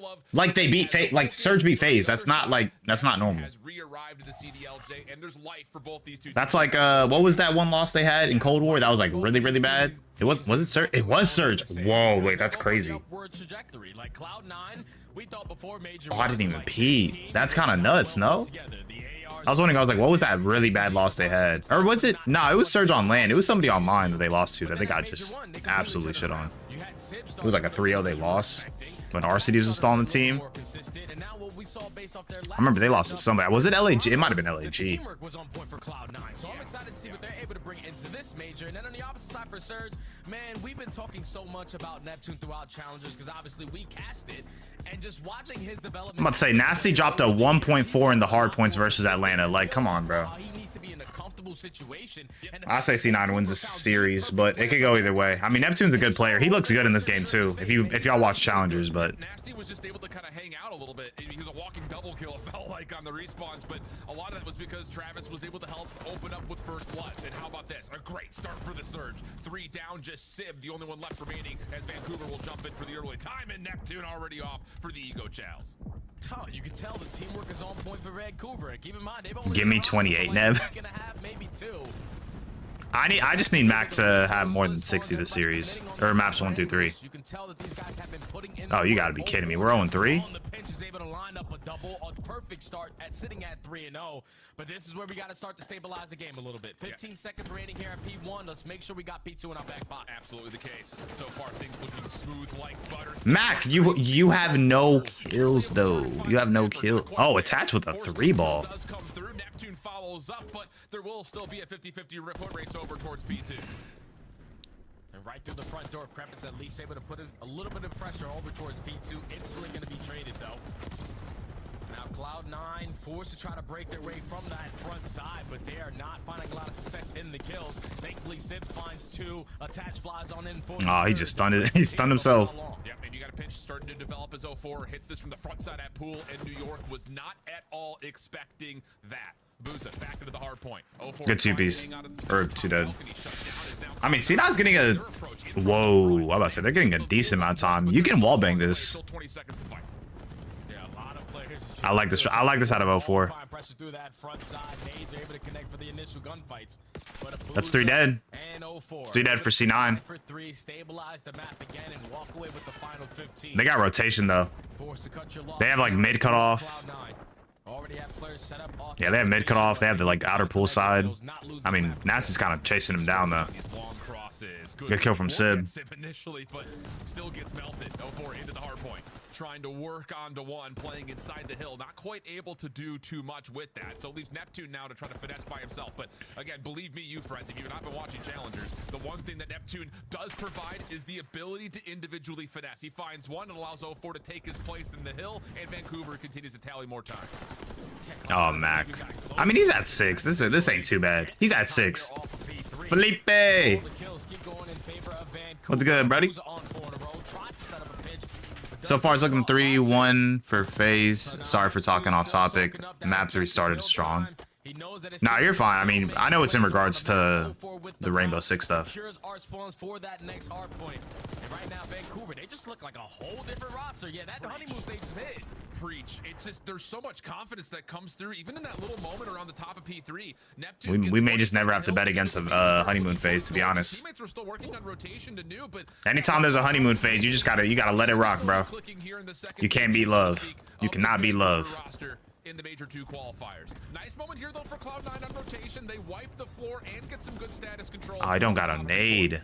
Yeah, this is one of the hills that renading. Did struggle with versus Atlanta FaZe in their series. Ooh, he is a bullet. I'll take it. I'll take it. We had 10. This is cool. This is cool. Like, this is cool. Luckily, I didn't put my house on this prediction, so I will not be homeless.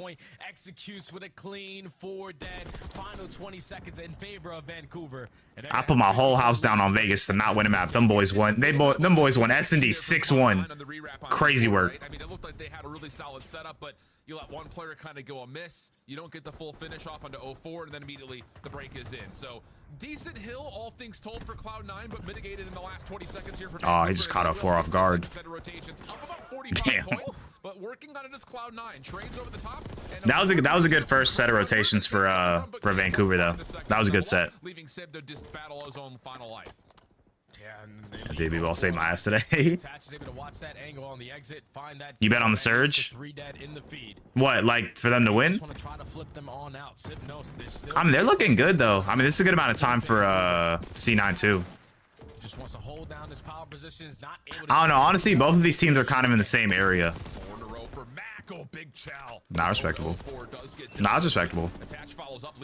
I don't know. Like, obviously, these are kind of like two middle of the pack. I don't even want to say middle of the pack. These are kind of towards the bottom of the pack if we're keeping it a buck. But I don't know. It's kind of one of those matchups. That will at least gain a little bit of space here for Cloud9 coming off of respawn to get the setup that they want, especially with Mac finding a bit of a bump. I love how your Americans are totally chill with gambling. Here in Europe, gambling is considered a total degradation. Damn. Finding a couple kills. I mean, I don't really like bet too much, to be honest. L4 needs to chill. Yeah, he got 18. He going nuts. Nah, for me, I mean, it's relatively chill. Like me and betting, I just do like the prize picks things to help y'all make money. You know, I don't really bet too much myself. All the money goes to, what did I say yesterday? It goes to Balenciaga, drinks, and clothes. What else? I feel like I said something else. Great moment here from Cloud9. Heroics from Sid, allowing a chance here for C9 to play for this back 30. Yeah, this is a lot of time too. You don't want to give. Damn, that nade actually helped. So you're still gonna try to reinforce your way back on in. Not much, yeah. Double nade kill from Crep is not good enough to hold on to the hard point. Hoping that Sid can find at least another double to take him. Max doing a little bit better. We're positive too. That's all I ask. That is all I ask. Basic stuff. Not tricks. Nah. Food. Yeah, I said food. I remember. Yeah, you're right. I said food. He's been the guy for Cloud9 to make a play every single time, catches them off the roto. Now Cloud9 set up. Yeah, bold challenge, bold. You're right. You're right. I did say food. Yo, he just slid. No, I'm laughing because low key when he slid through mid doors, he like perfectly hit his crosshair, and he just had to pull the trigger, bro. He just perfectly slid.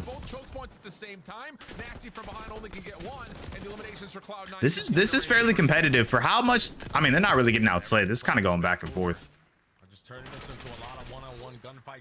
Did they see Neptune? Oh yeah, they did. Stabilize the map a little bit, and Neptune's not slowing down. Finds another kill. 0-4 flies. Aw, damn. And just like that, Cloud9 were thinking, nope, this might be the game. This might be game. I'm not gonna lie. They find all the kills. They flip you out. And now yeah, they flipped them out completely. Like nobody's near. Aim lock moment. Nah, oh god. Nah, Neptune. Nah, that's crazy though. Neptune's nasty this game, I will say. They broke last time. Oh damn, you're right. Yeah, that's 3 dead. You gotta hit this out. They're spawning pool.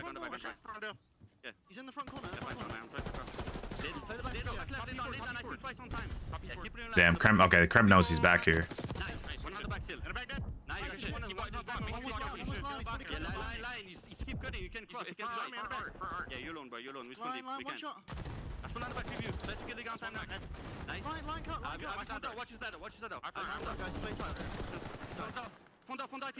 L4's having a really good map.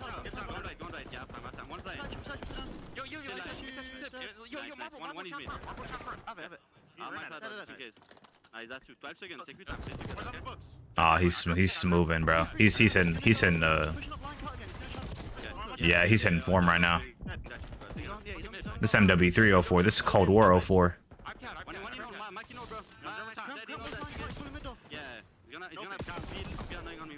It's 2 dead. 3 dead. Looking for 1. You know where he's at. Good stuff.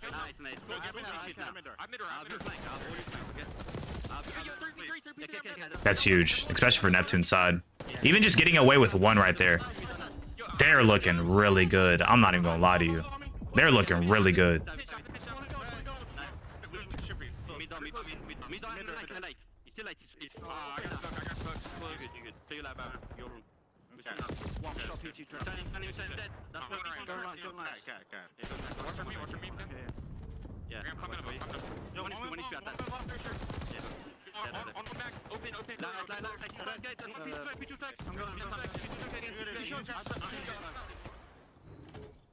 Damn, that was good. It's just crazy. I think this is low key this like this low key like a 04, not a 04 effect. What am I trying to compare it to? This low key like the Minnesota effect. The fact that like I feel like they're all like friends too. Now I think about it, 04 and Neptune really do be playing with each other. 15 seconds remaining. I think adding Neptune probably did really good for 04. Vancouver said, screw challenging through the middle. We're going to push right through pool. But damn. And they win all the gunfights to flip them on out. Cannot win it here at P2. You can get pretty damn close. Cloud9 still trying to break. Oh, they broke through. I think this is a decent 25 if you can get it. This is a decent 25.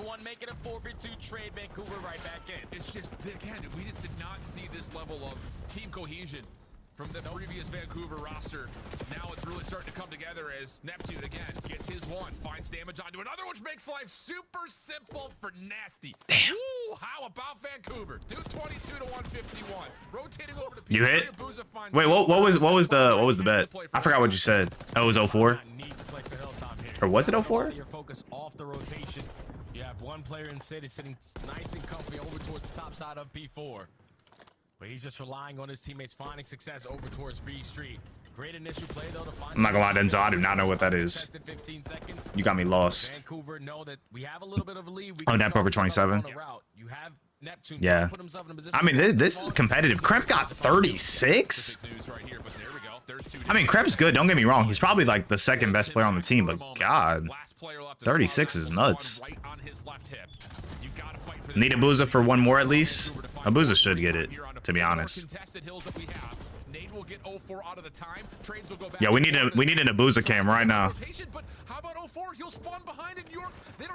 No, he got it. He got it on Mac. Honestly, I just need a Mac to really get like 30 map 1. So, I mean, the fact that he's at 28, I'm cool with that. UFC. Oh, I'm squeaking. You see, my homies are into UFC. I watch UFC a lot, but I go for the vibes and just to hang out with the homies.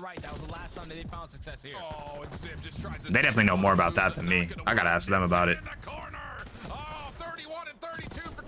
Last couple of seconds will go the way of Vancouver. I'm not gonna lie. This addition of Travis might be.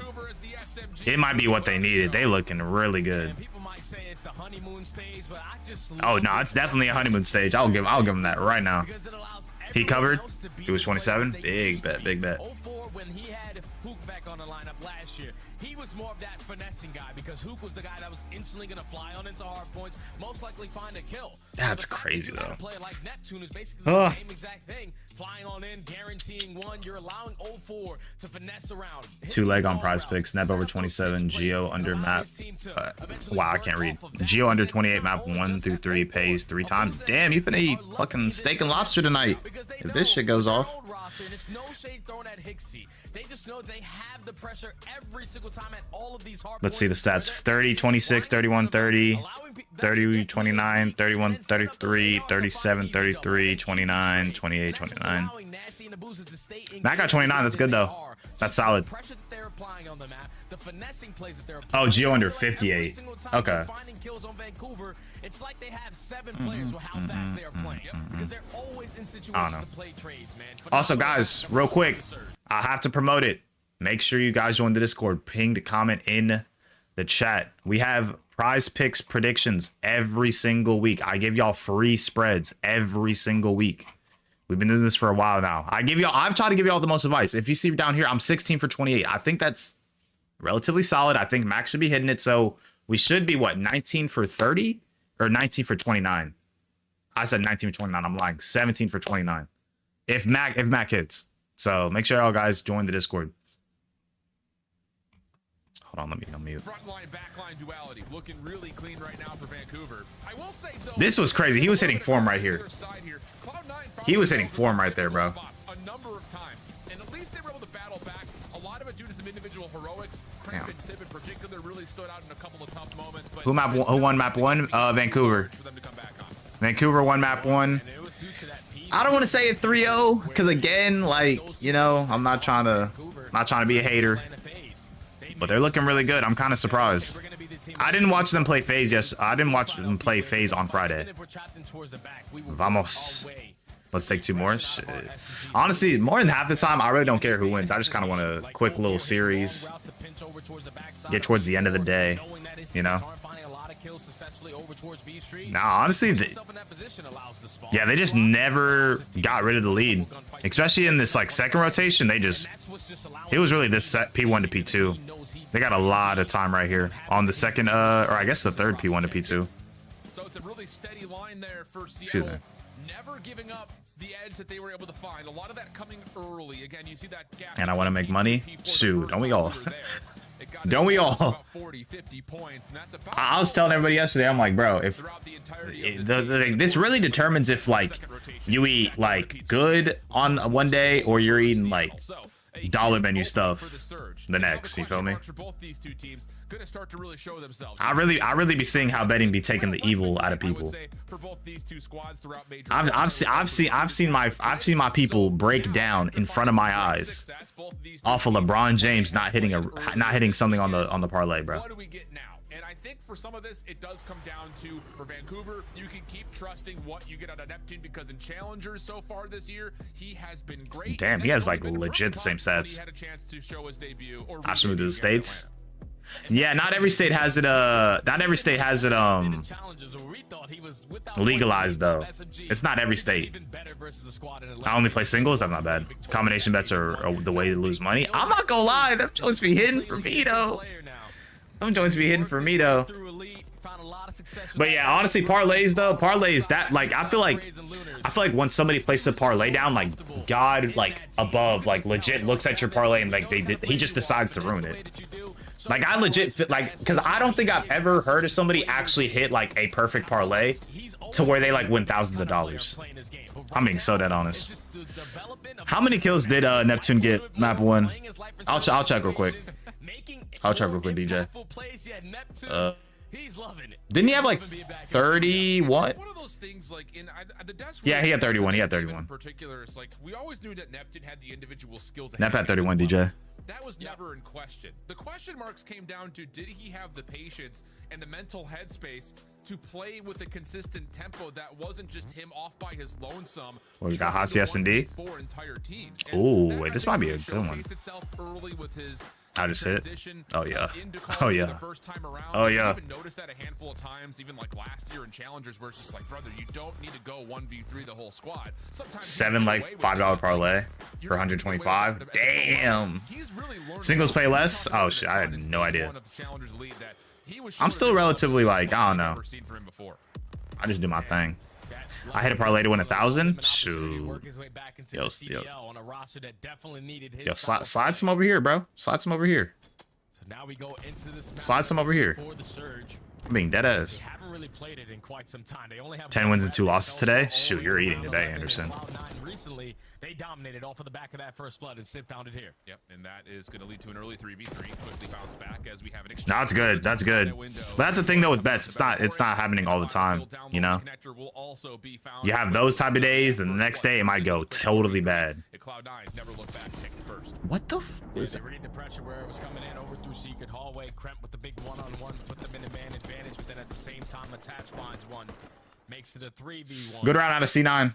Good round. And the last player in the side of Sir is forced to try to make a play, but just gets picked. 7 wins, 1 loss. Shoot, you're fucking on one. I ain't gonna lie to you. You on one. There was a lot of early rounds just setting the tone with their pressure, finding a lot of success with their first bloods. And dude, I need to eat, bro. I might get some food in a little bit. I just don't like taking it up, eating it real quick, and then like, you know. Bomb making its way over towards B. We've seen this a handful of times, but it's Neptune who's you gotta be real lucky to win a perfect parlay. Nah, facts. Does he have an AR? That'll be the question. No, he's got a Jackal. So this will be curious, I think, just to kind of see what does Neptune want to do from this position with a sub in hand. Oh, this is. Are you kidding? Sort of has a read and lines it right on up. Oh, that ain't my hit. That was a great setup. That was such a coordinated setup. I really like that. You know he wants every bit of this.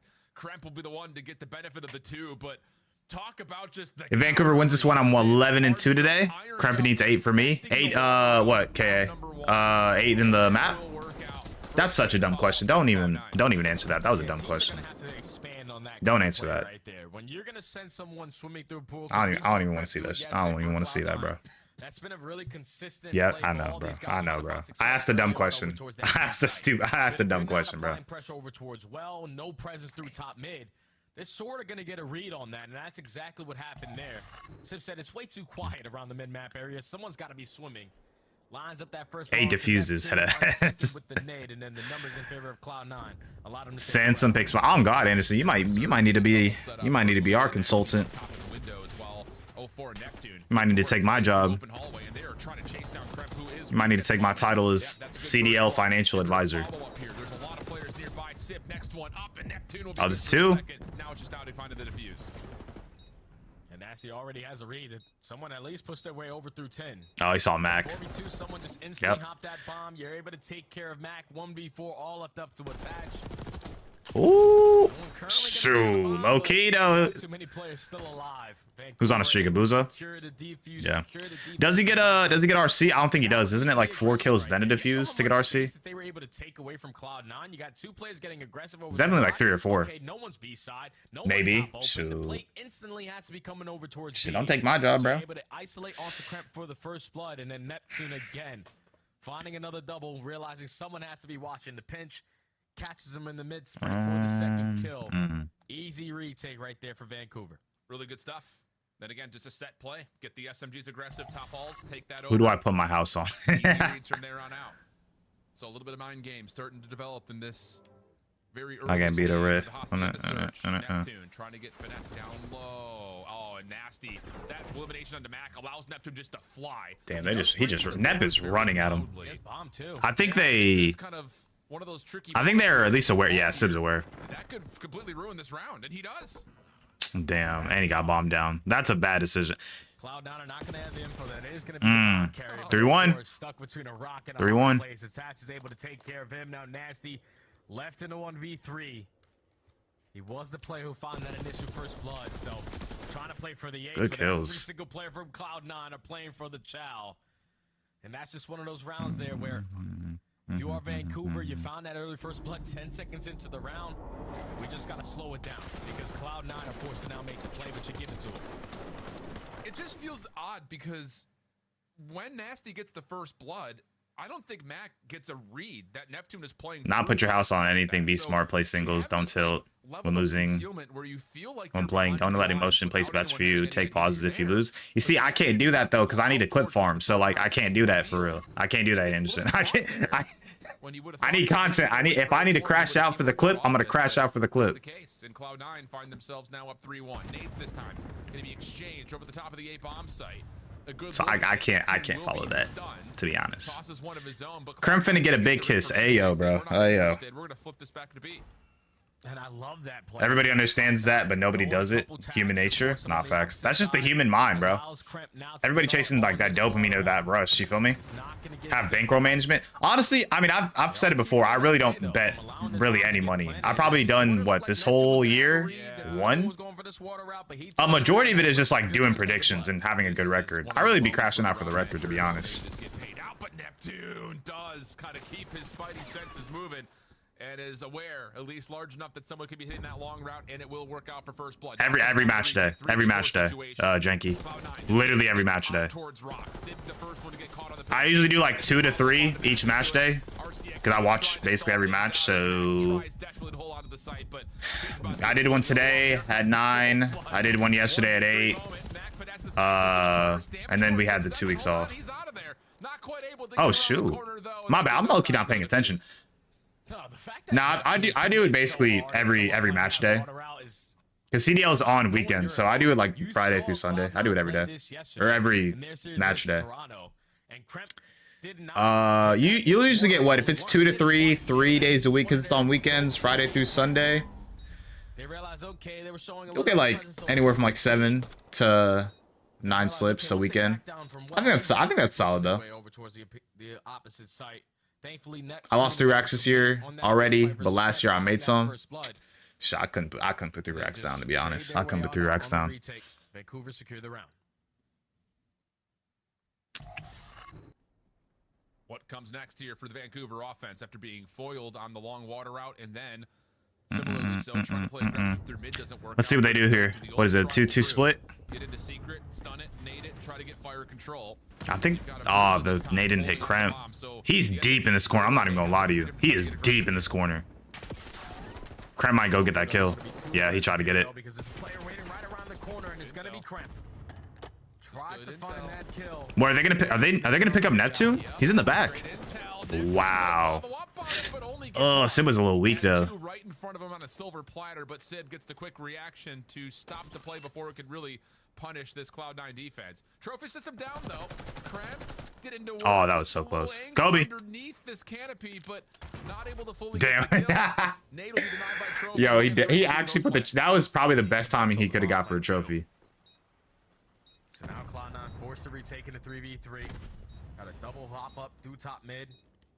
They're trying to retake their way through open, but 0-4 staying active on the pinch, finds that kill. Oh, but Cramp, he just runs up. Cramp runs up, he finds 2 on the bomb. Hold on a second, how has Cramp made that happen? He's gonna hop for the defuse, he knows he's got attached, trying to help him, or does he? Oh, Wow, that was a good at round. Angle. A couple of the shots got through, but attach comes back into the play, finds the kill. And we didn't get a chance to see it, but Cramp just slides out to Cramp. takes down both post plant. Has this game finished? Nah, it is not finished. What you mean is if it? They're playing the map. Thinking, oh my God, if I get that trade, we most likely walk away with this one. This man just.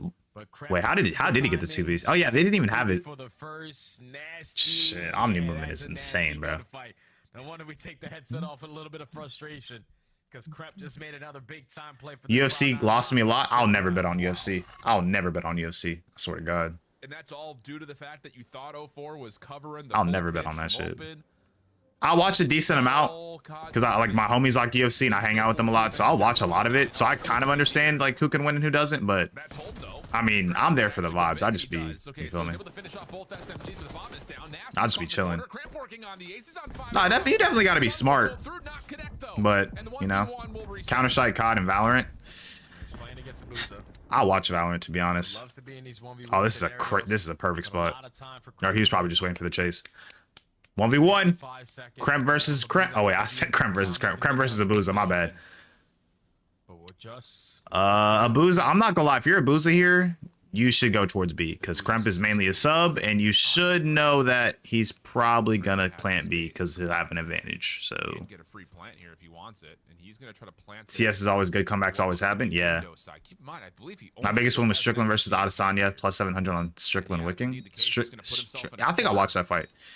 Yeah. No, honestly, Adesanya versus Rod Strickland. That's always a good fight. Whenever it does happen. I mean, they've only done it what, fight one. Checking this side might work out because Kremp. That's what I'm talking about, baby. Another play happen. Finds the 2 kills in the previous round to secure it. How about an ace in the next one? For real, yeah. Geo 29 kills, map 1 higher. Pred kills 30, map 1 higher. Oh. What's the map set? Janky, hold on, let me see. Dashie less than 60. Honestly, I think Dashie will probably get it under this series. To be honest, I'm gonna keep it a buck. Let me see. What's Optic's map set? Honestly, I think Dashie gets under today. And that's not even dissing Dashie. It's just I don't know. It's just a weird feeling. Skyline. It's Skyline Hardpoint. So I'm not gonna lie. That's definitely a good, you know. That's definitely a good map for. I'm gonna be honest, guys. If you're looking at map 1, it is Skyline. That's a very high engagement map in terms of gunfights. So y'all might want to pick the over on map 1. If y'all are gonna do specific maps, map 1 over is not a bad bet because it is Skyline. It's high engagements. You know. I'd look at the subs for that. Cloud9 have him surrounded, come up with your hands up and C9. Rightfully so, as he leads Cloud9 to some heroic round wins. Vault. Ah, damn. What is that? Vaults? Fuck. That's why you got that young man on the lineup, because he's always gonna bring it in, search and destroy. Not afraid to make plays, flies on in for multiple first bloods throughout the map. But then when you need him to clutch up a couple rounds. Whoa, wait. This map set actually favors Minnesota a decent amount. I'm not even gonna lie to you. Yeah, Optic versus Minnesota suit, not facts. No, look at this. I'm kind of surprised. The vaults go heavy to Minnesota side. I'm not gonna lie. If Optic don't win the search, they could low-key get 2-3 forward, bro. Like this map set heavily favors Minnesota. They're 3-0 on Vault S&D. They're 2-1 on Vault Control, same as Optic, and they're 4-0 on Vault Hardpoint. agenda for the Hardpoint. I'm not gonna lie, this is not a good map set for Optic. I'm kind of surprised a lot of this slid through. I did the same, but my line is less than 59. That's not bad. Has plenty of thoughts in terms of how these teams are following up in their second appearance so far. Thank you, gentlemen. 1-1 at the half.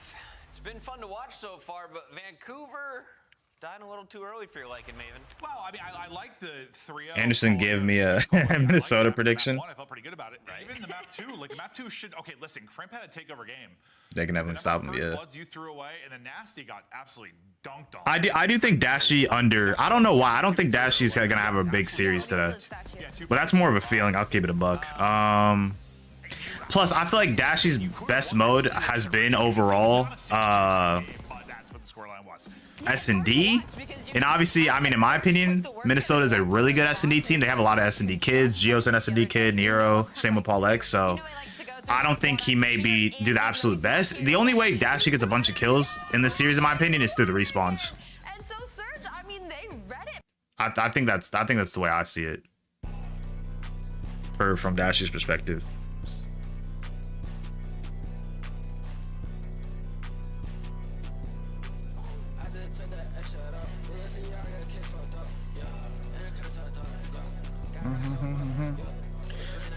Let me see. But yeah, that skyline, that might be a couple of good overs, to be honest.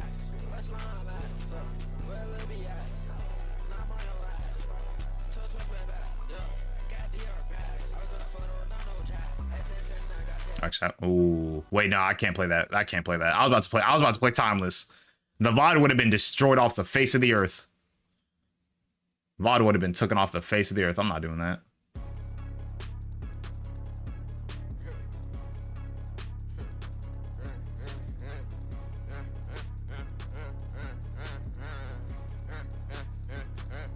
See, I can play Ken Carson though. That's fine. I don't think he really be taking stuff down.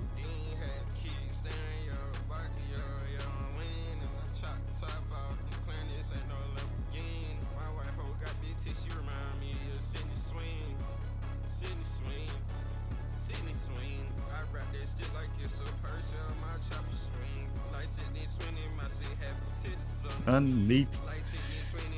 Who has a better record for the next map? Hold on, let me see.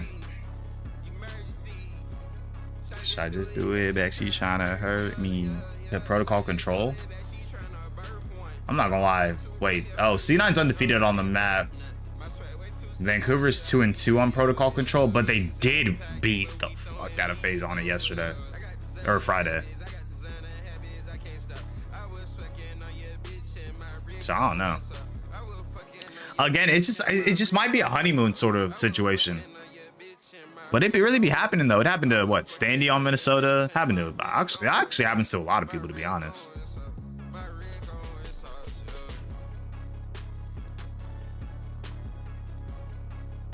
So I don't know.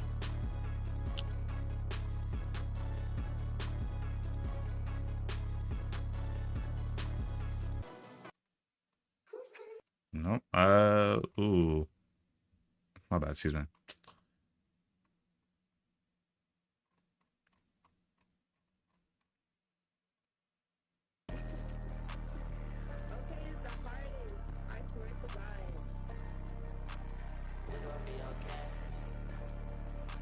Anybody have any specific map 3 predictions?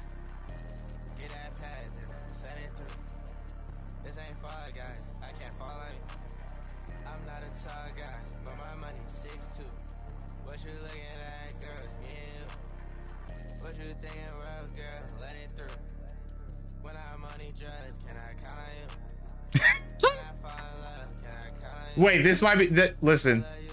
This might be the greatest IG story of all time. Look at this. This man Party Next Door said it's an album to F2, not sit down and analyze my guy. Get some bitch. I'm not gonna lie, this is gonna get utilized. I'm saving this. This is right here is an all-time IG story. I'm gonna keep it a buck. This is an all-time IG story. And this is fire. Oh my gosh. Nah, this is good. Party, you did something here. None for map 3, dude. I only have Vancouver victory total. That makes sense. I've done a couple like specific map 3s or whatever. Those would be, or not map 3s, just like map bets in general. So I feel like the easiest bets in like COD are like the maps 1 through 3. Maps 1 through 3 are pretty easy to predict in my opinion. Most of my losses are honestly like the specific map one, like the specific ones that are a specific map, you know?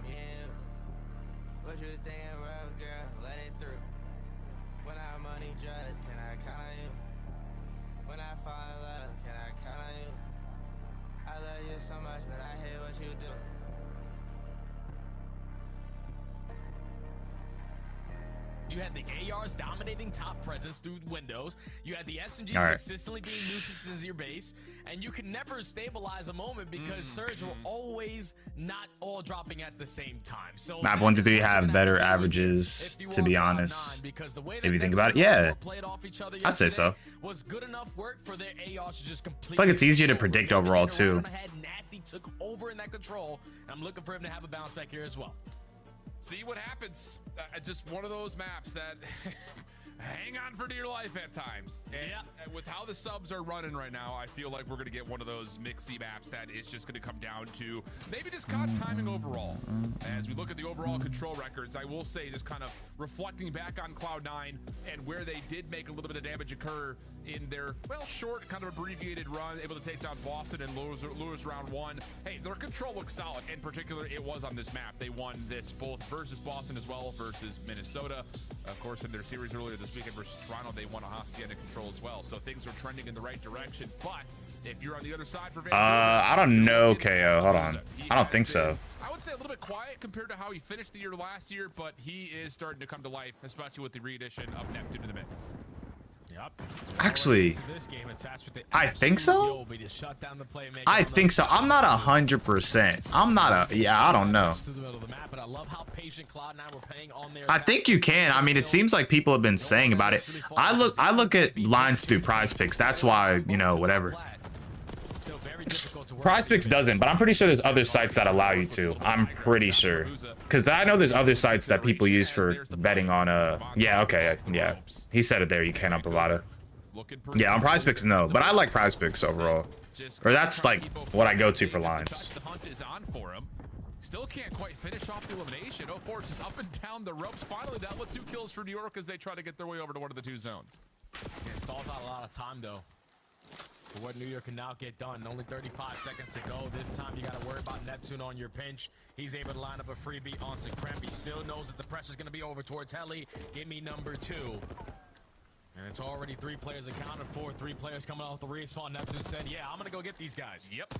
This is where Neptune it's a pain to withdraw. Where he can just kind of run and do whatever he wants, knowing he's got teammates behind him to allow him to do just this. 5 in a row. Neptune really showing if you've missed out on what he's done at this is exactly the POV we've been treated to. But I'm told Cloud9 gonna Neptune is cooking. My boy's 7 and 3. And they can actually stack this A zone for some progress here.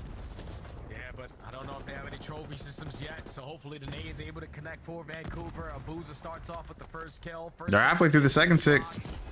They just gotta stay alive. The player pushed out to his spawn, and now there's only 1 player left to account for, and that's Attach, and he's lining them up. Double headshots allows that second segment to come on in. Drake's team's winning. Yeah, they sure are. Neptune and Abuza, those do clear out the front side. Oh, I know what you're talking about. I was like, what? Does he get a read on 04 on the cross? Yeah, the damage is actually really solid. Pistol out. Damage to 04. Nasty trying to hang on, but the clock. That was a good round from them. Fire on the offensive attempt for Cloud9. And that's just what Vancouver do. Just stay in your base, be a nuisance. You think we gonna be we can take care of 04. Okay. We also took care of our spawn, but Neptune just found a route to give you issues off the respawn. He's able to go on 5 in a row. Only allows about 15 seconds for Cloud9 to make a play, and Attach almost gets it done. It's just more effective trades at the very end from Vancouver, only allowing 2 segments to get away from them as they secure the defense. Now you really need, I think, if you're looking at this from Vancouver's point of view, you do so well in the defense. Who's calling my phone? Who's calling my shit? Much progress whatsoever. Now you kind of ruminate on what exactly do you want to do here from the offensive side. You know, do you just try to play for quick progress, try to put the pressure on where exactly the bar is set? I want to go for Minnesota for some maps, but then I remember Optics players. Yeah. Again, it's just one of those things, bro. Like, you kind of have to differentiate. Like, again, especially with more or less, is like, is it gonna be competitive? Are the maps gonna go the distance? You know, what's their better maps? Who has the better record on what map? You know, that's why map sets are so important. But I feel like with map sets, like, so many people don't even like announce their map sets anymore. Because, bro, last 2 years, probably MW2, like, you would see a map set hours before like a team played, like legit hours. Honestly, they'd get map sets done maybe the night before, like before the day, so you would know what you're getting yourself into. Ever since like middle of MW3, you do not see map sets like that anymore. Sometimes you don't even see them till like legit you pop up on the stream. The shot's not perfectly clean, and Neptune maybe over challenges the touch, and now it's just left to Abuz to try to hang on to the zone. Yeah, a little too aggressive there right there at Neptune. Obviously, an 11-7 Oh, you're feeling yourself a that's little bad bit. timing. I'm not even gonna lie, I've not been paying attention to Mac. I need to see where he's at and if my line's gonna hit. Right back away. Mac on 3 in a row. They're applying pressure over towards the right. He's on it. He has 8 right now. Vancouver to commit all their cookies over towards the same point. But with only 30 seconds, you at least want to make up for one more segment. Yeah, you would love that. Mac currently has 32. Problem is, Mac is starting to heat up on 4 in a row. Nice shot. Take 2. 5 in a row now. Oh, we finna not hit. We're finna not hit. Get back up top the ladder here to the B zone. Abuz is going to give it a go. I guess he has 42 right now. Or 43. Is solid. If this goes the distance, we can hit it. If this goes the distance. Neptune, but with only 5 seconds, this is going to have to be a mad dash for the surge over to A to try to get something desperate going. Yeah, here comes the touch on the pinch. We're not able to keep track of Amir. All he needs is If this goes the distance, I could get this. They only allow 1 segment to get away from you. It's Cloud9 1 up. Or Mac has 29. That's even worse. Still gonna be Oh, I'm on map 1. I lied. He has 32. Yeah. It was Mac this time around, making the plays when he got to their base. Also, a little bit of an overheat there from Neptune, because once he ego child over towards tower, they couldn't work out of their spawn. Yeah, tough scenes, and it's one of those that you think you've got to beat on someone. Yeah, I think it was Mac who initially crossed. It was probably down to maybe a bullet or 2, and you're thinking, ooh, I got a kill in front of me. But yeah, the rest of Cloud9. You need 28 from Mac this map? So 20. Is it 28? Again, kind of one of those. I think so. Look at and say, all right, well, lesson learned. But Or no, yeah, I think so. Yeah, I think I need 28. 13 and 10, he is. I think that's doable. That's doable. For Mac? Early yeah. Eyes over the top mid, trying to maybe position themselves or something over towards A, but 04 is already. All right, not the best start. Not the best start. Problems for the Cloud9 attack. Now you're already gonna waste a lot of time trying to locate where 04 went. And that's gonna allow now his ARs to set up from those top positionings. Find those last couple of kills. 04 again strikes for a second one of the round. But now they have all the maps in control to go their way. A lot of time being wasted from Cloud9 needing to fight out of their spawn. This is just, again, with the reposition of the B zone. We're on map 3. We are on map 3. To develop it, it really does force the offense to have to play through mid. I think the thing about it is they're trying to, you know, for Cloud9, trying to play from window to window, but you lose track of the SMGs that are running around behind you. Although, Kremp makes a bit of a solo play again. This time he sneaks over to the backside of the Vancouver spawns. He'll force them to spawn towards B. And this is already a first tick with maybe more on the way at A for the Cloud9 offense. Yeah, but Abuz on Oh, shit, my bad. He's not going to allow them to walk away with this for free. He is going to get traded. Neptune finds Damn, that boy got traded. Neptune is able to find a double. Now the stack is going to be in towards the point. And Neptune finding 3 allows his team another opportunity. Oh, yo, we popping 2 pieces. I like this. I like this. Come on.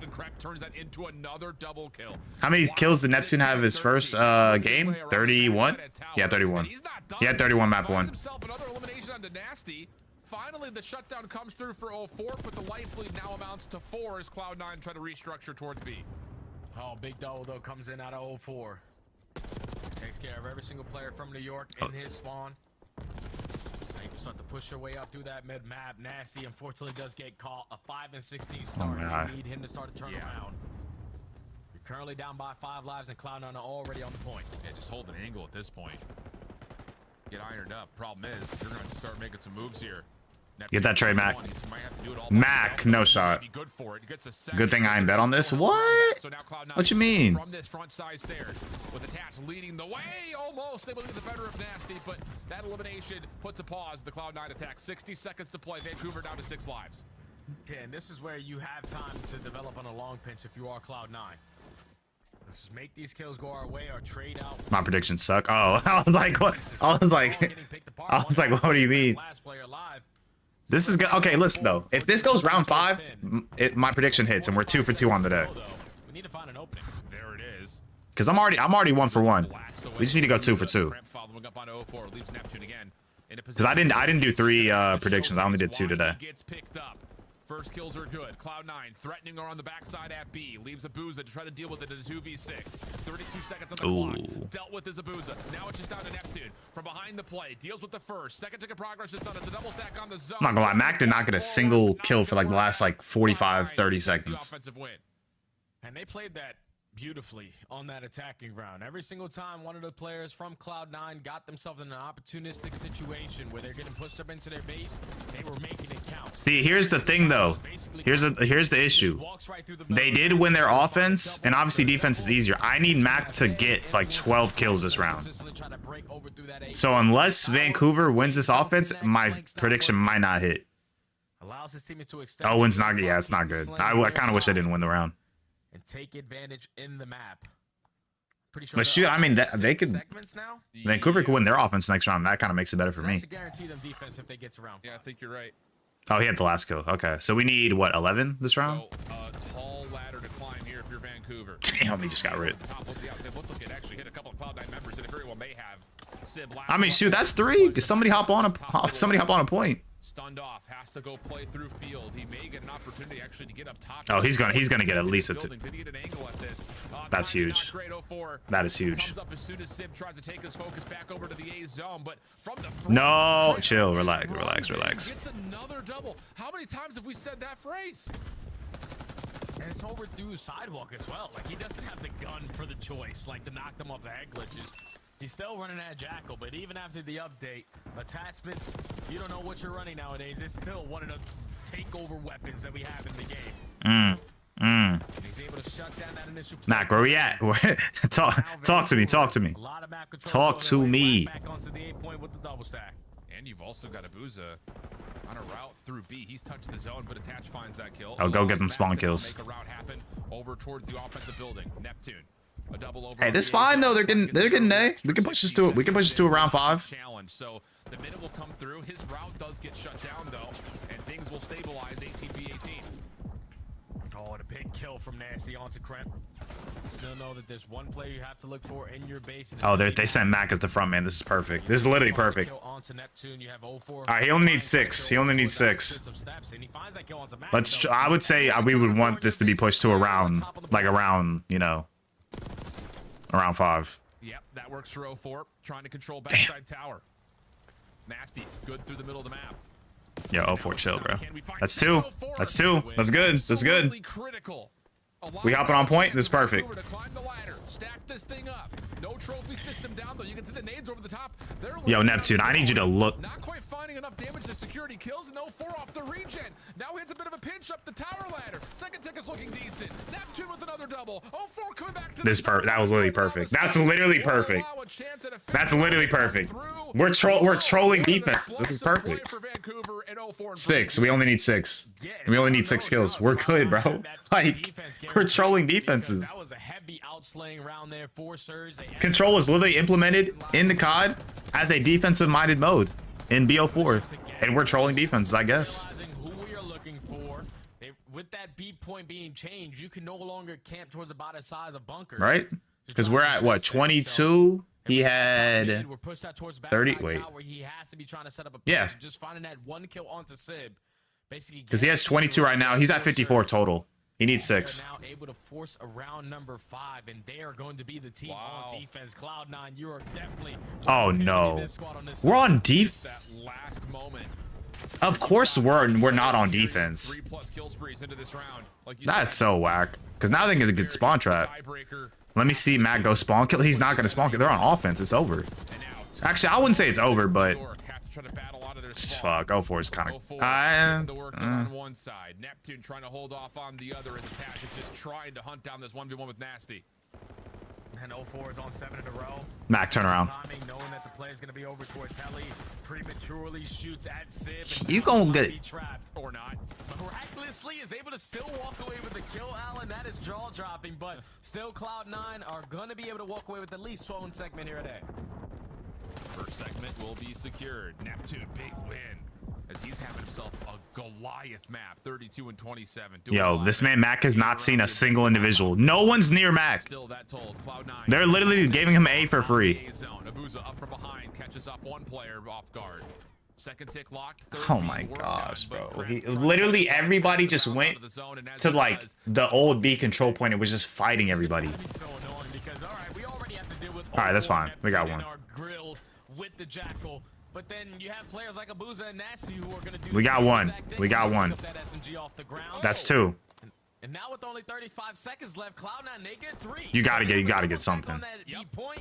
They have a solo capture over towards A. Can Kremp get anything done? No, he's gonna fall. And Vancouver give themselves another opportunity. Relax. At the same rate, clock will stay paused for a moment until 04 pops up from behind the tower, clears the zone. Nasty able to make sure 04. Why is everybody popping a double except for Mac? Doesn't fully get it. The contestants in. Neptune finesse. Oh my god. No shot. This dude's popping 3 pieces. What are we talking about? Neptune, an absolute takeover moment at the very last second. 15 seconds on the clock. Cloud9 are stuck back in spawn, and that third tick of progress has been fully depleted. Perfect. All right, Mac, give me the pop a 3-piece. No, if they finish A point, they should get it low key. So they're able to put the game clock at a pause again, but can 04 do anything on this? Okay, they got it. Okay, this is actually good. Mac needs 3 kills, but 04 is kind of cooking right now. We cash it or not? We could. Never mind. This man 04 is just cooking everybody. Mac needs 3 kills, and they have 9 lives. This is getting close. He could do something. Yeah, it's low lives. That's the issue. Where the fuck is Mac? Mac, where are you? Now what can Kremp do? 2 more. Oh. Absolutely the case. Kremp trying to finesse. Nades over the top are starting to land. Nasty playing over towards the cloud. Yo, chill. Dancing with the devil right now.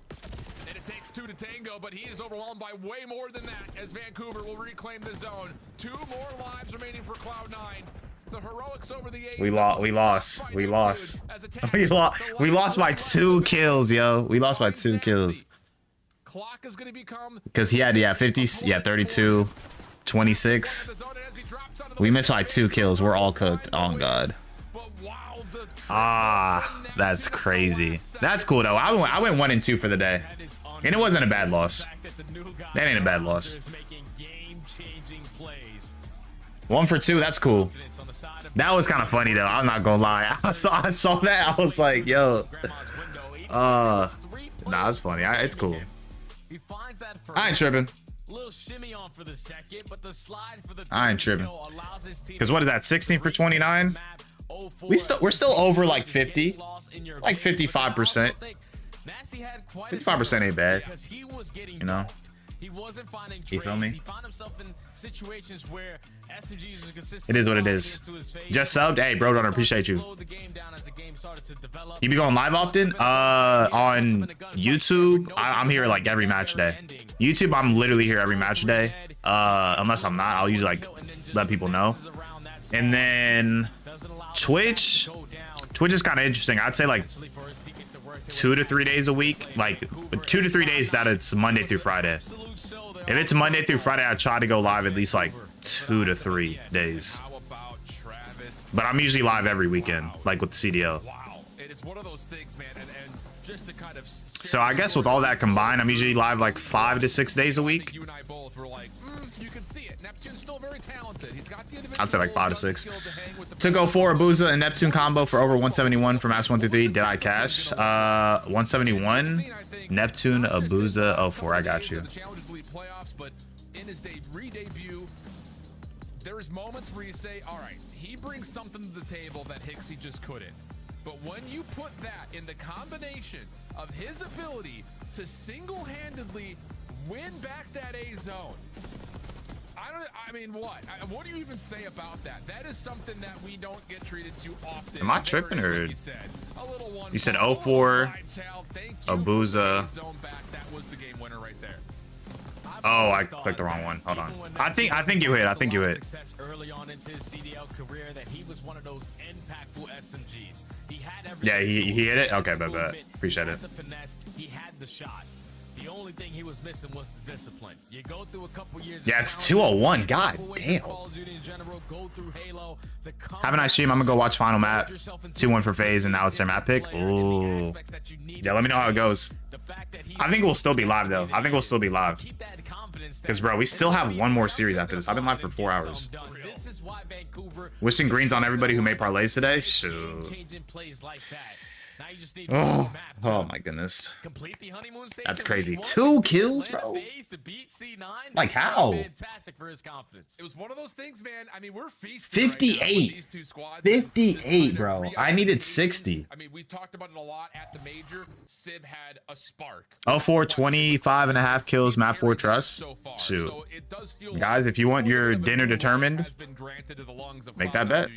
The search and destroy in particular has been unbelievable. But now you got to consider the fact that we're going to a Hacienda Hardpoint. And I will say, I think that puts a lot of existential pressure onto players like Sib and Attach to make sure that as Kremp and Mac are finding success around the map, which they often have at least throughout this season, can they find the right routes? Can they lock down the right angles to make sure they're controlling the map well? Because that's one thing that really hasn't changed for Cloud9, is what are they going to look like on rotation and in holds particularly?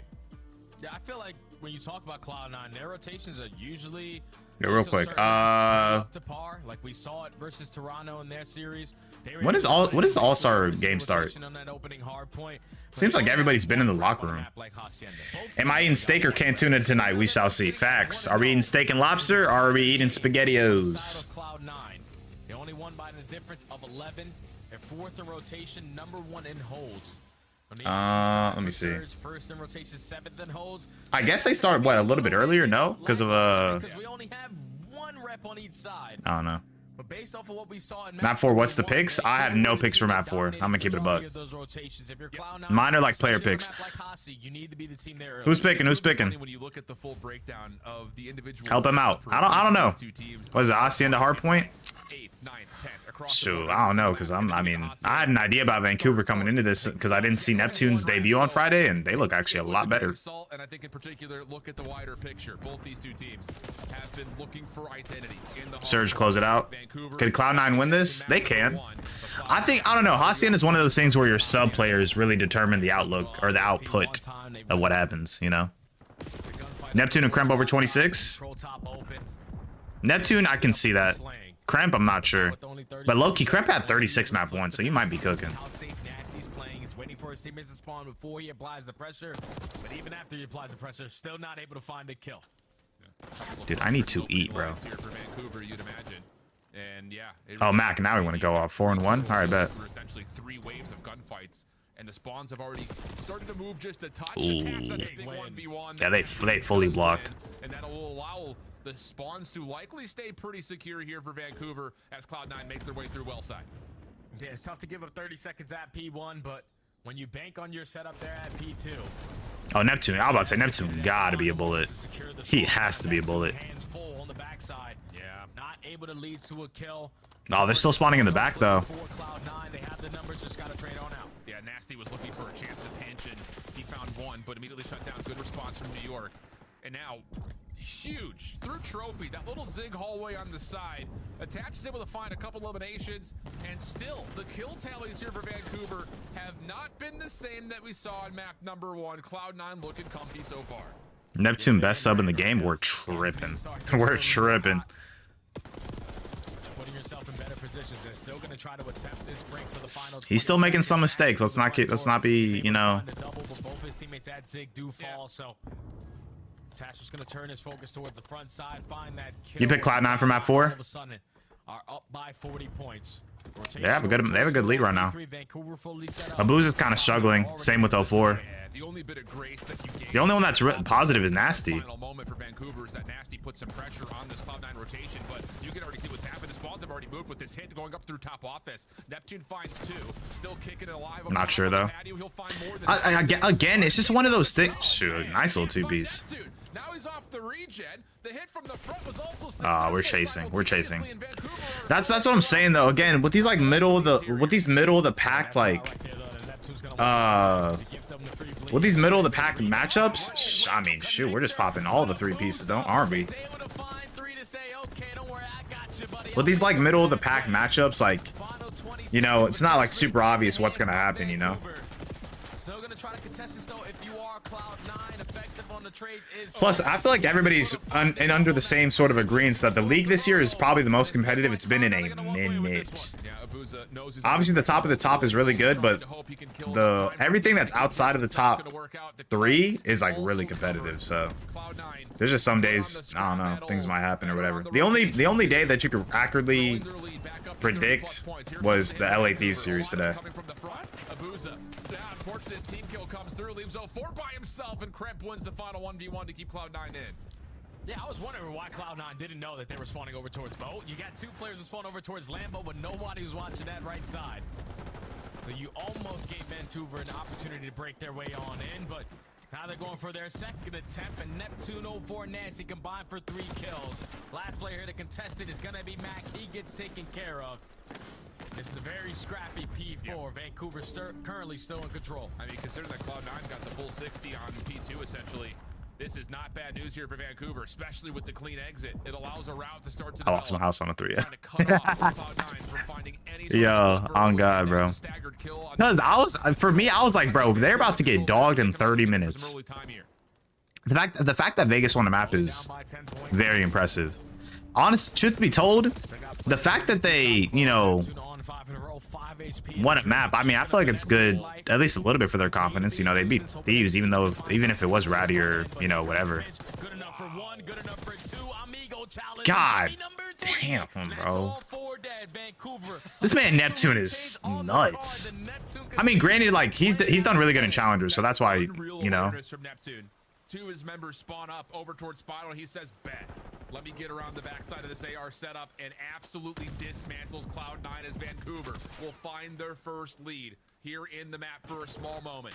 Re-break on the way for Cloud9. A couple of kills actually allow them to move across the map here. 10 seconds remaining. Nasty's at new, but these spawns, well, I was about to say they shouldn't be open yet, but a couple of teammates will still spawn backside driveway. We've got a 50-50 here on the back of P2. 3 dead. Looking for 1. You are looking for 1. Make it all 4 have fallen on the side of Cloud9. Another lead change here for Surge. And now their opportunity to run the score up. You have every player accounted for. Neptune at least starts off the trade fights through top mid. They're trying to take away the back, but Vancouver aren't giving it up for free. Nope, not at all. Oh, Kremp's swimming. Will Kremp sell the 26? Maybe. I don't know. Could he get 26? It's somewhat possible. It's definitely not looking good. Whatever he freaking wants. 04 on the follow-up is good, and Vancouver from the front will re-break with 10 seconds of scrap. The guy's just like, don't worry, guys. Let me cook real quick. I'm going to walk my way through mid-zig and find a double, and he continues to find multi-kill after. Listen, I like Neptune, but this guy's going nuts. Vancouver now up by 30. Win the rotation over towards new, and you can already look at your mini-map. Cloud9 is so damn far away. With that 1 player falling, you're still going to spawn in towards the front side, but Vancouver are just running away with this game now. And now the threat already aware. 04 trying to hold on to patio. Good elimination stretch. I'm about to say, who's the last one alive? Nasty a little late to the party. Just trying to do what he can on this final elimination versus Civ. This dude Neptune's nasty. Nah, Neptune's always been solid. Neptune's always been a good player. The main thing with Neptune is his decision making. Because honestly, like, I think that's another thing too. I don't want to say he got blackballed from the league, but who remembers in Vanguard when he was on New York with Crim 6? And like they were just fighting with each other non-stop. Like non-stop. And then it just got to a point where they dropped him because they just did not like how he played the game or like how he interacted with each other. And he was out the league.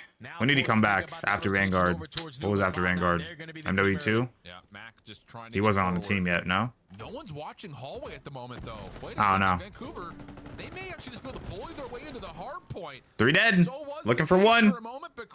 Where he at? He's on time. Oh, good kill. Should have taken every nap over. Yo, here's my thing though. Obviously, you know. Oh wait, hold on. They gotta listen in. Everybody, shut up.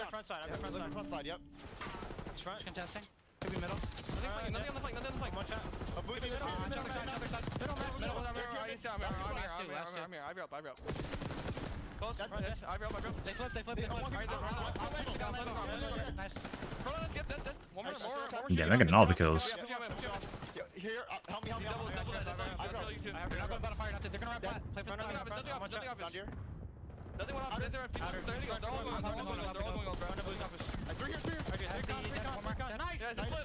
Dude, this is a really good P4 from them.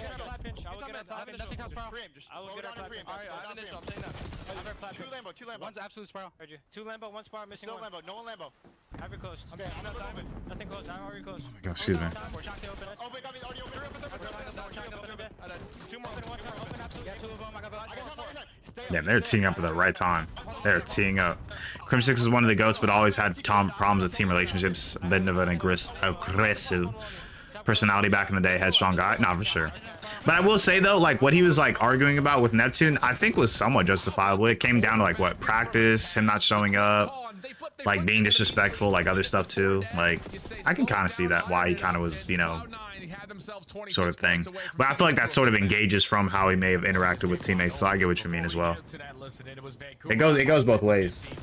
It's like if he's being disrespectful, not showing up on time, like practice, things like that, like sure, that can get annoying and you're justifiable to bring that up, but then the way you bring it up also can create more issues. So yeah. They had everything covered for. It's he said, she said stuff all the time, especially with arguments. They win the rotation over towards New. Lasso Ra here for Surge. Big wins though for Vancouver. They've got the pinch already developing. Nice win from Kremper on the backside of the door. Booza diving on in. Mac trying to follow up, but not going to be able to win it. And oh, the follow-up! Neptune just takes an ego challenge versus attach and blows him up. Back to respawn he goes. This man is on it. He beefed hard with Optic Dynasty. Oh yeah, for sure. For sure. You're gonna try to break this one more time, but someone developed. That's just Crim though. You feel me? It's not the best. It's not the right. It's not. I'm not saying it's the best way or the right way to do things. You know. Wait, they might be making a comeback here. Oh yeah, that was like when the CDL first started. But they were also beefing with each other in like BO4, so even when they were on the same team. It's a nice double, but again, with the time that was still remaining, he gets isolated, and now Vancouver quickly on the rotation over. Hardpoint opens. So, yeah, for sure. That little Dallas Empire Huntsman rivalry, them calling each other out before COVID hit, real thing for sure.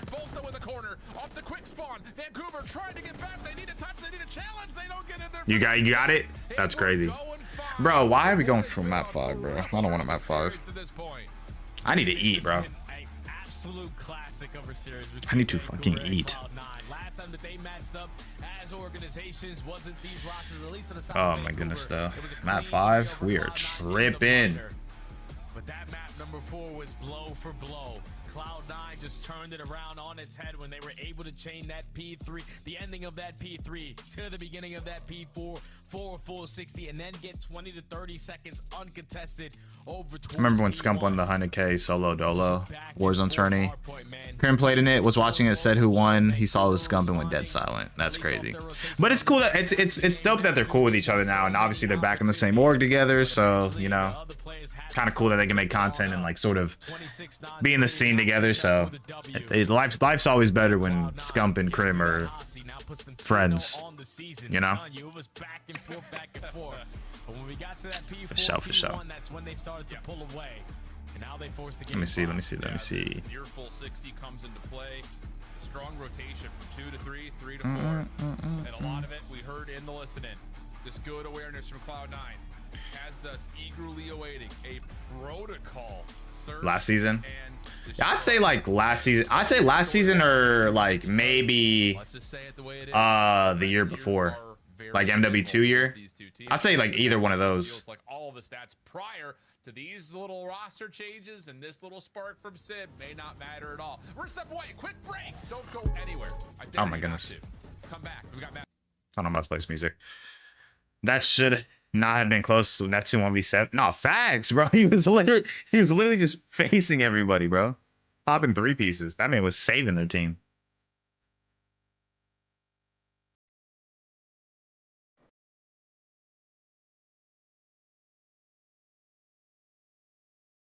Let me see what the people are saying. Abuza needs to go for RCD. Dude, I know for a fact he did not want to play for Rainbow Ray no more. Let me know that for a fact.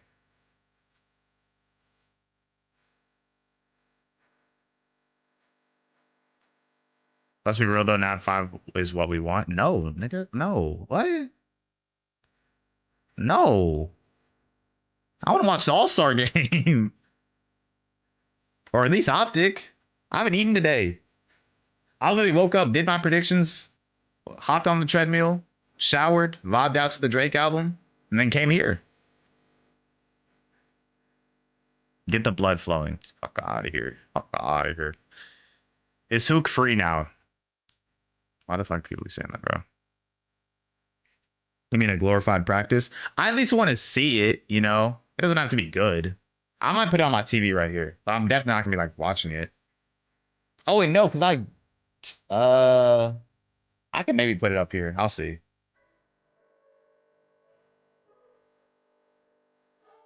We'll see. Optic about to cruise past Rokkr? I don't think that's the case, but I don't think, you know, they're gonna go crazy or anything. I mean, it's gonna be interesting to see how the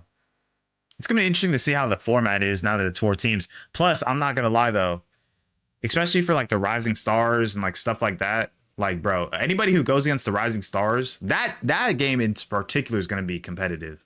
Because I'm not gonna lie, there's no way that one of the All-Star teams is gonna lose to the winner of the Rising Stars.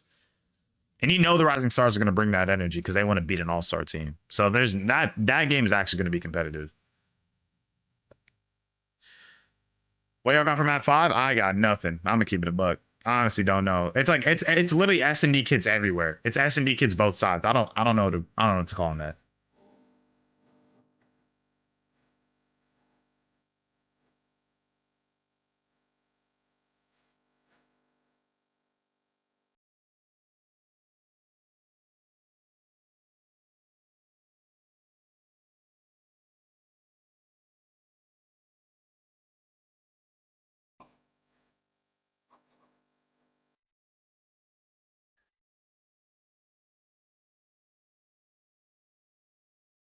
New hand-breaded chicken. Bruh. Bruh. Bruh.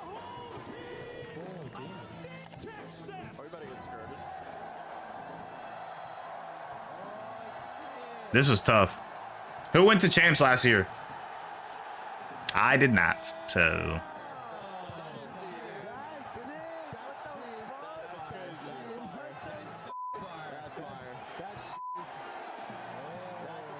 Ready for regular NBA season to come back. I want to see Luka get into form and see my Grizzlies streaking. No, that'll be fire.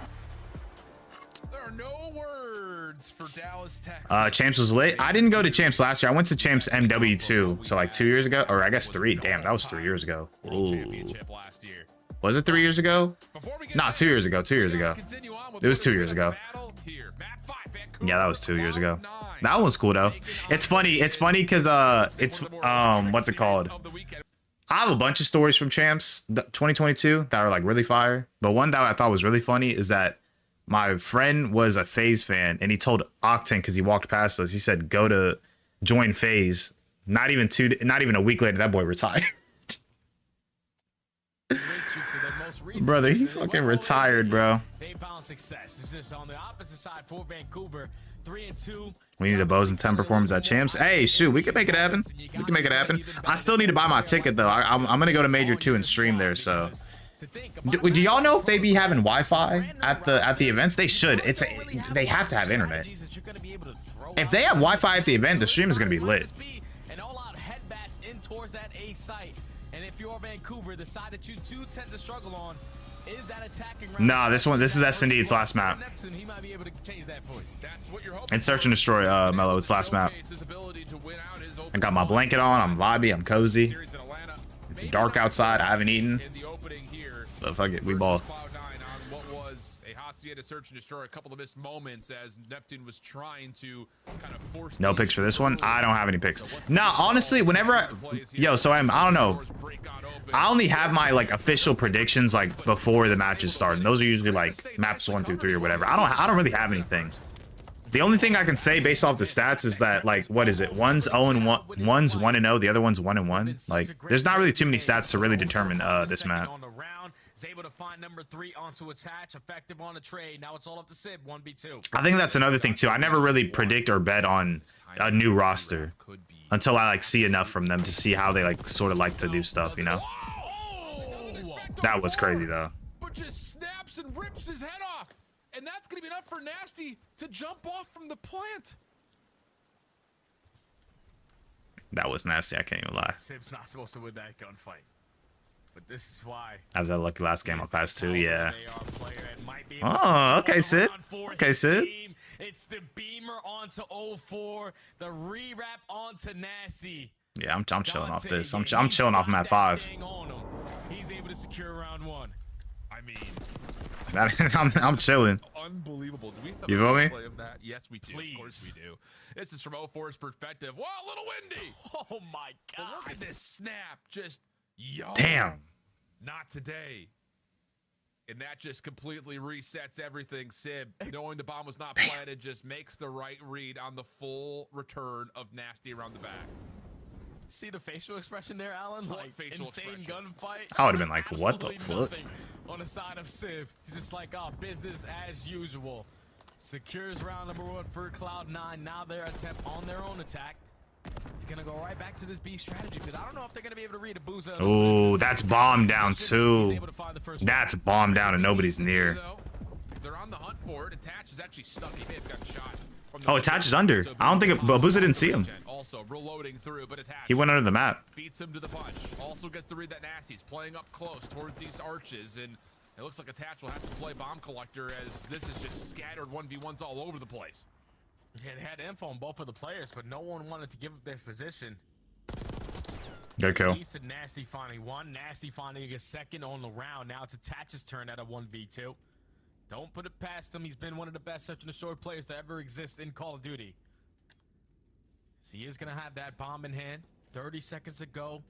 Might have played this to perfection because... Who will most likely win? Ooh, I have no idea.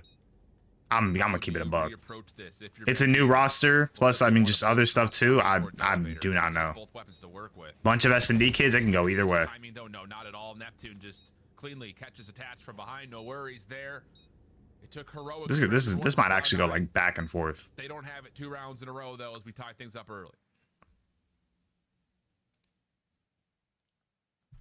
Right there, if you're Cloud9 though, like you had. Not bad, I was looking at some. You found that first blood, what is it, 1-1? Effectively trade it, turn it into a 3v3. You knew that a boost was yeah, Neptune got good timing. He got great timing. It's like everyone was nervous on moving or giving. Where's Neptune's camp? So I think for the most part, okay, this is actually what happens because I'm actually kind of glad you asked that question. It's not that nobody really cares, but basically the league has to send you league issued stuff whenever you get picked up by a team. So that's when you see somebody get picked up for the first time, unless they make it to the facility, you will not see their camp for a little minute. So basically, like whenever a player gets picked up, they have to get issued a team. If they choose to stay home, they have to basically get a team flagged for the background. They have to get a league issued PC, their jerseys, and stuff like that. And you can sort of avoid a lot of that if you make it to the team's facility, but Vancouver literally plays out of Vancouver, and I'm pretty sure Neptune probably has to figure out a way to... I mean, he's moving from country to country, so that's probably not going to be happening overnight, you know? And he just got picked up. So I'd say in maybe like a week or 2, he probably has to go through like customs, figure out a way to get a visa to Canada for work, and then he'll probably be like at their facility. Unless he decides to stay home. Oh no, I'm not even lying. Even cams, you have to get league issued cams. caught out. See, like, you see this flag in the back where like Nasty has? Yeah, if you stay home, you have to get the flag, the PC, jerseys, other stuff. So he probably just doesn't have it in yet, or he's probably, in my opinion, he's probably gonna have to move to Canada. He's gonna probably have to get a work visa too. The Cloud9 setup to be broken down in towards A. Find the player and Kremp working on. Who won? Nobody won yet. Nobody won the series yet. This is map 5. Set up mid towards the bottom side of bunker as Vancouver. But nah, they have to give out a lot of league issued stuff, so like the PC, the flag, the jersey, the cam. A lot of minds are sitting here thinking about these first 3 rounds and saying Vancouver should be up 3-0. So small lifeline for Cloud9 after round 1's heroics from Sid.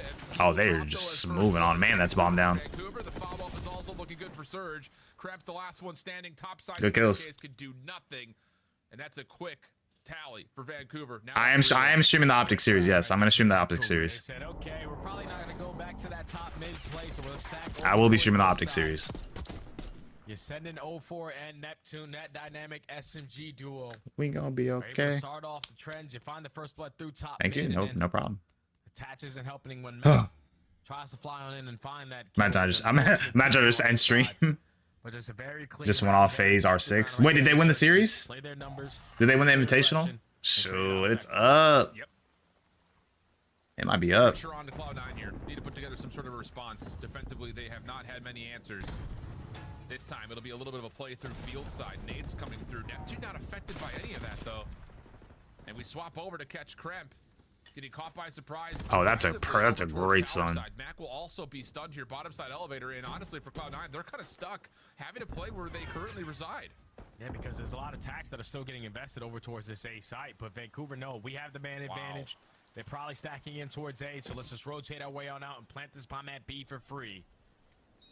Now in the 4v3. Pretty close, but I'll call it now. Okay. Nasty, your job is just not allow anyone to work this deep pinch. And he might have put himself in a perfect position to at least find a freebie. Yep, that's exactly the case. Mac will drop immediately. Sid able to find one. Shots to Nasty, keep him at bay, but the problem is 04 is behind the play, leaving attached by himself, and they will just allow him to stay a bit more isolated. Pistol out, a decent effort, but not going to work out. And, well, Jay, I want to get your opinion here because I was in the same boat as you, thinking this is a new roster for Vancouver. Maybe they're just going to head bash and trust Neptune. We've seen some bomb fakes come through here where we're showing. Surprised there was even a map 5. Yeah. They're making adjustments, man. I don't know. What you thought Mello? You thought the series was going to end in like 4-3, like 3-0 or 3-1? Seattle Surge roster, they were always one of the top S&D teams in the game because they were able to make those mid-round adjustments regardless of who was on the roster. So now you add Neptune into the play. We gonna be okay. It looks like he was getting a lot of info early into that round as well, but I think that's more on the back of what Kremp was gonna do. He gives them the first blood, and they retake their way with their numbers to the complete opposite side. That's 4 rounds. Oh, good kill. Trying to make it 5. Here's 04. Yeah, damn, they're playing really well. I'm not gonna lie. They're doing good. Down low. Sib. Oh, Sib's out of there. Heads up the rope. Neptune thinking about the pursuit. Trying to time it with the nade. Actually doesn't even really get affected by it. A couple of shots will land. And, well, more antics with he just zipped up. I was like, yo, what? This last map? Yeah, this is the last map for the series. It's the last map. Keep the information gained on where Sib is. They have no info gain on where attaches as he's working his way on the pinch. Nasty with the effective shoulder. 57 HP. Yeah, let's go for the double chow. 04 is going to be able to clean it all up. Now Sib left in a 1v4. That's a crazy route.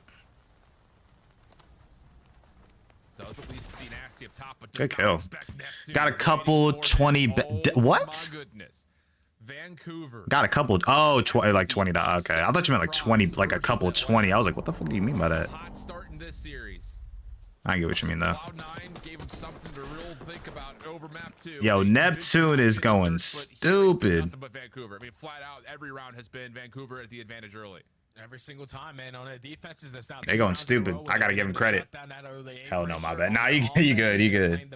You chilling. They're finding success early on with that first blood, forcing the rotation to come on in. Thinking they're going to that site, but then they're rotating back and playing their numbers to their advantage. 5 rounds in a row now puts them at game point.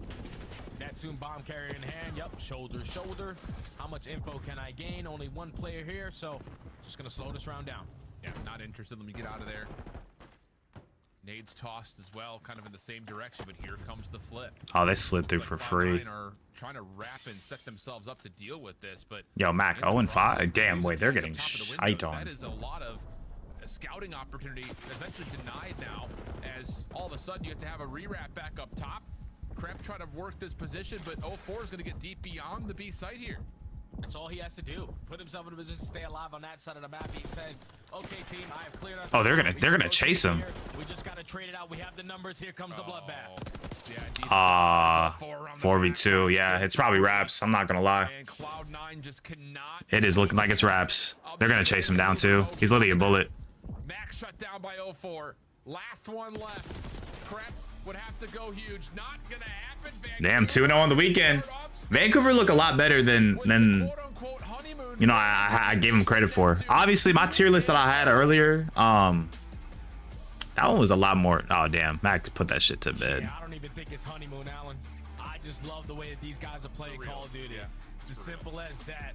You have an effective player, and Neptune is not afraid to make a play. You got the same thing alongside with 04. But with how aggressive those two play and how fast they have been able to work in sync, they're allowing these ARs to set up properly for these early first bloods. Look at that first blood tally right there, Alan. You are not going to be able to win a search and destroy in a majority of the rounds, basically every single one of your rounds. Donut Mac. Yeah, 0-6. Same thing could be said for Abuza. Yo, do y'all know Owen? 0-6. Base ass. I've always hated that joke. Anyways, good little series. I hate that it went to map 5. It is what it is, personally, but I don't know. It was cool though. It was cool. It was cool. Been together for about 2 weeks. Chef's kiss in that game number 5 for Vancouver as they move on to be 2-0 so far throughout Major 2 qualifiers. Jay, that should have been a 6-0. Yep. They've had a 1v2 in round number 1, and it was in a moment where 04 may find himself on the wrong side of Reddit in a little bit, but doesn't make a difference. Vancouver still finish off their first weekend with this roster 2-0, looking clean with it. So we head back to the desk. Great cast, fellas, and a great match that went the distance as predicted by Maven. No, you said this was going to be a 3-0, but Vancouver had to go to 5. Yes, I mean 3-0 was a little ambitious for me. I felt good about Vancouver, but it could have and probably should have been. I mean, the difference between the map 2 and the map 5, you still dominated in the first bloods, even the map 2. Yeah. You won that 5-3 and still lost. All right, Optic, Texas. Come on, boy. This time they did a much better Let me. I'll change my title in a little bit. I'm just gonna pull it up. First round though, I panicked. I looked at Ali. I'm like, here we go again. Like you had a first blood, you end up losing a 1v2. Sib snap onto the player and Helios. Give me my money. Disgusting. I think it was 04. Just I put your controller at that point. Like he didn't even do anything wrong. He just got absolutely fried. Straight snap and headies out of Sib. But yeah, this final map was not real close at all, was Ali? No, not at all.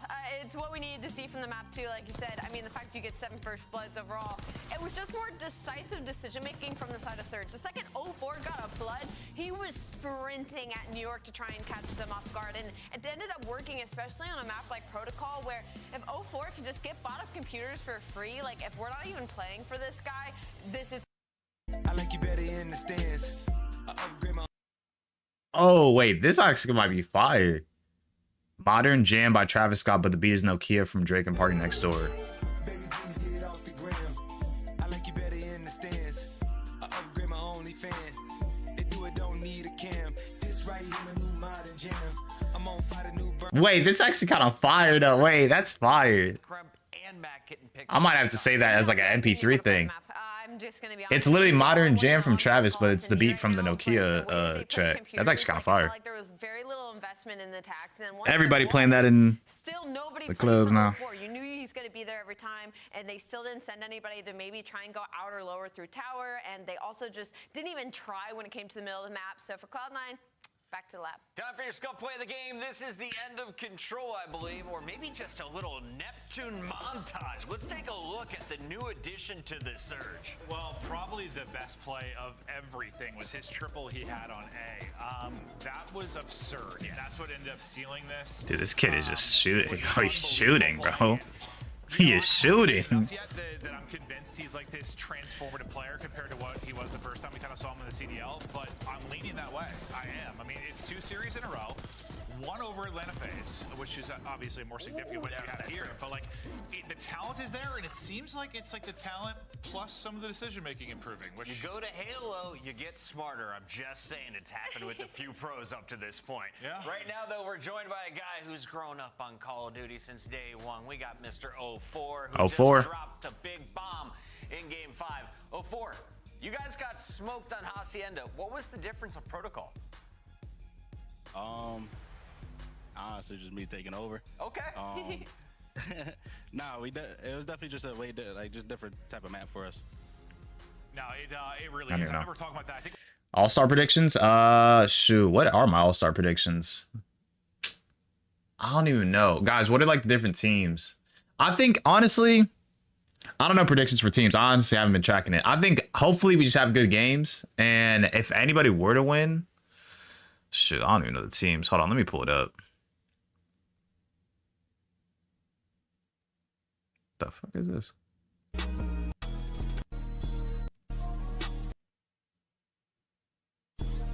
Why did it just start out of nowhere? Let me see.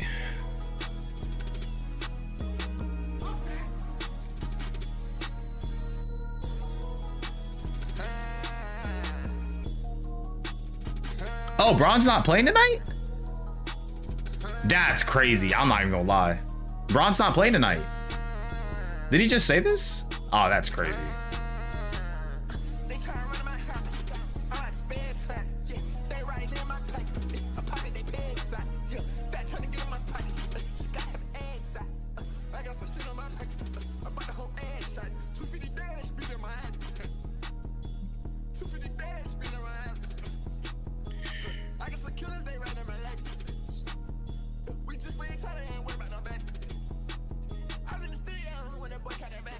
Curry, Tatum, Kevin Durant. I'm gonna say Team Chuck. Team Chuck has the size. Oh, but Giannis isn't playing either.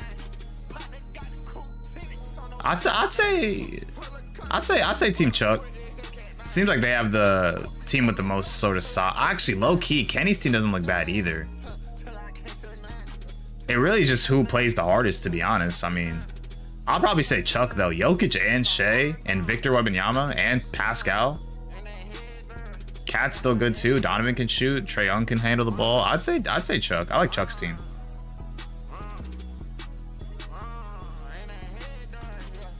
Chuck has a really good team. I think, and then plus Braun's not playing, like, you know. Braun and AD are injured. How many players do they have then? It's Kyrie, Jaylen Brown, Tatum. They don't have that many players. I'm gonna be honest.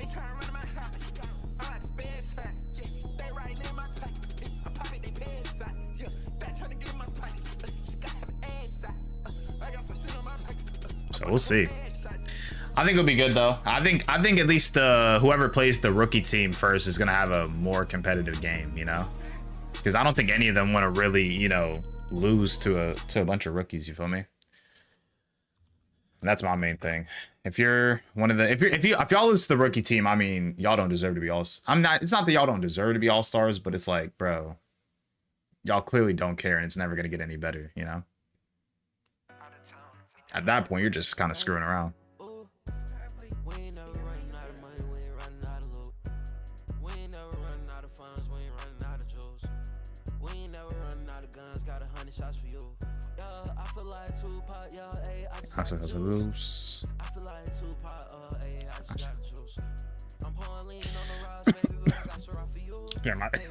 Damn. All right, Optic versus Minnesota. I'm gonna be honest. I think Dashy probably takes a bit more unders, because I think a lot of y'all been saying like unders all day.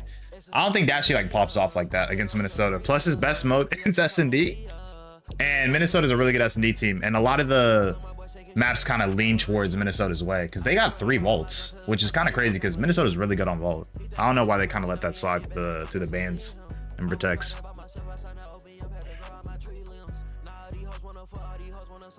So we'll see how it goes.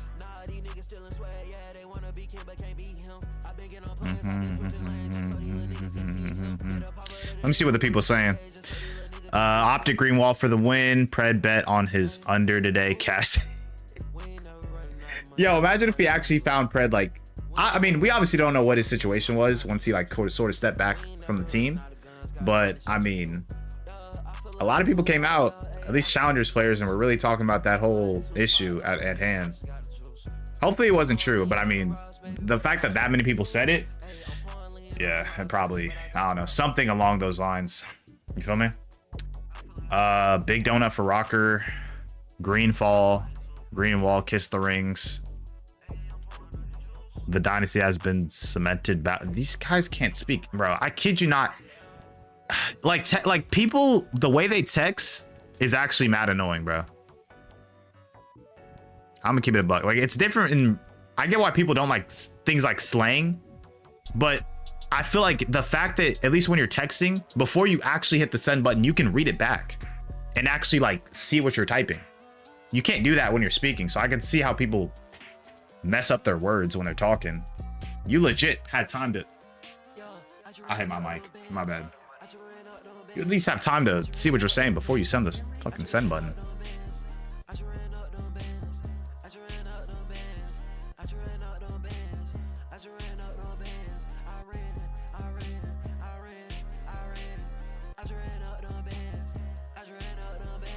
Gabagoo.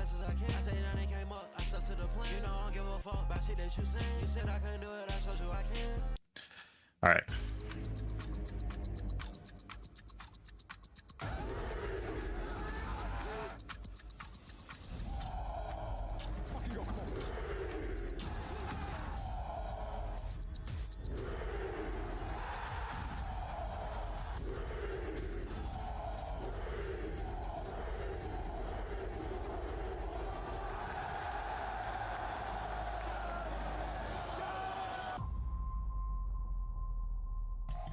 Wingstop.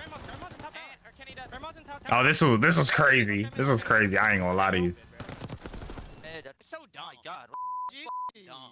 Hey, welcome back, baby. Welcome back. It's hard, huh? Not that easy in the. Thought that was funny. He was like, they were like, "Welcome back, AG. That was hard, huh?" Should have went out. Yeah. Not for that. Do it against Minnesota. That plays everyone super tough. Can they? Yes. Will they? I don't know. I mean, I went on my rant earlier. I think they have a lot of improvement needs to happen on the Optic side. I don't know if this is when it's going to absolutely click, but it's a winnable series. It's just a tough series against Rokkr. But that one against FaZe, dude, even hearing those comms just now, like, you kind of heard the FaZe guys say, like, they're dumb. They don't respect the way that, like, Optic are playing the game. They are not playing very well fundamentally. And that's why, like, all the that's true. That's true. Kenny, like, he is like a fundamental player. When the right decisions aren't being made in front of him, he's going to be the one that gets punished. They need to play the game better. It's you don't. I'm so sick of hearing. Can we show their faces? Hook's KD and Pred's KD. I don't give a shit what their KDs are. If they're not playing the game correctly, you're not going to win maps. No, I completely agree with you. They haven't figured out how they want to play the game and approach Facts. the game. And I feel like but that's also determining by y'all replacing Pred, you know, or at least replacing Hook and kind of having two roster moves pretty quick. Everybody's going to try and make the right play. They're not really going to work on just trying to break. Oh, phase one. Yeah, I saw it. Somebody just texted in my Discord. They said phase up. They won the Rainbow Six Invitational. That'd be fire, though. Kenny's the one trying to go in the early rotation by himself, and what does he do? He goes and he dies on an island because he has nobody working with him, while 3 of his teammates are hitting 15 seconds at ult. So it's kind of like you need to make a decision of what kind of team you want to be. And there was a clip recently of Kenny like going through and watching some of the VOD from the major, and he'd be like, I called a guy out here, and my teammate in front of me doesn't make the correct decision, or they just ignore it. Like, there were a bunch of examples where it's just like people aren't doing the right thing, and it makes it hard on everybody.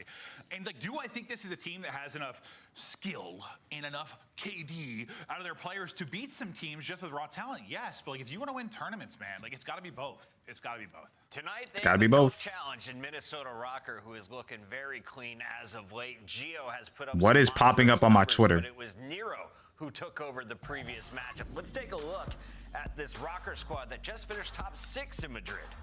For me right now, actually, you say Nero. Nero's been incredibly consistent. He has been I want to say, the front line for this team, but I want to give some flowers to Paul X because when you talk about like players that might be struggling on this squad, Paul X is probably the biggest one that stands out for me specifically in Search and Destroy. He had a really good series versus Miami, and so that's going to be my player to watch in this Optic Texas match is like, can you consistently show up for your team online, because that's where Minnesota Rokkrs needs to find a little bit more success because they are 0-3 in Game 5s right now. They cannot keep going to the lengthy end of these series. I think we kind of know who Minnesota Rokkr are at this point. I don't think there's like a ton of room for them to improve. I think they are going to be a team that's still going to be pushing people deep. They're going to be a threat. They're going to be gritty, as we like to say a lot. They're capable of maybe pulling off a top. Oh, that's the thing, I just bro. think we've kind of like seen their ceiling in a way. They're just going to be a very fun, entertaining team. They're going to be streaky at times. And I'm not like hating on them. I just think that's with this group of players, that's what you got. But they lead to a lot of entertaining series. So as a commentator, I love them. Honestly. Waiting for Gio to get back to his seat, and then this match will kick off. We should remind everyone, though, that there's a little advantage for Minnesota. They're all playing in the same room. These guys all live together. On the other side, Optic's missing Dashy. He's sick. He's playing from home, maybe. Yeah, and it's another thing that, like, who knows Oh, how I he's feeling. did not know that. Yesterday at the match, or what's that, 2 days ago? So, I mean, see stuff like that. What do we? Hey, listen, it's my birthday. I've been partying. I haven't done anything. Like, where do we? Where do we go? How does that? I don't know that though. You only had like 4 days of scrims. You feel me? So I don't. House on Mines. I think it's just February. Where did they get that information? I'm not even gonna lie. Does Optic Texas like? Unless I don't know. Somebody maybe from the Optic camp probably said it. So I could see why. I see the Skyline Hardpoint, and I've been talking about this for the past 2 days. It was one of the best maps from Optic Texas. They lost 2 of them in the last 5. They've won 1 Hardpoint in the last 5. Someone turn off Gio's monitor. Consistent right now, and for the side of Minnesota Rokkr, they're 1-5. So this is a good layout. Fuck it, I'm down. I'm down. Somebody go over right now. Fault in the middle though causes a little bit for concern because we know Minnesota Rokkr love it. Maven, you get to go first. Who wins this match and how many games? Are you 3 for 3 on the day? No, sure. Yeah. I'm 1 for 2. Honestly, I couldn't tell you what I picked today. I just sort of say stuff. I'm going to go up to Texas. I think this is going to be a really good series. I think this is going to go 4 or 5. I think 4. I think 4 is doable. Like, my gut wants to say Rokkr, but my heart saying Optic Tech. No, they definitely can't. I don't think Optic's very good right now. I don't at all. No, they definitely can't. My heart's saying Optic Texas. It is, dude. Allie, I got to speed this up here. I got to agree with him. I'm going to go with Optic Texas in this one. They need it. I'm going with my man, Ake Slayer. Welcome back to the flank. I'm going Minnesota Rokkr. They get it done in 4 today. Am I right, Miles? Am I? Yeah, absolutely. You're only as good as your last series. So, yeah, that's the way it goes. Right, Chance? That's exactly how it works. Just a few days ago, Atlanta faced tumbled and one of the worst teams in the league, and then they bounced back, and now they're the best again. Toronto, I thought they were going to have to make a roster change. Joe Deceived looked terrible. Ronnie James will be. So that's how we judge things. And Ronnie James will be replacing LeBron James in the All-Star game. Sure. What time does the game start? The game's about to start like literally right now. Has there ever been? But a Skylight Hardpoint, where we're going to be starting off, and I know Pred, sort of the old and new man on the roster. I feel like Skylight is a map that might be like built for him. Yeah, so I guess Dashy's sick. I guess so. I guess he's not at the facility. What was I thinking? I was about to say something. Disgusting Creddy Central, that's why. Oh, now I know what it was. Does it like Lay. Well, let's find out how it goes, folks.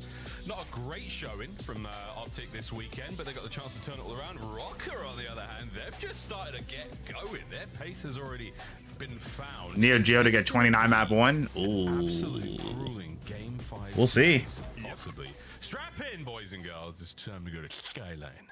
And keep in mind, for the side of Rokkr, Miles, we touched on this our last cast over them. We wanted to see Paul X step it up a little bit in stage 2 in his first series. Paul X did look fantastic, but also map 1s. Minnesota Rokkr continually have slow starts. Even on Skyline, where they got the drop on their last series, they lost a 2-point game. So for whatever reason, Rokkr always starts slow. Keep that in the back of your mind as this map goes on, as right now, Paul X. I'm a fly, bitch. Oh, 3 dead. Handsome X. Great stuff to start this one off.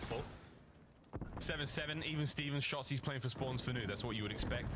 And now a little bit of a contest, a little bit of a dance around, and he's already on the run. But 4 dead. Whoa, all 4 down. And this is a solid amount of time too. Well, basically came around that corner pre-firing. That is on point.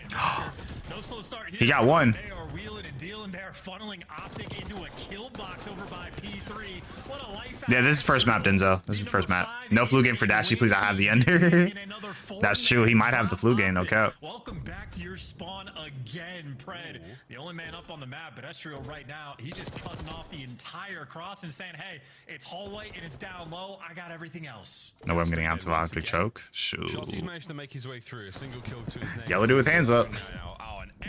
Yellow dude with hands up. I don't know what to tell you, boy. Gets a couple attacks in, but 5 HP. So close to it. Back over to Paul X. Finds himself at least one. As this P2 has been succulent. The Minnesota Rokkr so far. Yeah, they chain these two hills really good. Be out in full force. An 0-6 start. The man that's got a target on his back because there are bloodthirsty fans out and about, and this has been magical. By the way, Estriel's spree. Dude, they're doing really. Estriel's 10-3. 9 before he falls.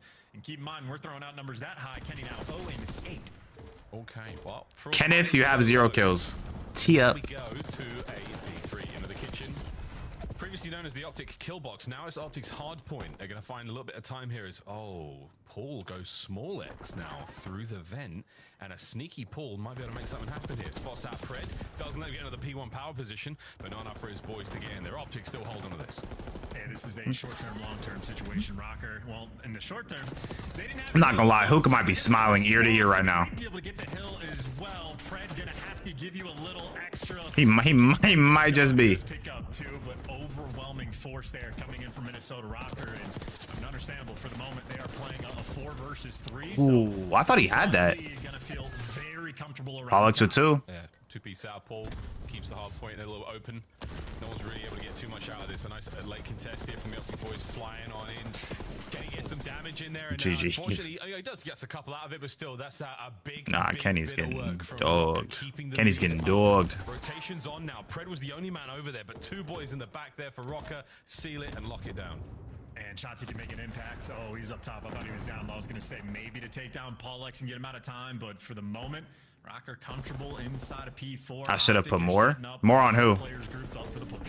On Crawlex, who now dives up, gets a bit of time. Kenny with the immediate trade. Lovely work. Kenny 2-pieced. Kenny fighting 3. Can indeed. 3 in the feed for Kenneth Williams, and that is going to be the hard point now. Dashy with the backup. That is clean as you like. Optic, good break. 35 to go. Man, hell, hit the punch on that one. That's a massive moment. That's a P4 that could have been locked down by Minnesota, but instead, Kenny's the guy, the hero, comes soaring through to picks up 3, and then he's the. You feel like Shotzi's overrated? I think Shotzi's just kind of struggling right now. I don't think he's overrated. The way he impacts the map is really good, but he is struggling right now. I'd rather say he's definitely struggling a little bit. You're there. You're good for this scrap. Of course, though, it is Skyline, so no scrap is safe. The bottleneck's going to be around, and Shotzi might have got bamboozled, but the reaction time on point, and long-term Pred trying to make a high-impact play, trying to be the guy that strikes as soon as the hill pops. Yeah, he's waiting for it. Good timing. He's going to get 1 out of this. Good kill. And with that, still a battle for the new. Okay. He's good. Got spawns. He's got spawns. That's good enough for now, Kenny. Locking down upstairs, trying to keep that hard point safe in the hands of the Optic Texas boys, and right now it's looking good. Over to Pred, dives into Geo, gives him 2. That's 3 down in the feed. Pressure now onto the spawns for P2. That should be the break and the flip. That is it. That's a big dagger once again from Rokkr. Yeah, now you're just vying for actual contest time on the hill. Shotzi gonna take it away with the smooth movement that we have come to expect. And I mean, any P1 times. Yeah, yo, he was a bullet. Shotzi doing everything he can, has a little bit from coverage.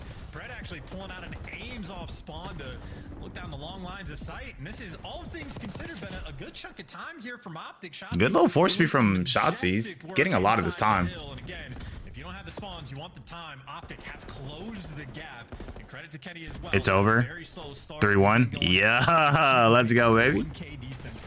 So far. Was it fired up?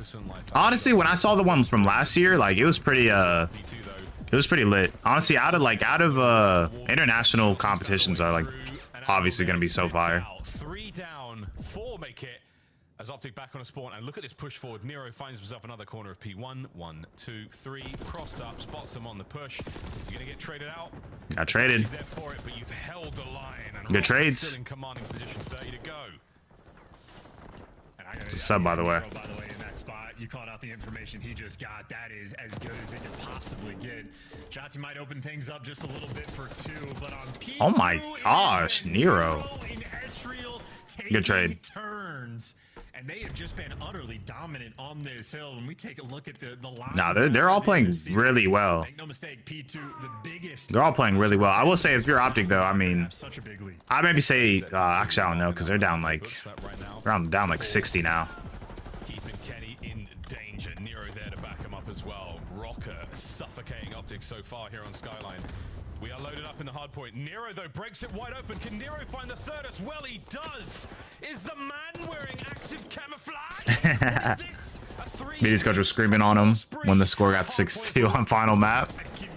Shoot. That coach said, y'all. That coach said, if y'all don't play well, my job's on the line. Finally, Kenny's there to shut him down, but this has been a wonderful run. So y'all better tee up. Again, a team that just not like they just don't have any luck in the map ones, but clearly it is not a slow start here. Boys are bringing the heat, but Optic a nice response, and if you don't have the rotation, you gotta make sure you get the 3 dead. time, and Dashy with that 4 spree is going to They're, deliver. oh wait, they spawned out. Yeah. To try to break towards They need to clear out Paul X though. Huge kill. Yeah, and they're all spawning out. They're gonna spawn like Piano or Grill. As they sorely needed going to this P4. They had a great break in the first go around. Now they've got the hold. But Second place is about 150k. Oh shoot, yeah, they got paid. They got paid. Beautiful shots. Dashy gets 2. But one makes it through the back. That's going to be Nero. We'll see how this one plays out. Pred, find a corner. Stay alive. Paul gets in. The break is there. That's an interesting Ooh. moment. That's when we got to hear the comms from Optic, because they just let grass completely wide open for Nero to go on that pinch. I don't know who was supposed to pick it up, but Kenny's the one that tries to like fix that mistake, and when he loses the gunfight, all hell breaks loose. Still Mixie here on the P4 time, but certainly not a good setup in a mistake. This is a good 20 for Minnesota. Never mind, I lied. I lied. That's Caster Curse. That wasn't me for real. Always a good one, and I mean 15 seconds is worth going for. Kenny might be happy for 12. Here comes Paul. Is he gonna find this? There's the He got one. Nice work again. 15 seconds. You're not Don't think Optic's winning this. the shots out of Pred, not It's doable. Estriel's gonna find those final few moments. See, they already rotated to new. Kenny just gotta stay alive. That's 2. That's 3. You gotta look for 1. Who will win second map? Low key, I'd say Minnesota. It's if it's Vol at S&D. I think Minnesota will win it. They're undefeated on Vault S&D. I'm pretty sure. Let me check.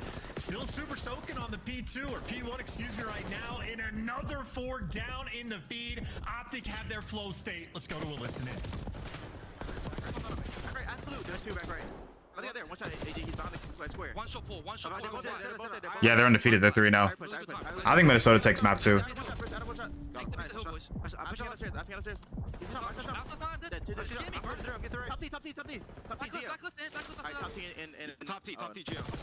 Oh yeah. Alright,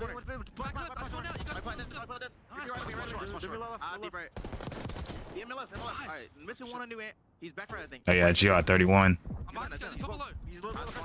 Touch his shit on. Back right, helipad. Back right, helipad dead. Nice. We'll try to chat together. Hit the back door on me. You're back on you. Back on you. Look at. 20 piece per week. Catch one shot. Catch Kraus. Nero. There's 2 right. Nice. Another guy right. Another right. Top T. Alright, last guy. Low gym and his right. Low gym. Low left. Nice. Gio. Alright, Paul right. Paul right. I hear that. Yeah, is it crossing down? I'm a low gym. Nice. I'm a low gym. They're making a really good comeback right there.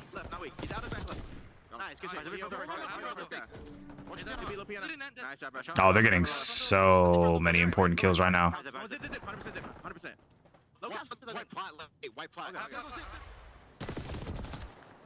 That's 2. Late breaks here from Rokkr, and it might not even be the break. It's just go towards new. I mean, look, just making amends for the P2 at all, I think, is why Optic might very well win this match. Wait, that's 3. Oh, that's all 4 though. Is a team that never dies. 4-man wipe in the feed. They got the setup around P3 that they want. Perfect awareness of spawns as well. Are they able to actually capitalize on the kills? Yeah, 2. That's 2. Kenny's still by Piano. Kenny still at large. He got traded. Bottom bed. That's a big one from Shotzzy just to keep this hard point. That's 2. Nero's pinching Shotzzy though. Pick up from behind. That is sensational lead change here in the dire moments of the game 1. That's a huge 2-piece. For 2 might be a little bit extra. They've taken the lead. They got the right side spawn. They need a trophy. Rokkr, this is your game to lose. One more wave, Rokkr. Hold on, and you take map number 1. Here comes Dashy and Shotzzy. The lineup's She's gonna get traded. Once again, the dagger in the back. 10 seconds for the win. Pred down. Nero still fighting in kitchen. Nero and Estriel finding the kills. Estriel's in, and that could be the hold. That's 3 dead. They got it. They got it. It's 3 dead. They got it. Roar through Skyline. Dang, that was close. That was close though. Waiting for the player to hit an emphatic punch on that one. I thought those dudes would be hyped, but no. Maybe prepared for If they get 3-0 by Minnesota, shoot. Minnesota have had all year. I don't know if you saw the record. We getting money. We getting money. Had a lot of success on this. I bet. Nor have they had a lot of success. Oh, okay. Ones. I think they literally, outside of the Falcons, have the worst map 1. 20K on Minnesota. That's not looking good. 20K. Top with an electric Skyline Hardpoint victory. I mean, No, it could be a different currency, Denzel. It could be a different currency. Because a lot of y'all been like, a lot of y'all are like not even from the US. I've seen, so it could be a different currency. In double digits, getting serious production, and another 40 bomb for Nero. The man has been collecting those this year. 41 and 32. Everyone north of 4K down. You could win that though. You could. It goes both ways. Happy with that one indeed. Estriel started the game off what, a 9 spree? That was another sensational turn, and All X as well. Ever since Major 1. London here. That dude's talking to Rupee. All right, bro. Relax. Yeah, chill. Are you from London? Nah, London's nice. I've been to London like twice. Bro, I love it. We need a London event. A London event would be crazy. Last one we had was what, BO4? Or I guess maybe not even BO4. It was MW19. I remember because Huntsman won it.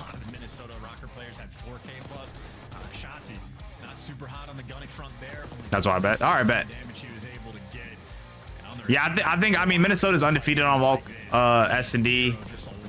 Obviously, it seems like they're shooting back at Optic, you know? We got it, bro. Yo, chill, bro. Nah, chill. A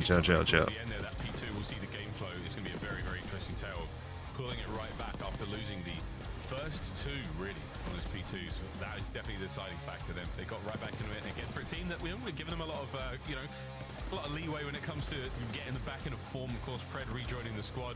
You heard the comms, man. I thought they were good. I thought everyone was, absolutely bringing their part. I felt like I was aware of what was going on. My bad. Hold on, I'm looking at some real quick. As well. Pred, he was doing just that. Fits right back in there. The comms looking good. The gameplay not too far behind it. We'll see if they can get a good one in search. Yeah, of course, and don't get me wrong, this is nitpicky when it comes to Skyline because things are happening at just light speed. Like, both teams probably made a dozen different mistakes that they're going to want to sort of give back. It's just the way the map plays. But on the final P4, where Optic only got 20 points and Rokkr was able to get about 25 on board, they had a full setup and they just let someone through grass side, I mean, immediately to flip them and make it mixy. It's really difficult to get control on the map. You don't get a lot of good opportunities to do it, and you have to capitalize when it happens. And I think the only real capitalization on this map was the P2s. Both teams able to find success when they got control of that one. Think of Yugi's so fucking hilarious, bro. 250? Okay. 250 to 226. Optic outslayed. Where'd you go in London? Shoot. Like, what do you mean? Like places, cities, like neighborhoods? I had to ask my family because they took us around. I'm not sure what Vitamin V is going to do to us here. They took us around. That's all. They gotta. I gotta ask them about it. We honestly just went everywhere, to be honest. I mean, Vault is like the most basic map we have in terms of search and destroy. So if you want to get creative and work the B site, there are opportunities to do so. But I think I just hop on the plane and vibe out. Vibing the city. And you just have to get out when you lose the pool side. I definitely want to go back though. I honestly, London's a really good city. I really like London. Just been a little bit better, get the bomb down more, better on the retakes, and of course the record, the most impressive thing, especially so that one map lost. Definitely one of my favorite places in the world. Was against For sure. Heretics when they went down 5 rounds to none. It nearly completed the full sale. So even when they're down and losing, this team again. I'm tired of saying the word. No, that was a really good first map. It was honestly just like a bang out. But I feel like Skyline is like, because honestly, the way I see it, because I know a lot of different people that like play ranked, play challengers, play whatever. A lot of people visually like to see Skyline play it. It's like a whole different story. I kind of like playing it because it's a bang out, but I know a lot of like people that sort of play ranked SMG, like CMGs, pubs, wagers, whatever. People do not like Skyline playing it wise. A lot of folks wondering where they're going to wind up, mid-season. What do you think? Who will win round 2, map 2? Minnesota. I just think they've been Minnesota. Did I not answer your question or? Series out of them. They had a really great turnaround at Major 1 and some nail-biting series. Yeah, I answered. Yeah, it was Minnesota. What sort of ceiling do we have on those 4 players on the bottom? Well, they have been answering Minnesota, don't you know? consistently throughout the year, right? Like, okay, Geo looks good online. How about Land? Got even better. Okay, Paul X not having a great stage 1. Can he step things up so far in stage 2? Yes, absolutely he can. These guys are horrific in map 1s for whatever reason. When they're map 4, so like their hardpoint. They put the odds down now that Optic's losing. Map 1's no success. No, that makes sense. I mean, that happens in all sports though. Doing crazy things, locking down the P2 hill. So every single question Rokkr have had to answer, they have been successful at that. So yeah, very fun team to watch. Been a big fan of these guys this year. So of course, overall for the comparison, I mean, neck and neck between these two teams when it comes to search and destroy. And on a map like Vault, that is also going to be the expectation that it is neck and neck. Yeah, absolutely. A-bomb site, we're about to get very well acquainted. I'll pass. Optic got this. Okay. Okay. Listen, either choice is not a bad choice. Both are really good teams. So happy to see those numbers if you're an Optic fan, but you're gonna see how that goes now. He didn't have a fantastic hard point. Prey's gonna be grabbing the bomb just like the old days, and now we go to A. And if we don't, we'll be very surprised. Yep, Dashy's job watching B Street. Geo actually tried to square up with him off the rip, but now it's a quick hit over towards Pool, and that is instantaneous. Bomb down. Dashy started over towards Ammo and somehow makes it back towards Pool before Kenny does. And they let him through Pool. So I don't know what happened on the mini-map, but Optic dropped the ball in round 1. Good round 1. Slam for it. Good first round. Nero just dives into the bomb site, rips 2 players. Oh my goodness. And a nice little dance there with Dash. Damn, Nero got 3. Sheesh. Oh no, he did pop the 2-piece. I'm tripping. That's the way it goes on the a good old A-bomb site bang out. This is what it looked like from his POV. Threads the needle. And destroys Shotzi. That answers the question. Optic just left it completely open. They were just hoping the SMG down low would win the gunfight, and that's a 50-50 call. You give it a shot, but you lose that one. It is a guarantee you lose the round. So not the most ideal strat off the rip there from Optic, and we'll see what Rokkr pull out in terms of creativity. I think it was Boston that used this one first, and every team has stolen it. Yeah, pretty shots here. Possibly going to smash this corner. There's a big wrap taking place from Kenny and Dashy on the bottom side of the map. A-bomb site plant. Standard stuff, folks. Once we run out of stuns and nades, we're going to have to show face. First contact goes to Estrios. Will anybody get the trade? And Nero just gets out and makes things Yo, dog. Low key. Estriel's been able to fly around and oh, good shots. Now 1v2 for Geo, and he gets dropped. Zat. Down low, Dashy. Good response by Optic. Time on point. And we might get a second look at that one because Dashy got a pistol kill just before it. Instantaneous retake and a bounce back round from Optic Texas. That is clean work out of the green wall. Yeah, ideal. Absolutely ideal. And Dashy's Strider. His pistol's one thing, but what a win there against Geo. Nice bounce back. Exactly what you want to see straight after, you know, a tough opening round. Small mistakes like that at this level, though, folks, they certainly cost. Oh, I keep hitting my knee on the table. That first blood rolls through. It's a 3v4 really for Optic to clutch, and you got to hunt down the players mid map, find that other guy carpet. Like it is just a very fast-paced game of hide and seek. And this bomb. Oh, yeah, I think he saw Geo. Going through the middle of the map, they're not dropping down low. They're squaring over towards line. So good 2-piece from Shotzi. Second blood, Shotzi gives you 2. Question is, now can he get out? You've made it to the bomb site. You're in a position to get this one down. And Pred is going to do it. He's going to go for the plant. Is Paul checking the bomb site rapidly? He is. That's a big win. 2v2. 2v2 now. The guessing game is on. Shots is in vault. Where's number 4? Oh. Wow. This is doable. This is for the ace and a 1v2 clutch. He has 3 1v2s on the year. Ah, damn. Oh, I love the idea. But the pinch was there. E-bomb. Yeah, Paul's on it too. Paul's on it too. Gotta give him the bomb. Something different. Minnesota Rokkr had lovely spread. Is Paul? I think Paul's like 2 kills off RC. Yeah, and I think that round might be on Dashy, right? I think it was Paul X. I think he's legit 2 kills off on RC. That gets the read. He's on point. Get the bomb down on B. Pred successful at that, but then in the 2v2 again, we saw on the mini-map Dashy. Wow, that was literally a bullet. I mean, if He literally put all of his ammo. Rokkr staying on top of things. Oh my goodness. They had plenty of time to work with. Oh my goodness. Shotsy, so no hold on, let me see something quick. Kobe. Well, up to the A-bomb site this time around. Defensively, we're committed to this one. Kenny takes a whole heap of shots. And Gio sent him for the kill. Immediate trades are for shots. He keeps the fight alive as Dashy catches Paul out of nowhere. And now we rethink the A-bomb. Oh shoot, what the heck? Spied out going towards B. Scum Stream said streaks will cause you to DC right now. Oh, okay. Wait, that's weird. No, because Dahum used his earlier in the day. Remember? This might be the bailout, and you got plenty of time to work with. You can make. They are on an esports build, so it could be different. Damn, he just got slid on. Quicker with the movement. The long slide will in fact. It might be just be like the normal build because Dahum used his RC earlier. Shotzi's there to close that. You know? I think the speed of Shotzi. Unless it's maybe specifically a Hellstorm, I could be wrong. Dashy catches Paul like dropping down through Nero, excuse me, to go for like the B hit, and that's why Estriel decides of like, okay, they're gonna know we're here for the plant. Try to go through the spawn and see if you can catch someone. But Shotzi was doing the exact same thing on the other side, and make sure you're staying on top of the intel game. So speedy gameplay from Optic Texas, tied up 2-2. Yeah, they're going back and forth. What is this? Not what we usually see. Bomb site checks. This time round, we are safe. The bomb will be planted, and it'll be a good old-fashioned retake. No one's getting through this time. Here we go. Nero starts off proceeding is against Kenny. He somehow finds it. And now Dashy, oh, good shots to bring down Nero.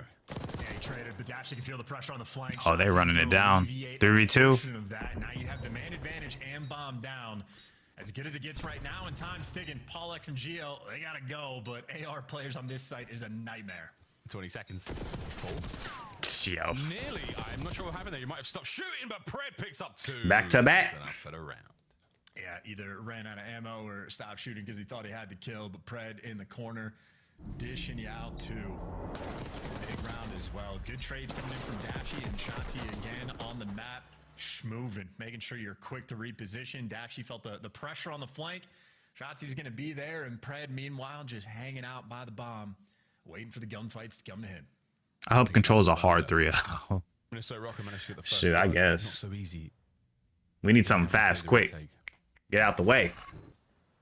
That boy got to eat. Now for the for the Optic boys, Rokkr, they'll be on attack.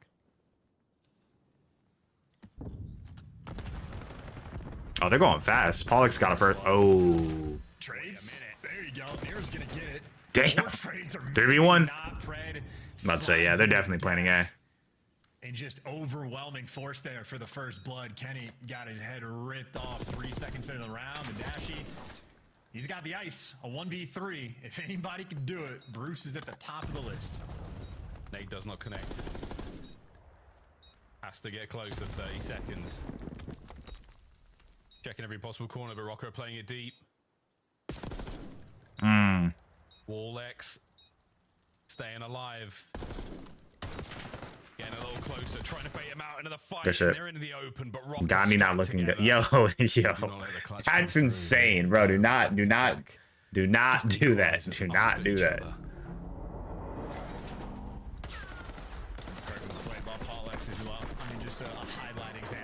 They're going back and forth, to be honest. They're going back and forth, bro. Look at Paul X. Look at Paul. Paul X not giving him anything to work with. And again, a lovely strat. Kenny's been very consistently going out. That's crazy. Shoot, he didn't really have any other options, to be honest. Just fly at him to go and get that first blood. So great coordination. And Kenny, Public enemy number 1 currently. Wait, that's got to create. Nah, he saw the cross. Yeah.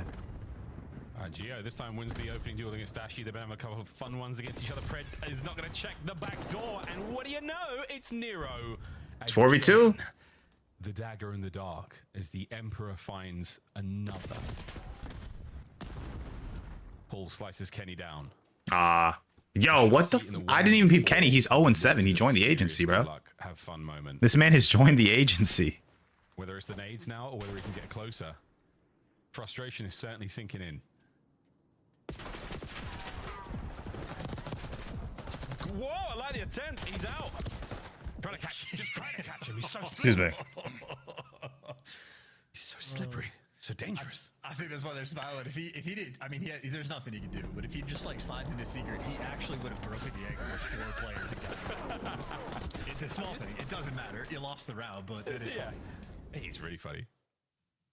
Nero, once again, just jumping out of pool for absolute free. At Pred trusting Kenny and that, I mean, you already have the man disadvantage. It's already scattered around. It is interesting, by the way.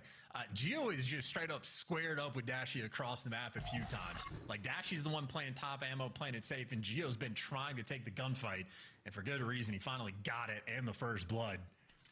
You love to see confidence plays coming out of young players like Gio, and you like the stat coming out of Minnesota Rokkr. Holy fuck. Again?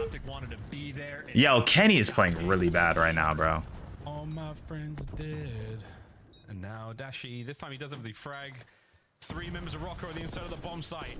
Did he get stuck? Yeah, he did. And he gets stuck. Pretty sure they win it. It is all smiles for Minnesota Rokkr. Everything is working out for them. Dude, Gandhi hit a lick. Y'all are fucked, bro. Y'all are fucked. Coming in from Optic, like Minnesota Rokkr. Y'all are fucked. And again, it's like, to me, it's a big deal. If you're just squaring with Dashy, in my mind, it's a short list of players that are willing to do that. Gio putting his name on it. Rokkr playing with all the confidence in the world. Nero, whenever he wants to. I'm disappointed in y'all. I'm disappointed. Exposed into a pool. I was gonna say what I used to say much harder. Cannonball. He goes cannonball. There you go. Cannonball. Shut up here, Pan. I think if anything, it's about to be 2-0. Like, yeah, open go. Right, I've got shots in, go. Or it might be 2-0. They still have a chance. And now we send the RC car forward. Rokkr with a really, really deep setup here. They're not going to be pushing forward for this one, but I worry. Are they going to follow the RC car? Yeah, they are. They're following it in. Under the cover of the car, they've taken as much of the map as they possibly can. Now you send it. Dashy, the perfect position to get some kills and the damage. Can he find another? Tags are plenty. Paul manages to make it to mid. Here comes the drop. Pred watching one. Estral. Good trades. 3v1. All down to Gio. Yeah, I think it's Hellstorm. Push this aggression now from Optic. Not gonna let him get any breath. Yo, I kid you not. If Dashy ran up, they might have. Site, you throw out a couple ideas, but the RC car. I don't know what happened. I think we're good. I think I like what the observers showed us at the start of the round, though. You saw the nades coming through from Rokkr. A lot of the players, when they're jumping out over towards bomb instantly, they're running through the hallway or catwalk, whatever you call it, and they actually had the pre-nades potentially to stop it. So that was just not the route that the Optic boys chose, so they guessed wrong, but an idea at least was there on the defensive end. But Optic certainly happy for the A plant on Vault. Get the offensive win. Problem now, though, is they got to find a way to stop it. Standard nades coming through. No connection there. They got the trophies and everybody's on site. A 4-man bomb stack. Here we go. They're all ready to dive. Bomb planted. I mean, they got everything covered, but like Optic's all at P2. That's the only issue. All of Optic's at P2. No one's hitting through secret. No one's hitting through like mid like hole. Nero will be the front man. 30 seconds. And here we go. Into the site. And Estral finds the first one. In and Nero finding another. And the aggression now. GG's. The dagger. The last man in. Rokkr. Lucky knows ball for real. He knows ball. That's a slammage as well in some of those final offensive rounds. Playing with confidence. Optic sold, Beta got paid. Y'all are fucked. I'm gonna go use the restroom. I'll be right back. We'll just keep saying it. I feel like Looney has to be a happy man with the roster that has been built for Minnesota Rokkr. Series isn't finished, but that is 2 incredibly well-played maps of Call of Duty by Minnesota, and they are just taking Optic to task. Well, we said it. Oh, I said it. Their form recently has been so strong, and you've caught Optic at a very, very bad time. And it's a perfect scenario to find yourself in there. So kudos again to Minnesota Rokkr. That final round was a true dominance as they stamped their way through the A-bomb site, and the retake attempt was ineffective at best. Huge work for Minnesota. Well-deserved victory there, and they go up 2-0 in the series so far. We stay on Vault for control, and if we can get the comeback, it's over to Hardpoint as well. A red card will be our showdown for a game 5 if we have to get that far. But right now, 226-6-4, anything's possible. The reverse comeback, or the reverse sweep, the comeback could happen now, Chance. It has to happen now, doesn't it? Very possibly. Also, 8-2 in the First Bloods, Dash. You got to talk about the First Bloods. That was crazy. Good luck. Have fun. Love Thank you. Yeah, so I want to start there. 3 first deaths for Kenny, 3 first deaths for Shotzi. 2 of your stars are getting picked apart. Kenny's doing me no favors. He's Kenny, 2 and 10. He's literally holding forward. He had 37 deaths in the map 1. He had 10 deaths in that. No, Kenny is, this team is frustrated. Like, I think Kenny's literally holding forward. Like, from his position, he is a more aggressive flex than some. Like, he always has been. He wants to be aggro and get a lot of gunfights, but he's just, dude, he's holding forward. Dude. I just feel like Optic Texas isn't really in a position to fight. Excuse me. Are you okay? I'm really sick. I have had the flu for the past week, and I've been going through it. Thank you for asking. I hope you feel better, Allie. Thank you so much. But for the side of Optic Texas, I don't love that they played Vault Search and Destroy in this series. Not only because Minnesota Rokkr prefers to play on this map. Obviously, there's 3 of them in the middle. It's one of their best maps. But mainly because since Optic Texas doesn't really have an identity right now, this map is just way too one-dimensional. And unless your subs are on point, it is going to make planting and retaking A virtually impossible. And unfortunately, we really got to see that during this map number 2. Minnesota struggling in hard points. That was until Major 2. They are now up 2 games against Optic. The search and destroy even cleaner than the hard point. Yeah. They just play with insane confidence, as you heard. Geo squaring up with Dashy, not many willing to do that, and Nero is just flying out of windows. Well, I said my gut was picking Rokkr because, yeah, I really thought Rokkr would win. I just, honestly, I pissed off enough Optic fans today with my comments. Okay, you're trying to ride. I was like, I'll pick Optic. But no, I did say I don't think Optic are very good right now. I don't. Do I think they could be very good? Yes, but it's a work in progress. It is. I know for some people it seems like it shouldn't be like starting over, but it is. Because I don't even think like when they had Pred first before he sat out, or even when they had Hook, even when they were going in that win streak with their hard points, I never thought they were that good. They weren't. They were getting by just on talent sometimes. And just online stuff. Like Hook and Shotzi were putting up numbers that were unrealistic to do on land. They were never that good. Time for Hidden Heroes. How well does Maven know Optic? I might get there, though. Oh, this is How well Optic does Hidden he Heroes? know Minnesota? Did I say formal to each one? These are also stats from before today's matchup. Those KDs are way too low to be formal, so. I think only Optic and Minnesota. One of these is Estriel. I know that. I know that for a fact. Okay. One of these is Estriel. Oh, this is hard. I feel like you have to go first because you haven't done it yet, Clint. I haven't done this at all. 6 clutches. Shoot, low-key might be all of Minnesota, no cap. It might just be all of Minnesota. Okay. Show me Bruce. Crushed it. No, I think one of them is Estriel, though. She is our first one. How about bottom right? Overall of a 1.07 Slayer. Because I'm pretty sure Estriel has 2 clutches. Actually, Estriel has 2 clutches. It might be Geo. Bottom right. Geo. Oh, you killed that. 2 for 2. I'm the worst at All right, let's go over to the 0.88 overall KD. I'm about to start cheating. That is Paul X. Is it Paul? Oh my god! And Maven is on fire! Now we have to do the last one. It's gotta be an Optic member. Finish it. Finish him. Guess I'm finishing Kenny. I'm going to point. I'm going Kenny. He's going with Kenny. He's so right. Well, I was actually really good at that. Bro! Wow. Bro! Does Maven know his players? He knows his players. Yeah! Wow. No. Never mind, I lied. Felt pretty good about that. That was good. I didn't see it beforehand. I swear I'm not a cheater. He's not a cheater.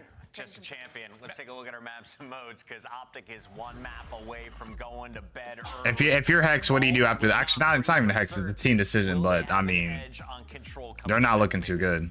To go down 0-6, that would be really bad. Dude, I'll be honest. I was thinking about how smart I was. You're very smart. No, I think Rokkr closes down 3-0. I think Rokkr closes down 3-0. I have to lean Rokkr closing out 3-0. Both these teams love vault control, but I mean, Optic's on a 2-loss spree on control, and there's no momentum in. You ever black out from your own intelligence? Don't forget you lost your house today. Major 4. You see, but then the Ghosty Hydra Scrap Under got it back for me. So really, I didn't lose anything. No, Clint, all that crap you've always spouted about Maven stats, and you nailed that. Bro! Kiss my ass. Kiss my ass. Here we go, folks. Map 3. Map 3. Yeah, this should be great. On it. What's wrong, Ian? What's wrong? Talk to me. He looks stressed. Years old, man. He looks great. Maven's great. Dude, for anyone at home, he is the exact same person, like on and off camera. Maven, he's the most unique person I may have ever met. He is a force of nature. And Every great single time. He did pick Optic to win, though. What's up? Yeah, that's faded. No, that's faded. Absolutely faded. But every single event we go to, when we finish, you know, a working day, we all come back to the hotel, whatever. Clint comes downstairs with no shoes on, and he's just like, I'm just getting chicken wings. And he's ordered 400, you know, boneless wings, and he's like, I'm watching anime in my bed. And that's what he's doing. That's what he's doing. We're all trying to, you know, debrief, and Clint is his own creature, guys. He really is. There's only one of them. Is there any way Geo drops less than 14 here? Right now, Optic Texas, because goddamn, they are getting handled by Minnesota. I mean, if they get 3-0 spin kick, but I would say no. Like the Minnesota side of things, for their series they have played this year, they have seen 8 game 5s and 6 game 4s. Yellow do it with hands up. I don't know, bro. It's looking shot. It might look chop for you. I'm not gonna lie. Minnesota to be in, where they could just close the door and have the shortest series they have played all year. They can do it here against Optic Texas, but obviously for Vault Control, we are expecting Who wins third map? It should be Minnesota. They're undefeated on Vault Control. Actually, are they undefeated? It's Vault Hardpoint. I say Minnesota. I think they have the momentum. But then again, you know, Optic could easily do something here. Rokkr taking on Optic. We'll see what Optic can do on defense first. I think Minnesota have a good amount of momentum right now. The opener, Kenny, has 9 hit points apparently, as Estriel just destroys him instantly. Pred's 2-piece certainly helps, but we're looking to still maintain some form of mid-map presence. It gets real tough. Yo, that is crazy. 3-4 down. Oh, this is painful. This is the dagger. Shotzi's in position P2. Pred's already bottom ammo, and he might not have been around for a long time, but if it is spawn trap and spawn kills, Pred knows what to do. Just go stand inside of it. Bet on Optic Texas. Hey, that's not bad. Break out of that pretty quickly, but half the time has been burned off the game clock so far. Ooh. Just now been able to get towards the A zone. A 1v1 though for the actual time, and Pred wins it instantly. Rokkr for the moment are getting stuck. We again beat up real bad. Shots and Predators moving right now. Actually, a top line roars his way into the kill feed. 25 seconds on the opening round. Optic Texas. It's been extremely decisive. Nero, the juggernaut from the first few maps, has found his first kill on the round, and that's 3 dead. That's important, and that certainly could be a problem. Dashy lives. Or to fight another life. No, there's 18.8 stopped at the clock. Here comes the capture on 8. I need to edit some videos for tomorrow. Yeah, that's all the effort though, just to get a 2-man stack for the moment. So it's gonna take 22 seconds for this to roll through. But if you get the kills, great nade. Don't have a trophy. Nade's gonna soften up the blow, and Dashy gives you a little bit extra. Giving Kenny deliver you the time, and Optic, I mean, almost assuredly should get this round. 6 seconds left. Just kill the men on point. Just flood them. Keep flying in for the trades. What? Wait, that's 3. It's the A zone continues to go. It's Wallex, and he has melted. Last ditch attempt. Kenny down. They actually got it. Holding it. They've managed to keep Pred at bay as well. Pred down. That's 3 dead. Oh. Is something else, ladies and gentlemen. The Red Menace is back. 8-9 over to B, and the capture's already begun. And Paul hasn't stopped moving. Kenny's vacated the top set of art. Ah, damn. Wait, that's a good 2-piece though. 50 seconds, you've got to hold on. Naturally saw Paul. Doesn't shoot at Paul. I think his flow state would have carried him through to a few more kills, but now he's just running at you. Oh, there's no more respawns though. One shot that Paul jumped on. Am I crazy? This is really important. Minnesota could win here, but I mean, they have 2 extra lives to deal with. You think you have him? Oh, never mind. It's 6-3. GG's. But it is he that is in your spawn. Yeah, GG's. It's 4-2. They ain't doing it. What a life. Last 2 lives, though. We got well excited about that. There we go. Good work. Dashy, the guardian of the beat. It's literally search right now. I'm about to say it's literally search. What an effort out of Rokkr. They managed to secure the A zone, though. That's good enough for them. Again, the segments. We'll keep track of those. I just ate mines. Up by 1 in the round count. Yeah, got an extra segment on the B zone as well. Yeah. So all things considered, that's like a sort of. I respect it though. I respect it. Control on Vault. there you go. But for how things started, surprised they were able to pull this off. Hold on, let me check some real quick. Even further when he gets into arc, could have been a little bit quicker maybe to catch Pred up top, but I think he genuinely got spooked by his teammate down low, and the car bomb coming in from Pred also helped. So squared away. There we go. All tied up effectively for what we're expecting. Do not bet on Optic. You will lose. Bro, chill, bro. To set themselves apart. And Kenny, off to a good start. Did the trophy not do anything? No trace of any member of Rokkr now left on that side of the map. Just gonna push forward Pred. Hey, baby, that's a nice opener. Keeping the point as safe as you possibly can on the attack, but Not gonna lie, it might be better if Kenny just fizzles out because he's never played this bad in his career. And when he has one good map out of 5, people cling on to that and then defend him. Not for sure. It's good enough for now. Get that first segment in the back.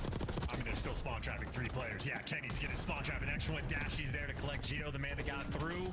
And as long as you get these trades, you keep him off spawn. Paulex falls, and there's only one player. Oh my goodness. I don't know. With Kenny, it's just like he needs to play COD the right way, or he feels like COD needs to be played the right way. And like obviously, whenever it does work like that, and like you can sort of get his input on it, then obviously it makes him perform a lot better because he has more control of like what's going on in the map, you know. I'm not saying that, and it's not that I'm denying anything he's done in the past. He's one of the best in the CDL era, but every career comes to an end and it's more obvious that Kenny's definitely his last 80 to 90% career.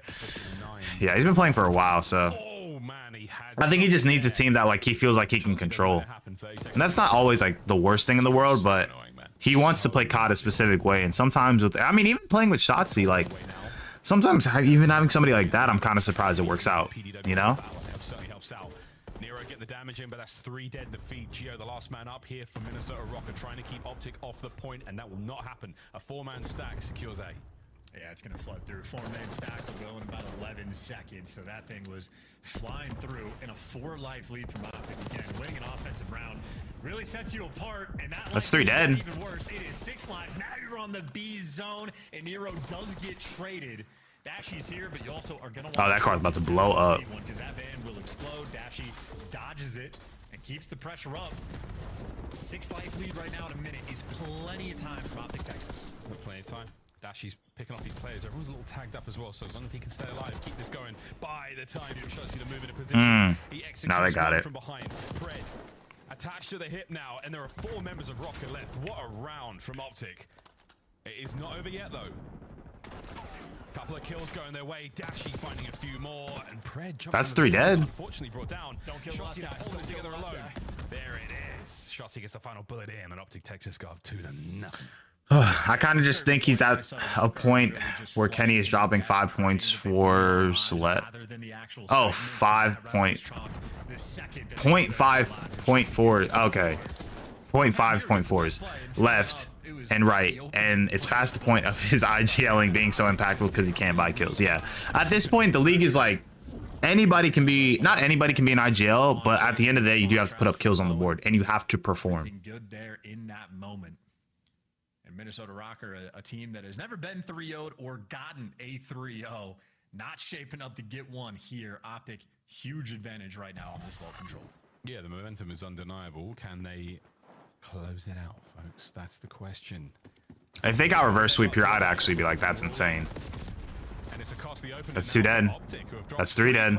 Now, and it's on to Dashy trying to pick up anything here. He's going to be able to get in towards the backside of what we like to call useless, but he will make it anything but. Estro, a nice read. Banana from the gunny. There we go. Dashy in position. His team never gave him an extra kill, though, so Dashy's just going to be battling Estriel and trying to play keep away. And you see Kenny actually wins it in the feed, so him and Dashy there to... That's 2. That's 3. Stack. Looking for 1. Pred, the cleanup crew, last man standing, but he doesn't chow the guy that was on time, so keeping the floodgates like flowing through, and this A-zone might get captured before you can actually pinch. You might have pinched a little too fast. Those players have made it through. There's the capture complete. Get a kill or 2 out of this, maybe. Or get nothing. 2 dead. Uh-oh. A little too hot. As now we make our way over towards the B zone. Rokkr in position to make something special happen here. Do they have any trophies, though? That's the question, because those vans are definitely still in action. Geo versus Dashy again. Geo brought reinforcements. Makes it less fair. Yeah, Nero's like, yo, Nero, go up there and get him. Yes, sir. Sends it, finds the kill, gets another one out of spawn. And Kenny caught in the middle of the street now by Geo. 3 dead. Forward you go, onto the zone. Yeah, and will it be 2 men on point maybe? Well, no trophies, so you're wanting to dodge the nade, so only Paul sticking it to the point, but everybody falls 4 down off the map. Optic, talk about that bounce. That's crazy. No trophies really hurts you. Literally perfect. They stopped the B segment capture as well. Now Preds in your spawn, causing issues, keeping the players at bay. No one's getting to the front line without a word or two from the young Australian man. 1:30 to go, and lots of lives either side. Pred still, lay G, baby. If you're giving up the A zone captures, you better make sure you get the kills, and he has done exactly that. So 22 leading the lobby. Currently have 2 players massively suffering on Minnesota. You know what's crazy? I thought both teams had a lot more kills. I'm surprised that they're not even. They just got to the halfway point. Last man standing is going to be Dashi, and Nero, unfortunately for Dashi, just has his number, is always around. Shotzi with the quick 1 in 6 map count this weekend. Yeah. Yeah, low key. If it goes to Vault Hardpoint, I'm picking Minnesota. They're undefeated, and they're like 5-0 on the map. That's like a good undefeated. It's not like a 1-0, you know. Such a nuisance. Oh, he just barely missed him. He needs to get that trade though. Nero, you've got enough of a window to make your way forward. And now the fight is on. The dance of the doorway, but it's 3 dead. 3 dead. See, this is a big move. There we go. Start to stack the point. He's been taken care of. No lives left now for Optic Texas. The last stand. They're nowhere close. Rokkr are getting it done. Here comes the capture. The nades are good. They're connecting, but not enough. Rokkr. You got to bet. Was it like a lesser or was it a more? I'm seeing Paul look around like he's in war, but keep in mind, that was a full segment capture. So where Minnesota Rokkr the round before, where they lost on defense, those guys literally just started sprinting into death.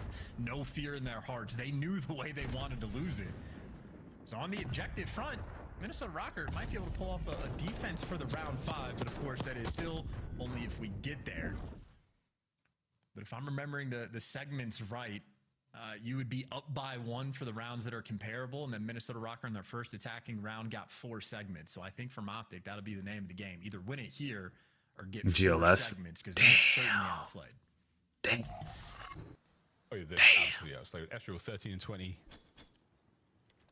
14 and 20 for Geo as well. Yeah, so there's no doubt. I just think that Optic is a historic org with lots of culture and the most fans.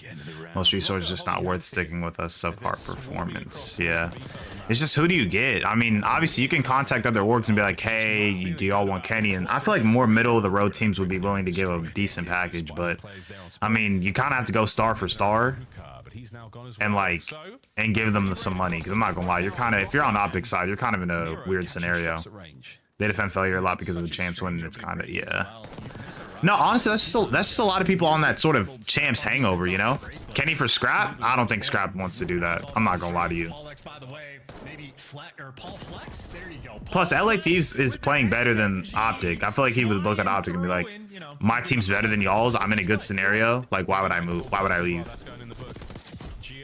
Finding another in spawn here, 16 and 21. Plus, Kenny is not looking that good like Scrap. Optic would have to give him a nice package. Kenny finally get him out of position, so now we make our way forward, but here comes Nero, and he's got the pressure on. Kenny trying to buy the time. He does indeed. Optic's teamwork starting. You think Dash is their best player? I'd say maybe Shots. But Shotzi's struggling right now. Shotzi is for sure struggling. That's the issue. Shotzi's struggling right now.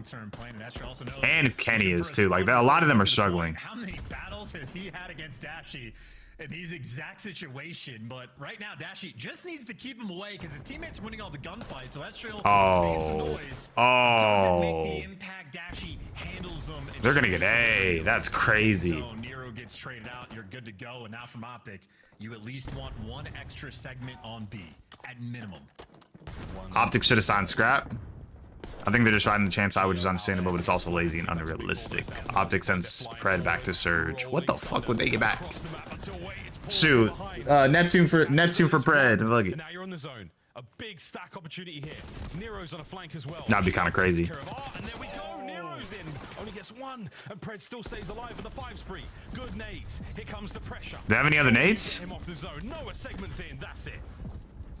He's still alive. I can't believe they didn't pick up double doors there for the flank. Ah, it's 2. looks like Minnesota Rokkr, yeah, finally able to alleviate it. Interesting moment there coming through. Illy coming back. Off the map there, but again, I mean, if you're Optic and you go through challenges, it has to be Illy or Fellow. It's the only way. It's Illy or Fellow, and I don't think any of them wants that. 45 seconds to work with. A good chunk of time to work the B zone. With 1 segment captured, your job's a little bit easier. It's either Illy or Fellow, to be honest. Oh, Paul's gonna get the timing here. Red, Kenny, you name it. Take your pick, mate. Teammates are getting dropped all around the place. 6 to 10. Optic last man left alive right now is Dashi. No shot. Now he's gone back over to spawn.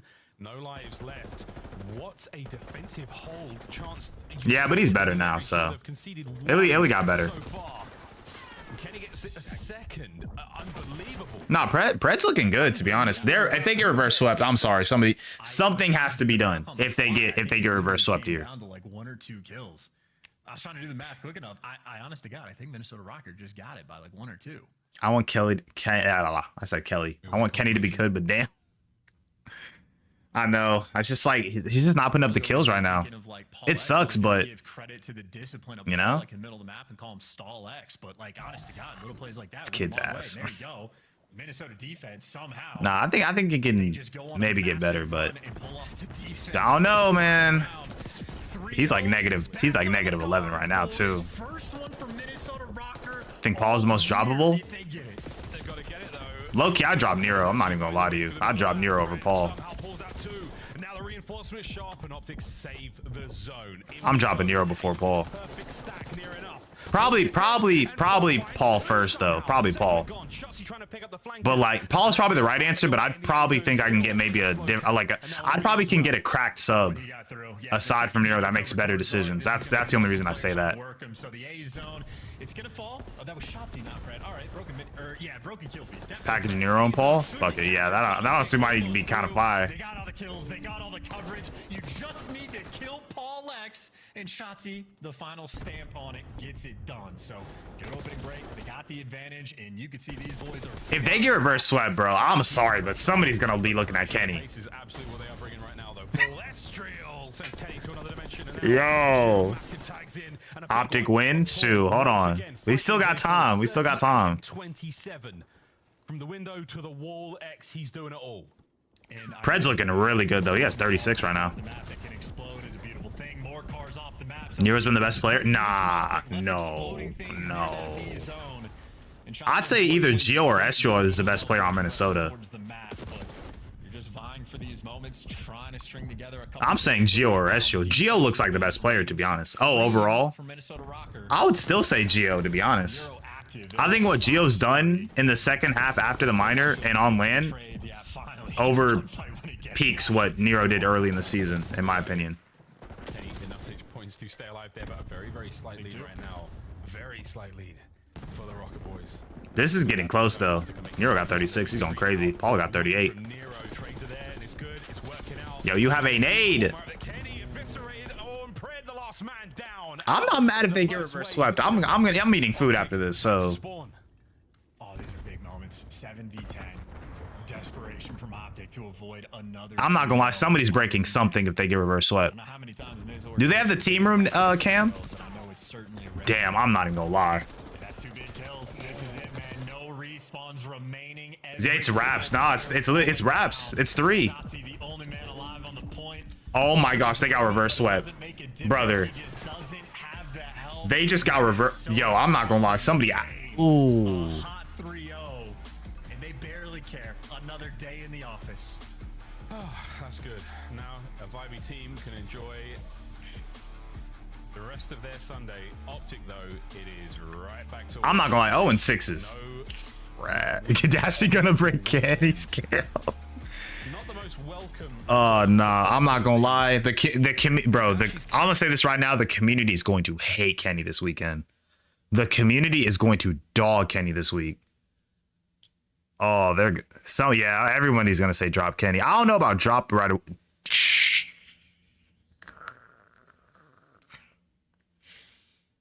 He might need to get dropped. I'm not gonna lie. He might need to.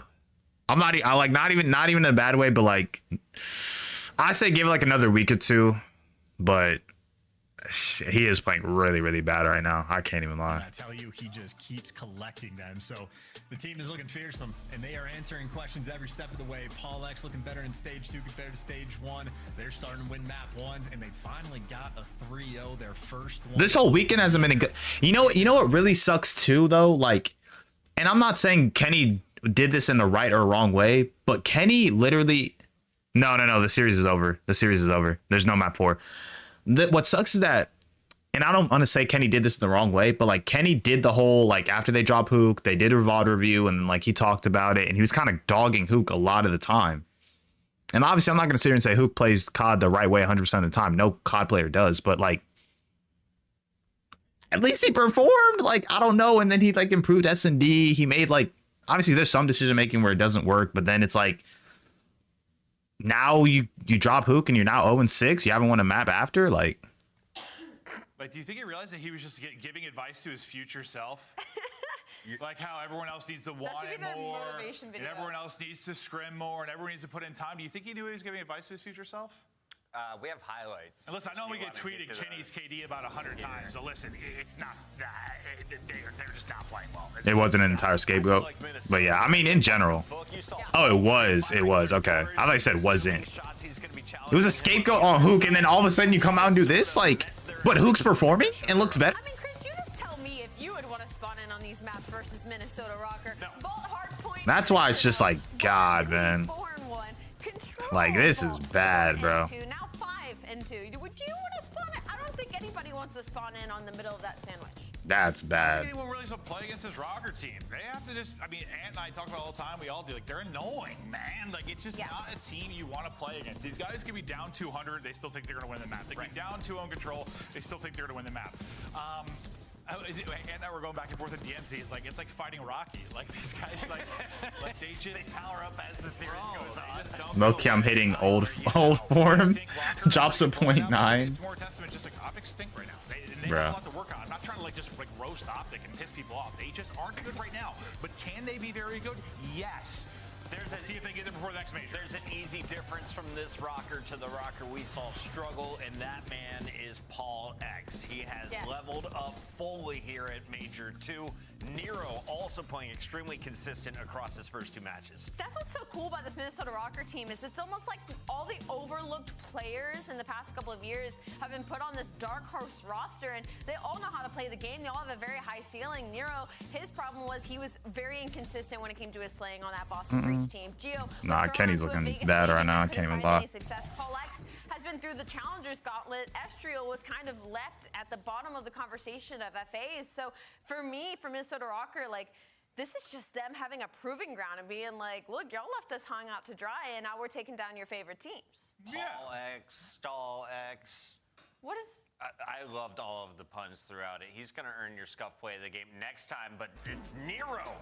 All right, low-key, I'm not going to lie. I do not care about the interview, so I'm not going to sit through it. Listen, real quick, I appreciate everybody who came through the stream today. We actually had I think we had like a peak of what, like 40? I think we had a pretty good peak. But guys, I appreciate all y'all coming through for these matches. This was actually a pretty good matchup, or a good like weekend. Let me see. Hold on. Let me turn this down because I can't even hear myself. But guys, I appreciate y'all coming through. I'm gonna be streaming probably. I mean, I stream every weekend. I'll probably stream tomorrow because I'm off tomorrow, so I'm gonna be streaming during the day, or maybe like maybe not during the day. Maybe more so towards like 6, 7 my time. So like, what would that be? Like 4 West Coast or whatever. But guys, make sure y'all join the Discord for the free prize pick slips and all that stuff. I don't charge for it because I know people have been asking. Like, I don't charge for it. I don't, like, you know, like, it's not guaranteed no matter what, so I'm not going to charge y'all for the potential of making money, you know. But yeah, I think other than that, I think that's really it. I want to go watch All-Star Game and eat some food. But listen, appreciate everybody that came through. I love y'all. I'll see y'all boys tomorrow.